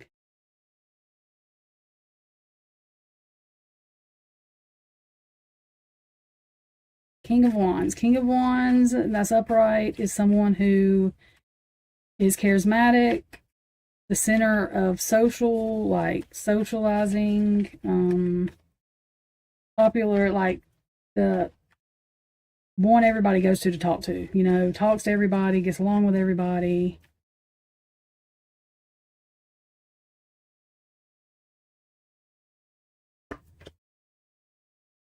And there's the Emperor. Reverse. Yeah. Are you talking about the wands, Amethyst? Yeah, they are, it's about passion and growth. Like, it can be travel too. It can be about actions, and it can be spiritual, yes. Yes. So that could, yeah. The Emperor, like the Empress, this is somebody who's conniving. It's not the loving father type. It is, so we have the Emperor and the Empress in this, and that is, I always get that. There's an Emperor and there's an Empress. So there's a man and a woman behind this. That's what I always get every time.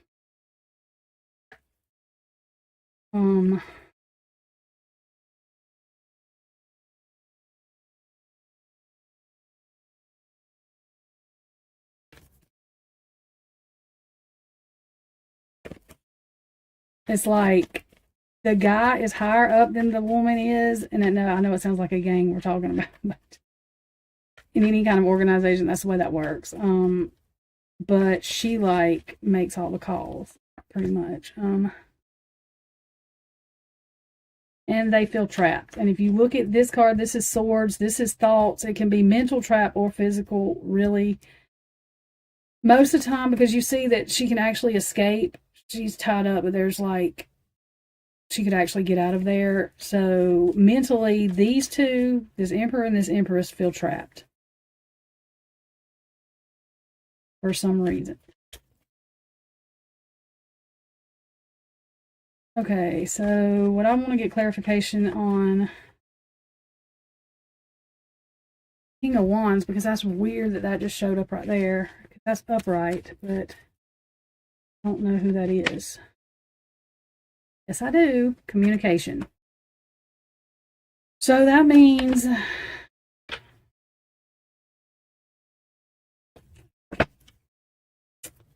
that makes sense, because I just told y'all that the King of Wands is the one that people talk to. So this is who reports to them. Communication about whatever.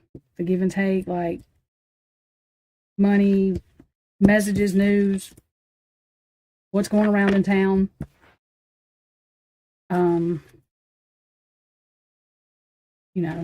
What people are doing, what communication.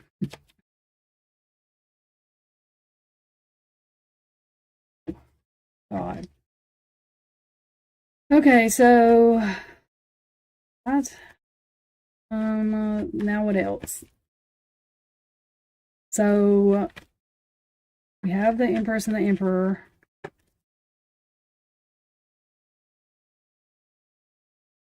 what is the reason that this, whatever was planned, whoever it was planned for in that house, what is the reason that that even come about in somebody's mind? He probably did. Probably did. Well, I just picked out 2 cards. Okay.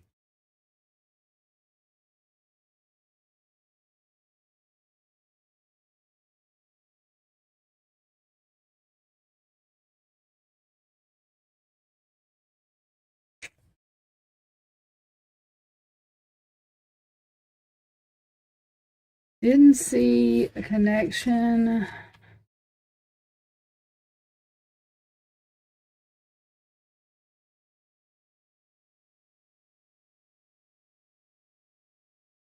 Four of Cups can mean a couple of different things. Four of Cups, like as you see upright, the cloud, whatever, hand is offering him that cup, and he does not want it. Like he's looking down, he's not accepting it. So that to me makes me think, and cups are emotions. Cups are emotional. They can also be drugs. I mean, be a couple of different things.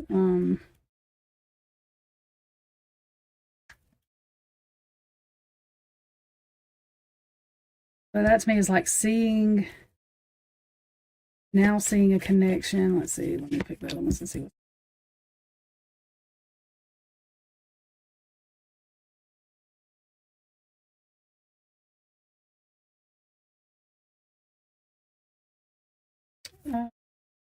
The Empress again. All right. The other 2 cards, y'all.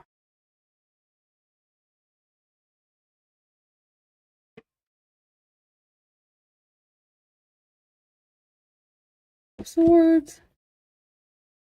And the lack of balancing priority. Okay.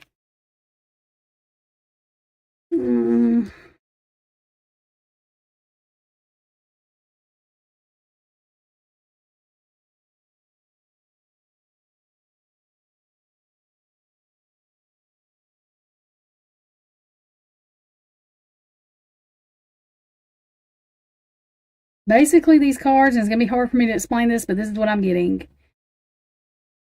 This person, King of Swords, is like the truth, the King of Truth when it's upright. He is truthful, he is logical, will talk, you know what I mean, is going to say what's on his mind, but it's truthful and it's meaningful. So somebody is telling her the truth about something that is making her priorities out of balance, which has to do with her money and her and probably other people's money.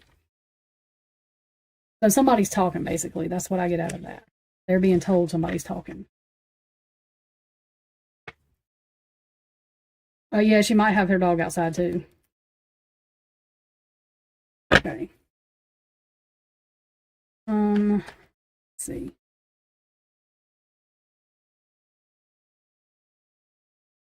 Is it? Okay.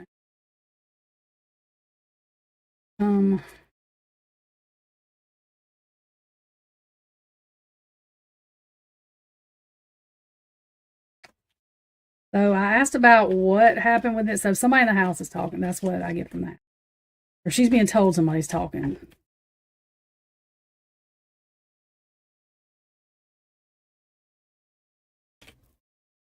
Hang on. Let's see.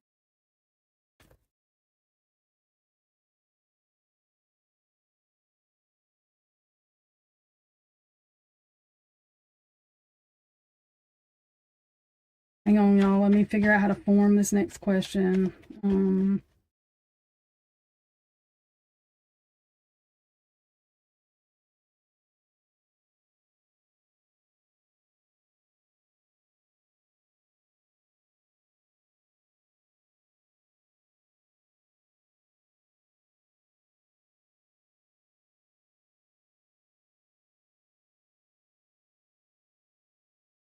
What are these people talking about? What? Who is talking? Well, I mean, what is being talked about?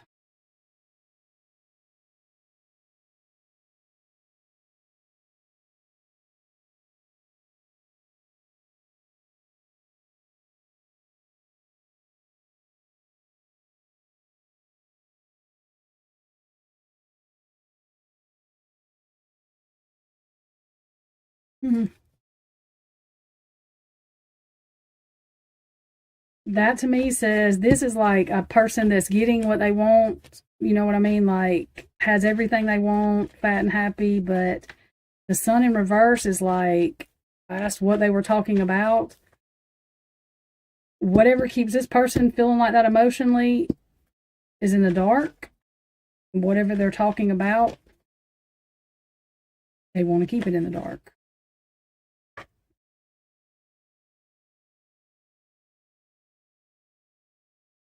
Okay, so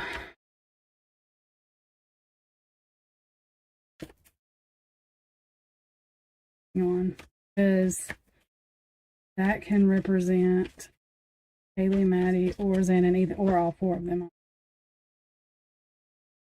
Who are we talking about? Not moving away from truck, Haley and Maddie. Okay.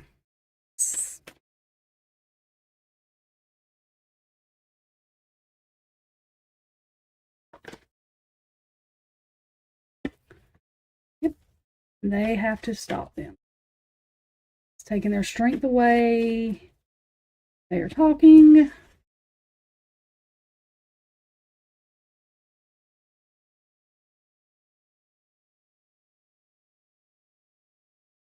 King of Cups in reverse is not, usually it says somebody loving, showing their emotions, showing their love, you know, has very good emotional, like mental stability and all of that. In reverse, he's manipulative. The opposite of love. It's not. Yep.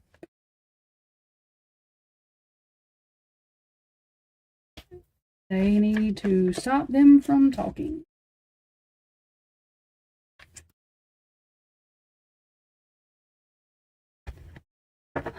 Okay, so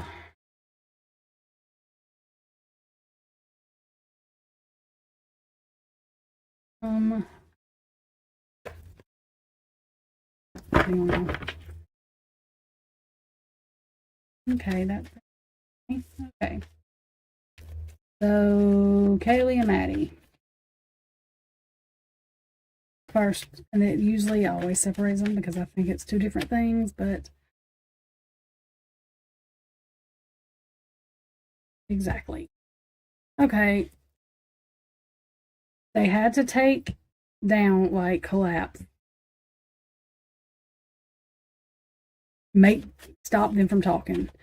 Humanoid in reverse is real human to me. They're talking about Kaylee Maddie. Flight risk. Because they couldn't let them leave, even Kaylee, and risk coming out of the woods, them talking, any of them.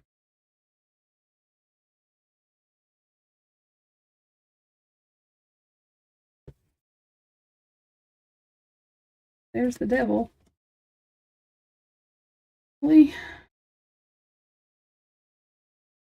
Good versus evil. That's exactly what that means. That is the Antichrist and that is the God card. Good versus evil.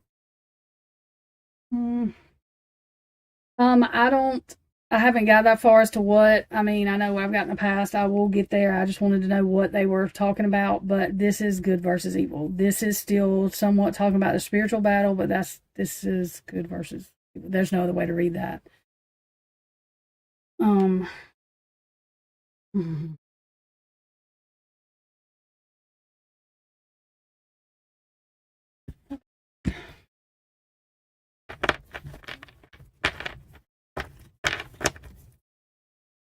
Whatever they were talking about had to do with somebody's money. It was going to make their money, it could make them, at least one way of the way they earn money, go away. Whatever they're talking about is out in the open, so it was too out in the open. Liberation in reverse is restricting somebody, is that male with the watch. It's kind of like time's up, and that's what. Okay.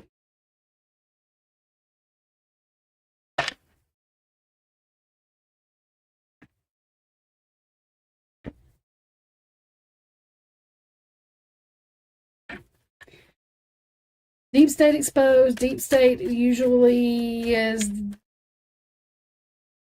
We're just going to wait because it may not be. But neighborhood and natural disaster in reverse is man-made disaster. So this plan literally was made whenever they were talking in the public. People could hear. And they got word of it. I think this was over a period of time, but restricting their freedom. It's time's up, however you want to read that one. Deep state exposed, neighborhood, and man-made disaster. So the plan was a man-made disaster because the man or woman or person come up with a plan. Okay.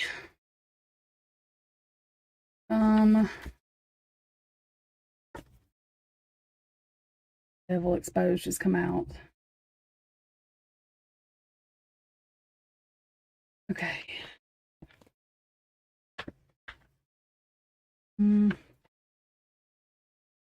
y'all, sometimes it takes like, I'm sure what they're talking about will come out, but sometimes it does not come out exactly when we, you know what I mean, like want it to. I don't know how to explain this. They just kind of come out as, I mean, I say they're led to, but, okay. So what part, Ethan and Xana, what was that deal? What, yeah.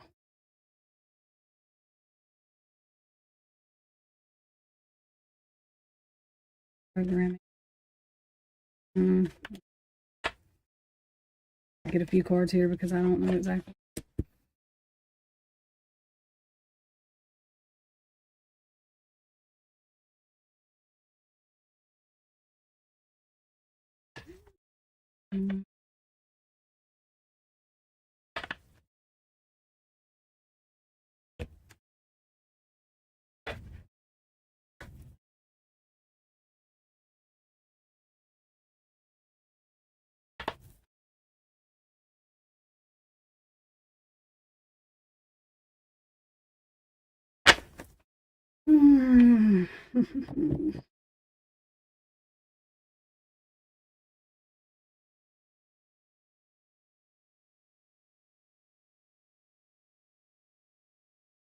Hang on now.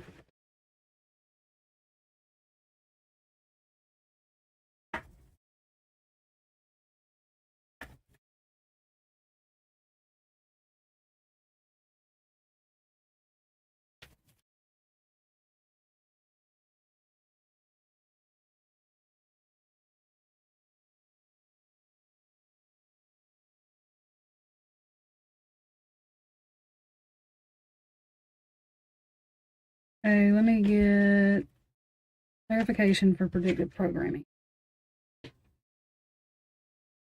Empress reversed. Whoops, hang on.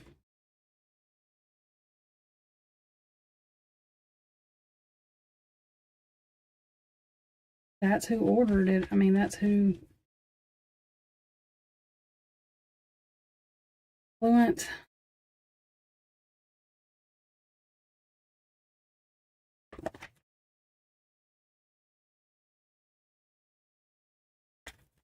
A fluent reverse is like the mighty shall fall. And see, that's what I'm saying. It starts getting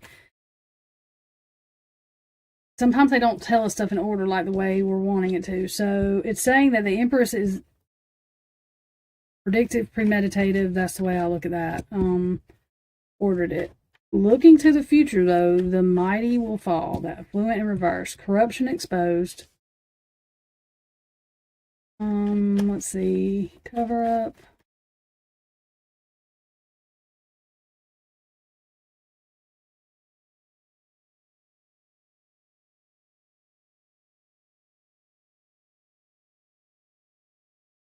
Creating a narrative, betrayal, left out in the cold.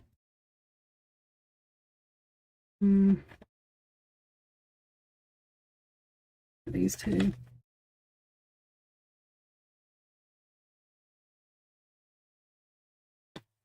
And Ethan.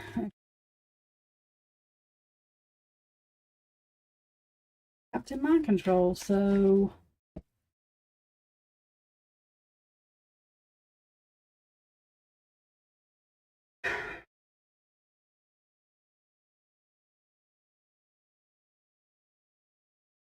somebody created some kind of narrative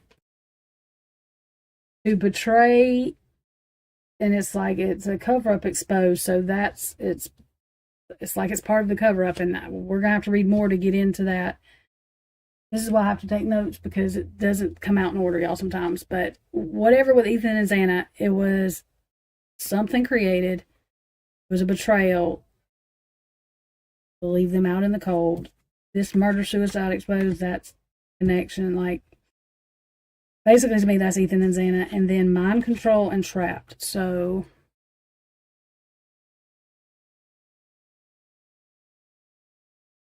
corruption's above that.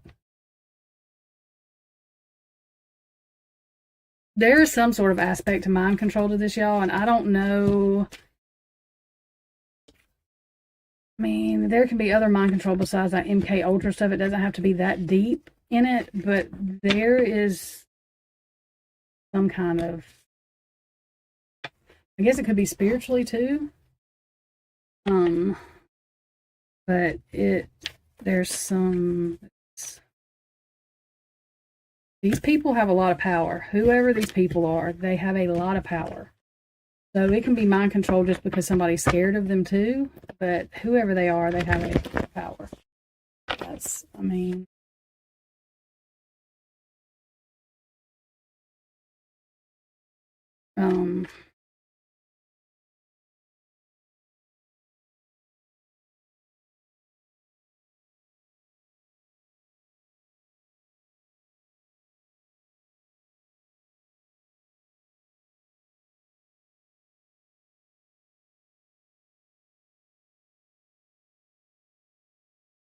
Whoever come up with this plan, what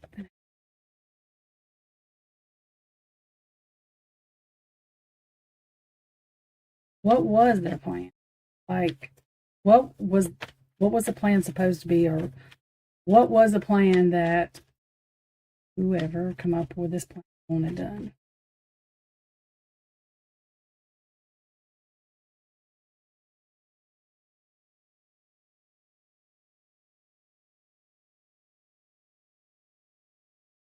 Like, literally to keep somebody from being able to walk away from something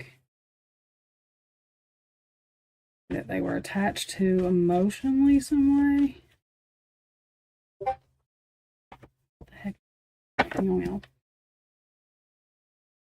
Trying to keep it, people not knowing though.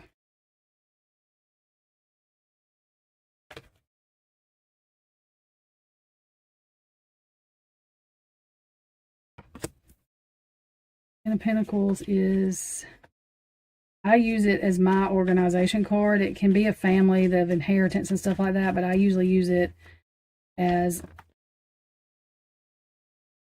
an organization family. I use 10 of Cups as like a family, you know, love and family. That in reverse means they were losing money or could lose money if this was exposed. Whatever somebody was walking away from, if it was exposed, what they were trying to walk away from, there would be money lost.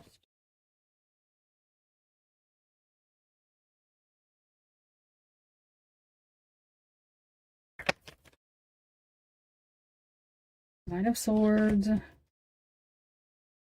Three of Pentacles. So that's a group, like 3 or more people not getting along. They're not working together. Usually it's like working for money, like together, you know, somebody's not getting along. So Knight of Swords in reverse is backing away, and that's under trying to walk away from something that's, because Knight of Swords usually is like somebody that comes in, I mean, they're coming in to rescue, just tell the truth to, they, you know, coming in with the truth. That's like not coming in with the truth. That's backing away.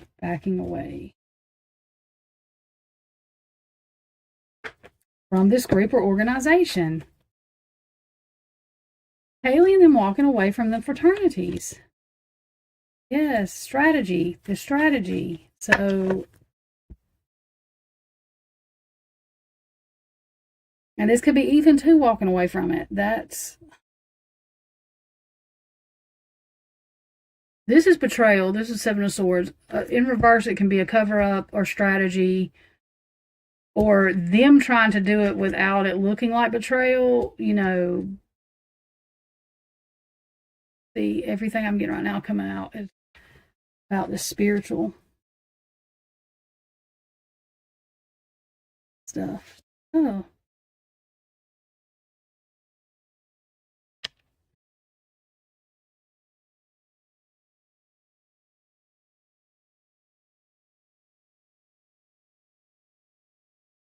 That too, but with this being a group card and that being an organization card, because they do lose money if people are not in there, which I think Kaylee and them had already backed away from it, so this probably has to do with Ethan backing away from it.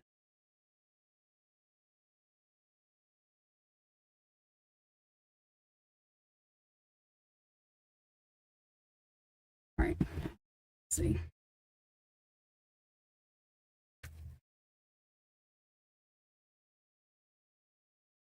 Because I think Kaylee was the only one going away from the house right then. Yeah, the frats, yeah. Yeah, because Ethan was, I think Ethan was walking away from it. Okay. So, instead of trying to get clarification cards for each one, because that gets harder, we are going to do, wait a minute, card. Stop it. We are going to do, how many cards I have there? 3. So, 3 or 4 clarification cards, just direct, please, as they can be, about what I just said. Is that correct?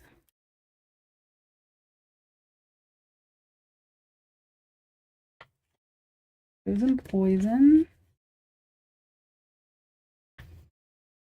Shining light on it, coming out of a portal, not into the dark. Great.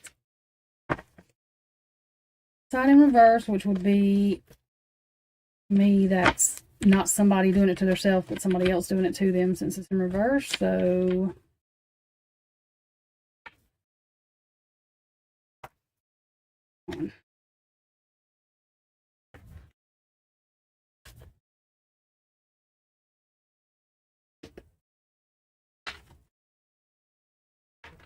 they're trying to direct the energy somewhere else so the investigation don't go there.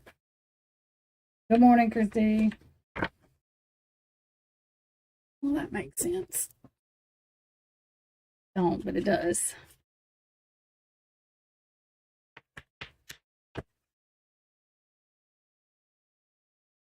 Now, do y'all see how these cards come out? I like to do it live too, just so y'all can see. Sometimes it's confusing, like when you're doing a reading, because it don't come out the way you like. Sometimes part of the story will come out over here and the other part, and then you got to put it together.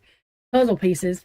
Because people's like, well, you read tarot, you should be able to tell everything that happened in the crime. I mean, I wish it was that easy. Sure do. Never that easy.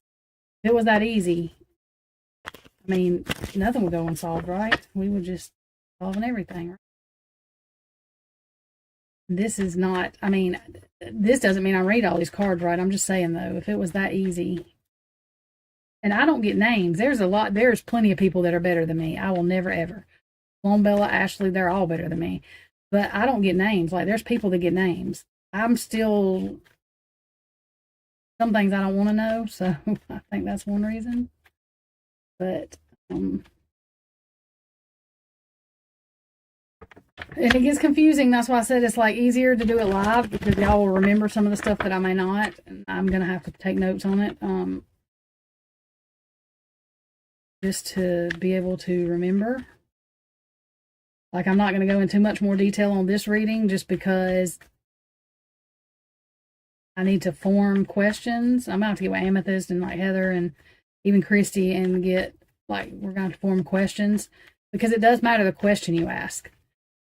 It's very, I don't know how to explain that, but if you don't ask the right questions, the cards really don't, it's hard to, I mean, there are some people that can decipher them, it don't matter what, but I'm not one of them. I claim to be. Never. Because I'm not. Okay, so to end this part of the reading, and I don't know how many parts there's gonna be to this. We're gonna call this part 1. I'm going to get 2 cards from each of the 4. We'll start with Kaylee. So, okay, 3 cards. 3 cards. I don't know. Oh, great. Thank you. Kaylee. Start with that, why don't we? That, why don't we? Not.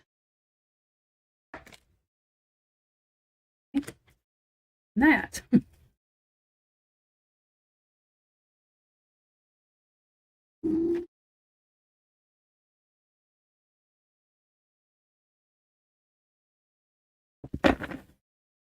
There's somebody that's fake that is now trapped because they know what happened. I get from that. Sometimes they add on to each other. It depends. Maddie. Great.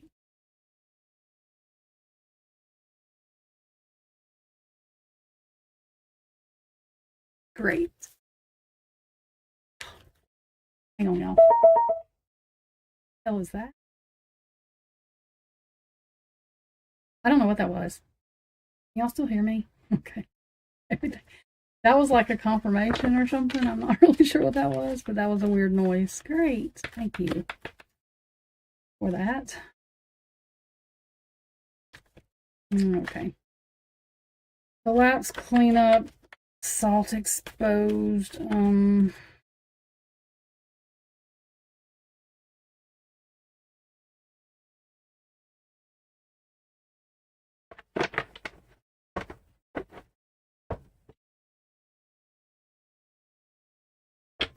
All right, hang on. We might have to get confirmation on some of that. Xana, let's see if Xana's, sometimes they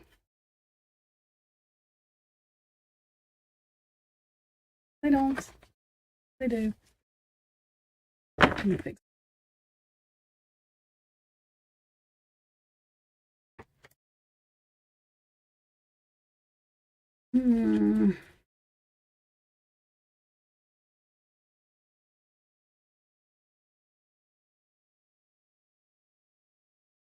Thank you, Xana. Okay, so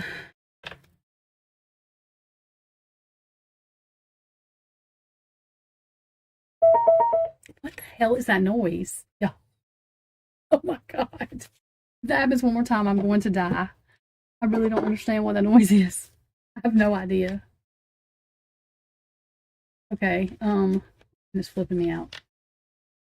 Okay. That. I don't even know what it is. Okay. There's somebody that is, I'm going to say, that was a fake friend to, great. There's that card. So their DNA somewhere in the house, I'm sure. I don't know, Chrissy. You know what? I question whether I was connected real good, and ever since I've done that, the weird stuff has happened. So, not question. I'm good. Just, yeah, whatever. Oh my God. He's having a panic attack. Okay.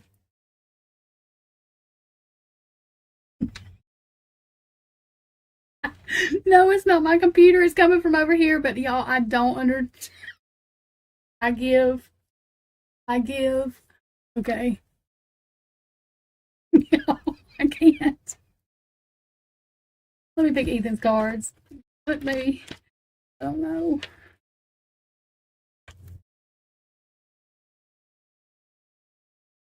Oh, I don't really like that card coming out after we're talking about some notifications. No, my cell phone's right here. So it would, I don't know. Why is that? Why did. I'm flipping myself out. Okay. Oh, that power's twice. That's power, and that's power, and that's taking power, and taking power, and taking power. So, y'all. What the fuck is that?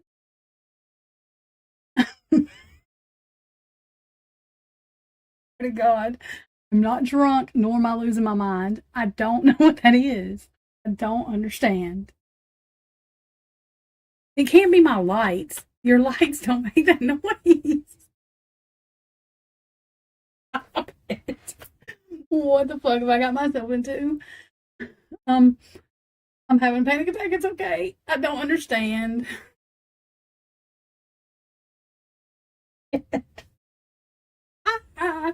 Okay. I love my life. Okay. That's what I'm saying. It's not. Wait a minute. No. I don't think. Y'all, that's not my phone. Do y'all hear that? That did not come from my phone. What is that?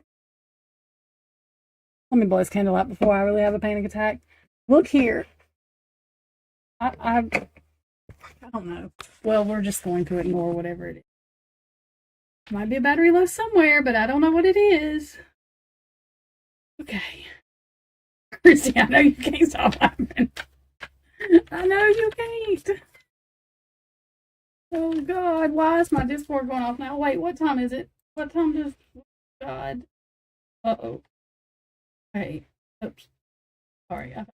Okay. I don't know what... Okay. I've got... Okay, hang on, y'all. Okay. Let's read these cards. No, it's not the candle. It's not a computer neither. The computer is like right here, y'all. Like right here. It's not a computer. I don't know what it is, and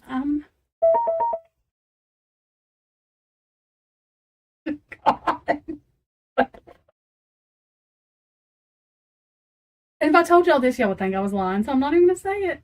Yes, I am. I don't care if you think I'm lying. It's over there under their pictures somewhere. It's over there because their pictures is over there, and it's under them. And I don't know what the fuck was.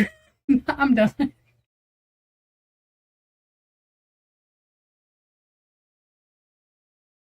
I could have swore somebody was talking. Y'all better quit. Y'all gonna be having to stay with me every night. All y'all, whoever's in here, because I'm not gonna sleep again. This is as bad as Lana's damn thing going off, her smoke alarm thing going off. Calm down, calm down. Okay. Okay. Am I not supposed to say this? What's going on? I'm so confused. Um,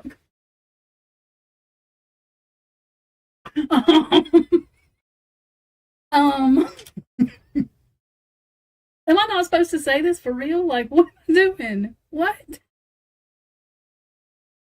I'm so confused. Hang on. I need to phone a friend. Let me go actually.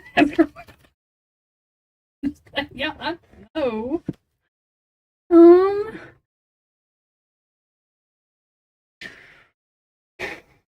It said so, Christy. Okay. Shit.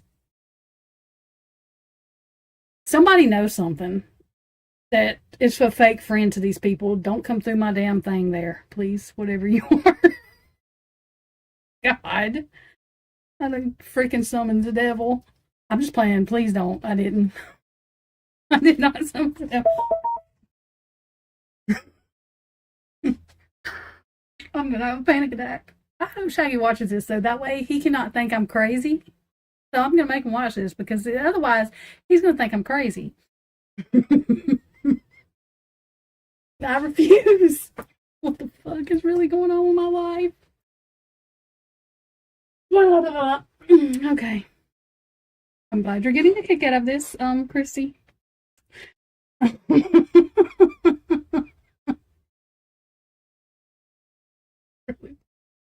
Understood what it was. Don't say what I know.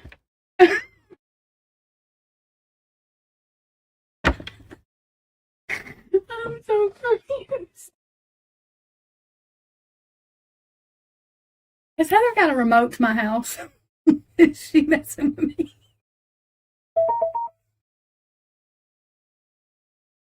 I can't.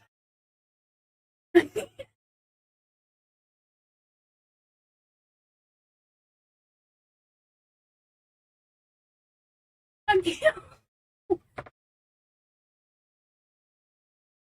I'm so confused.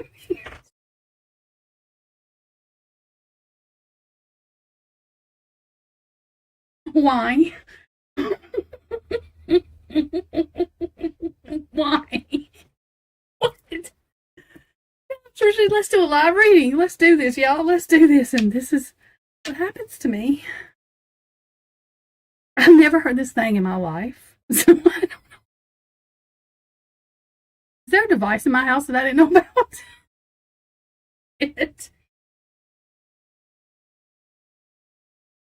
I need drugs to deal with this.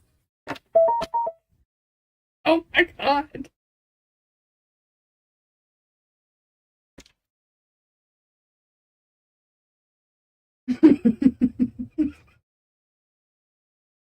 What is going on?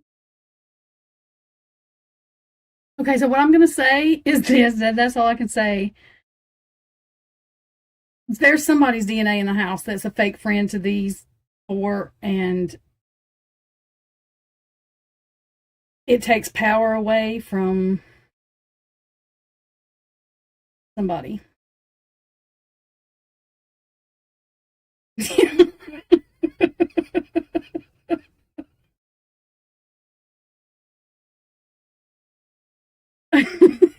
What is this? Don't flip me out. What?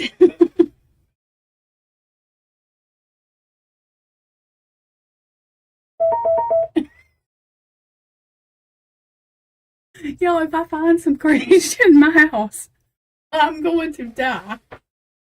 I'm going to die. Meg, we have an issue going on. We have a problem. Houston, there is a problem. Christy, tell her the problem.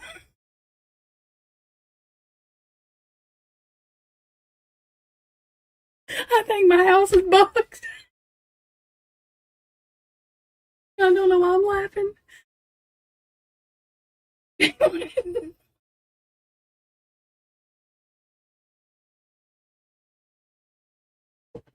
Y'all, if Shaggy asks y'all better tell him. Y'all better not act like I'm crazy. If I hear y'all in Discord talking about, I don't know what the hell she's talking about. Oh, God.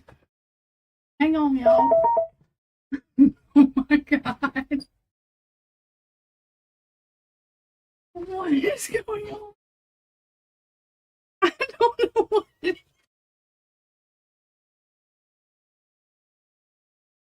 I'm trying to go to sleep.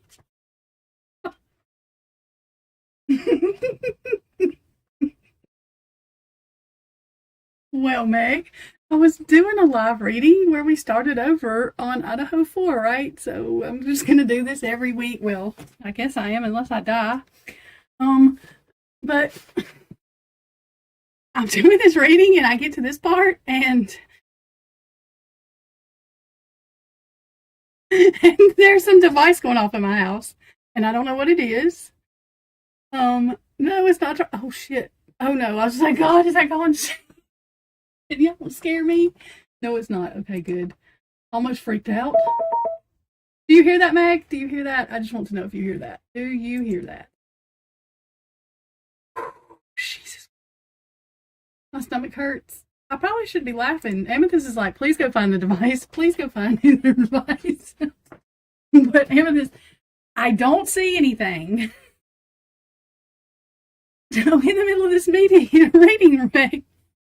You see the cards that are on the table? This thing starts going off. And I'm not real sure why, and I can't find it. There's nothing over there.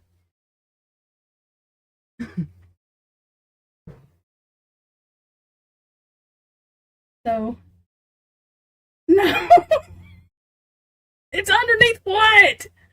Oh my God. And then the surveillance card come out, and I really got nervous and started sweating, and now Amethyst has me. Underneath what, Amethyst? What is it underneath? Oh my God. Did I blow up? Somebody call 911.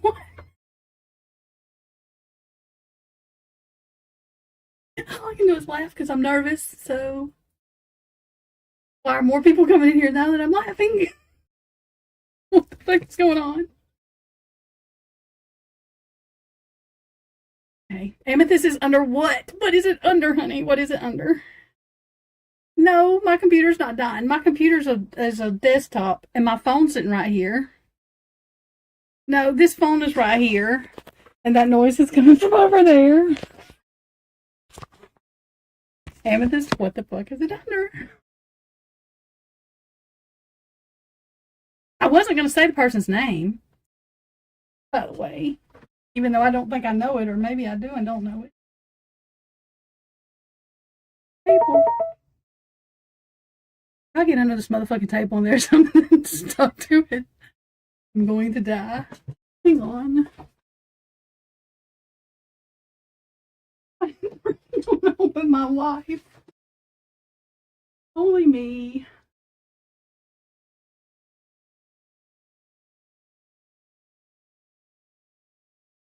What the fuck is this?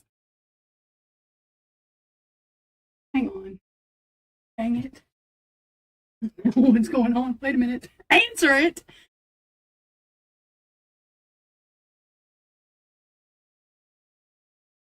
Oh, God. Okay. I don't know if I'm so confused. Hang on. I'm trying to breathe.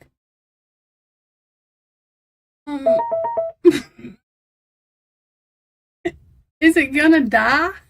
Or is it just gonna keep doing this? I'm just really confused.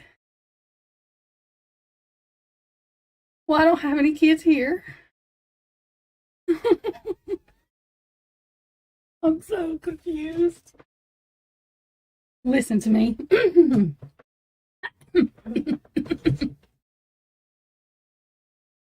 Well, I would say I was going nuts, but all of y'all hear this, so I can't be going nuts. Oh, God. Great. 12 gauge would be it here. Just ignore what we're talking about. It's okay. I'm not losing my mind yet. I have no idea what that is, y'all. But I'm not losing my mind.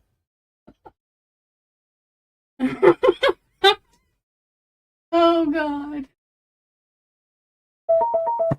See? See? See? Great. I don't know what that is. And I have looked everywhere. Still don't know what it is. So anyways, I don't know what this surveillance card is for unless it's talking about me because it really doesn't fit too well there, so I guess that was my hint. Otherwise, there's just somebody that knows something and their DNA could be wherever. No, it's not a toy. I don't have children here.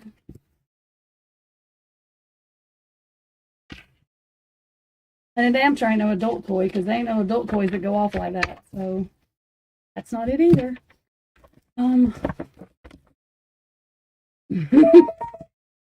There it is again. No, it's not a pet toy. None of my dog's toys make noise.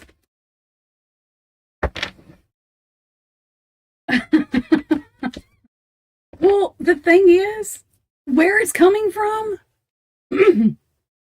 there is no electronics over there.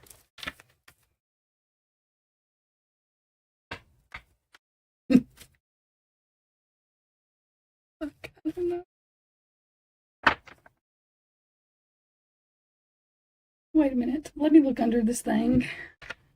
Maybe it's, hang on, I might know what it is, but this thing has been turned off and the battery's been dead forever. So if it's this, then I'm more confused. Hang on. Swear to God. Only my life.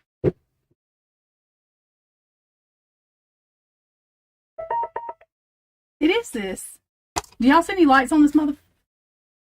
Do y'all see any lights on this on? Because it's not. And it's not been plugged up, and it's not been on, and it's not been...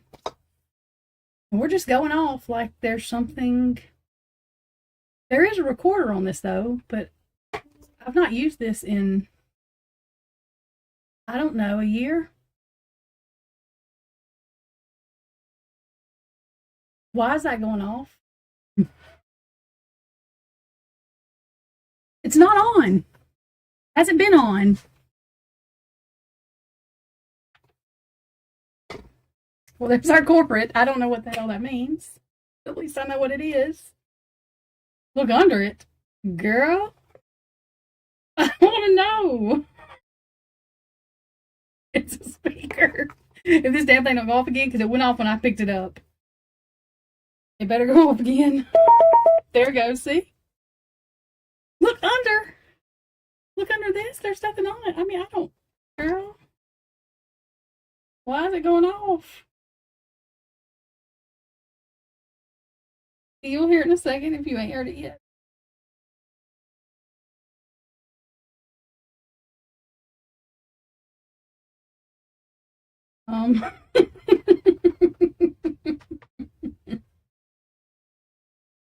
My life.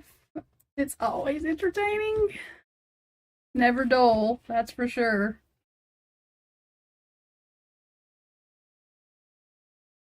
It's you. Well, if it's you, I'm not scared. But if it's scared.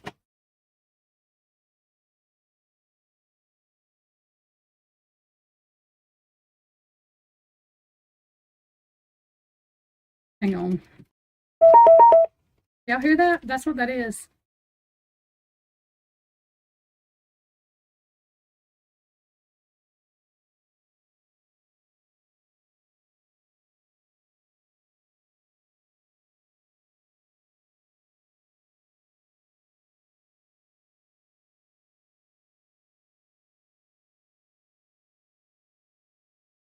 Hang on.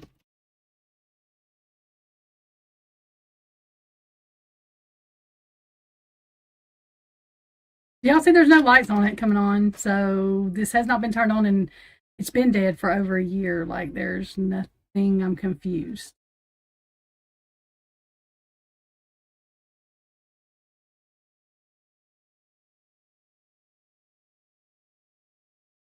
Hang on. What am I talking about? Oh, yeah.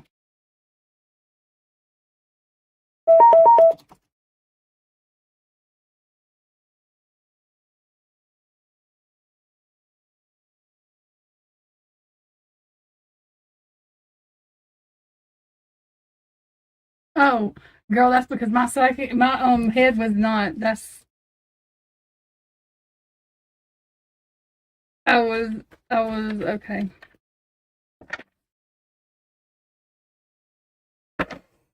Now that my nerves are like, I'm a little, I don't know. I can't, I really don't know how to make it stop. On and step up. Right, it's a light. I'm sorry, y'all. It's a strobe light thing, a speaker. It's a Bluetooth speaker, but It looks really weird on the inside, by the way. Let me stop looking at that. But I don't know why. Yeah, I think it was a sign for what I was saying.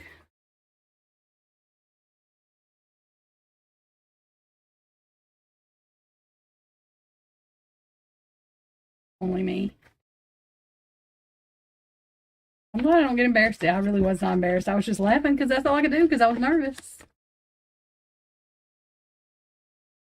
Oh, well, make it stop now, girl. What the hell? I'm not saying nothing. I'm not saying nothing. Make it stop. Make it stop. Shit, make it stop. As long as it ain't the devil coming to get me, I'm good. I'm not trying to conjugate the devil up here, girl.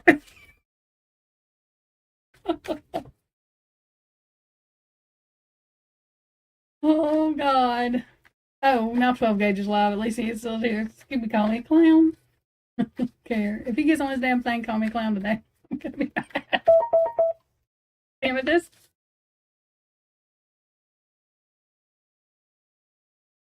I can't breathe.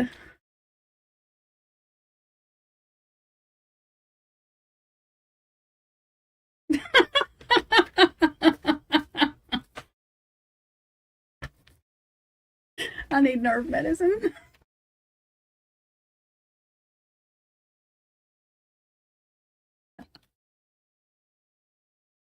I was like, God, I've always said Moscow, Idaho hated me. These fuckers have been come down here. I ain't got but 1,000 something subscribers, but they didn't come all the way to Alabama. Never mind. God. We stop. Stop. Maybe I shouldn't say I hate the University of Idaho so publicly. Oh well. Sorry, I do.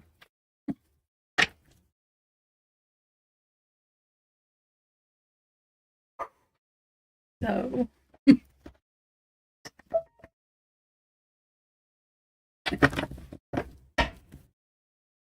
well. And this, if you don't let this thing stop, I'm gonna throw it out the door.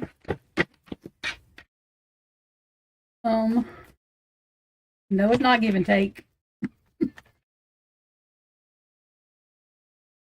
I need to stop. Oh God.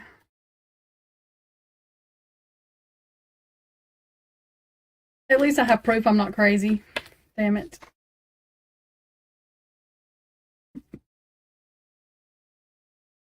Oh, my head.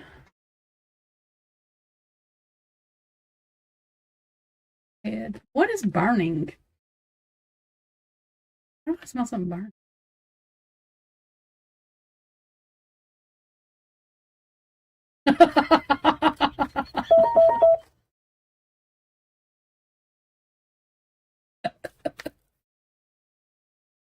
It made me. It made me crazy.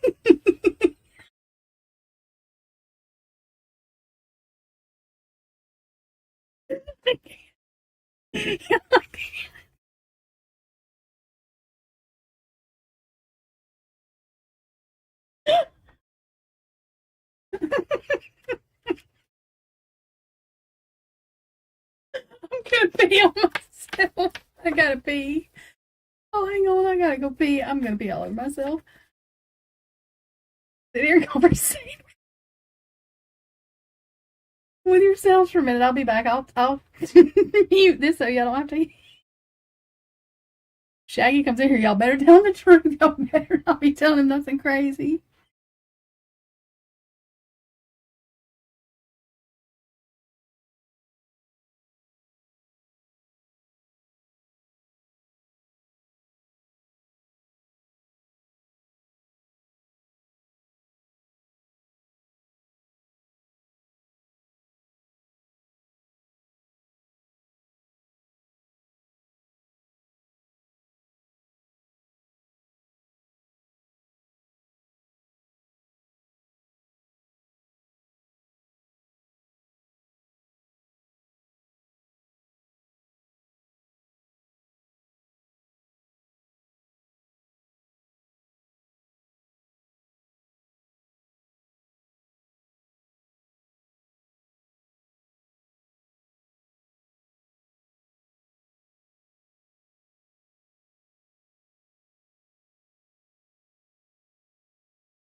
Christy, are you summonsing this ass? Stop. What are you doing? Don't do that. Don't do that. Oh my god. Really? What the fuck? Oh my god. Chrissy, are you summoning them? What are you doing?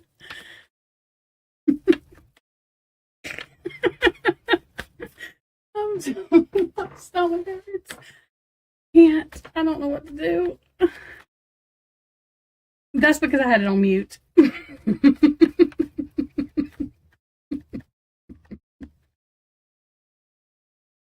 While you're sitting here summoning people.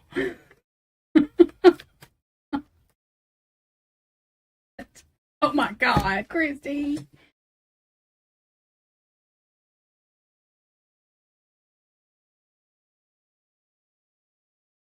What is this?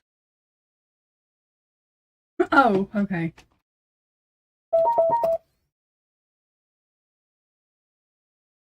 At 12, I think she said, like noon, I think she said. Breathe. Not breathe. I'm fixing to, end this live. But that was fun. We'll do it again next week. Oh, sorry. She's on Eastern time zone. Sorry. Okay. Okay, so I'm going to end this live now. Now that we've all seen, you know, everything that is going on that's crazy in my house. You know, we like it like that. Okay, so I'm going to do another live. Well, we're going to attempt to. And we'll just do part 2. Okay. You're welcome, Christy. I'm sure I'll be in Discord. We'll do this again, I guess, unless everything blows up around me. I'm just playing. Okay. Okay. Anyway. Okay, I will see y'all. I don't know. Friday, Saturday, something. Kane usually does one day, so I'll do the day he's not. I never know what he's going to do because, well, Kane. So, you know. But we'll do this again and we'll just go to the next part. You know. Okay. Y'all have a good day. Thank y'all.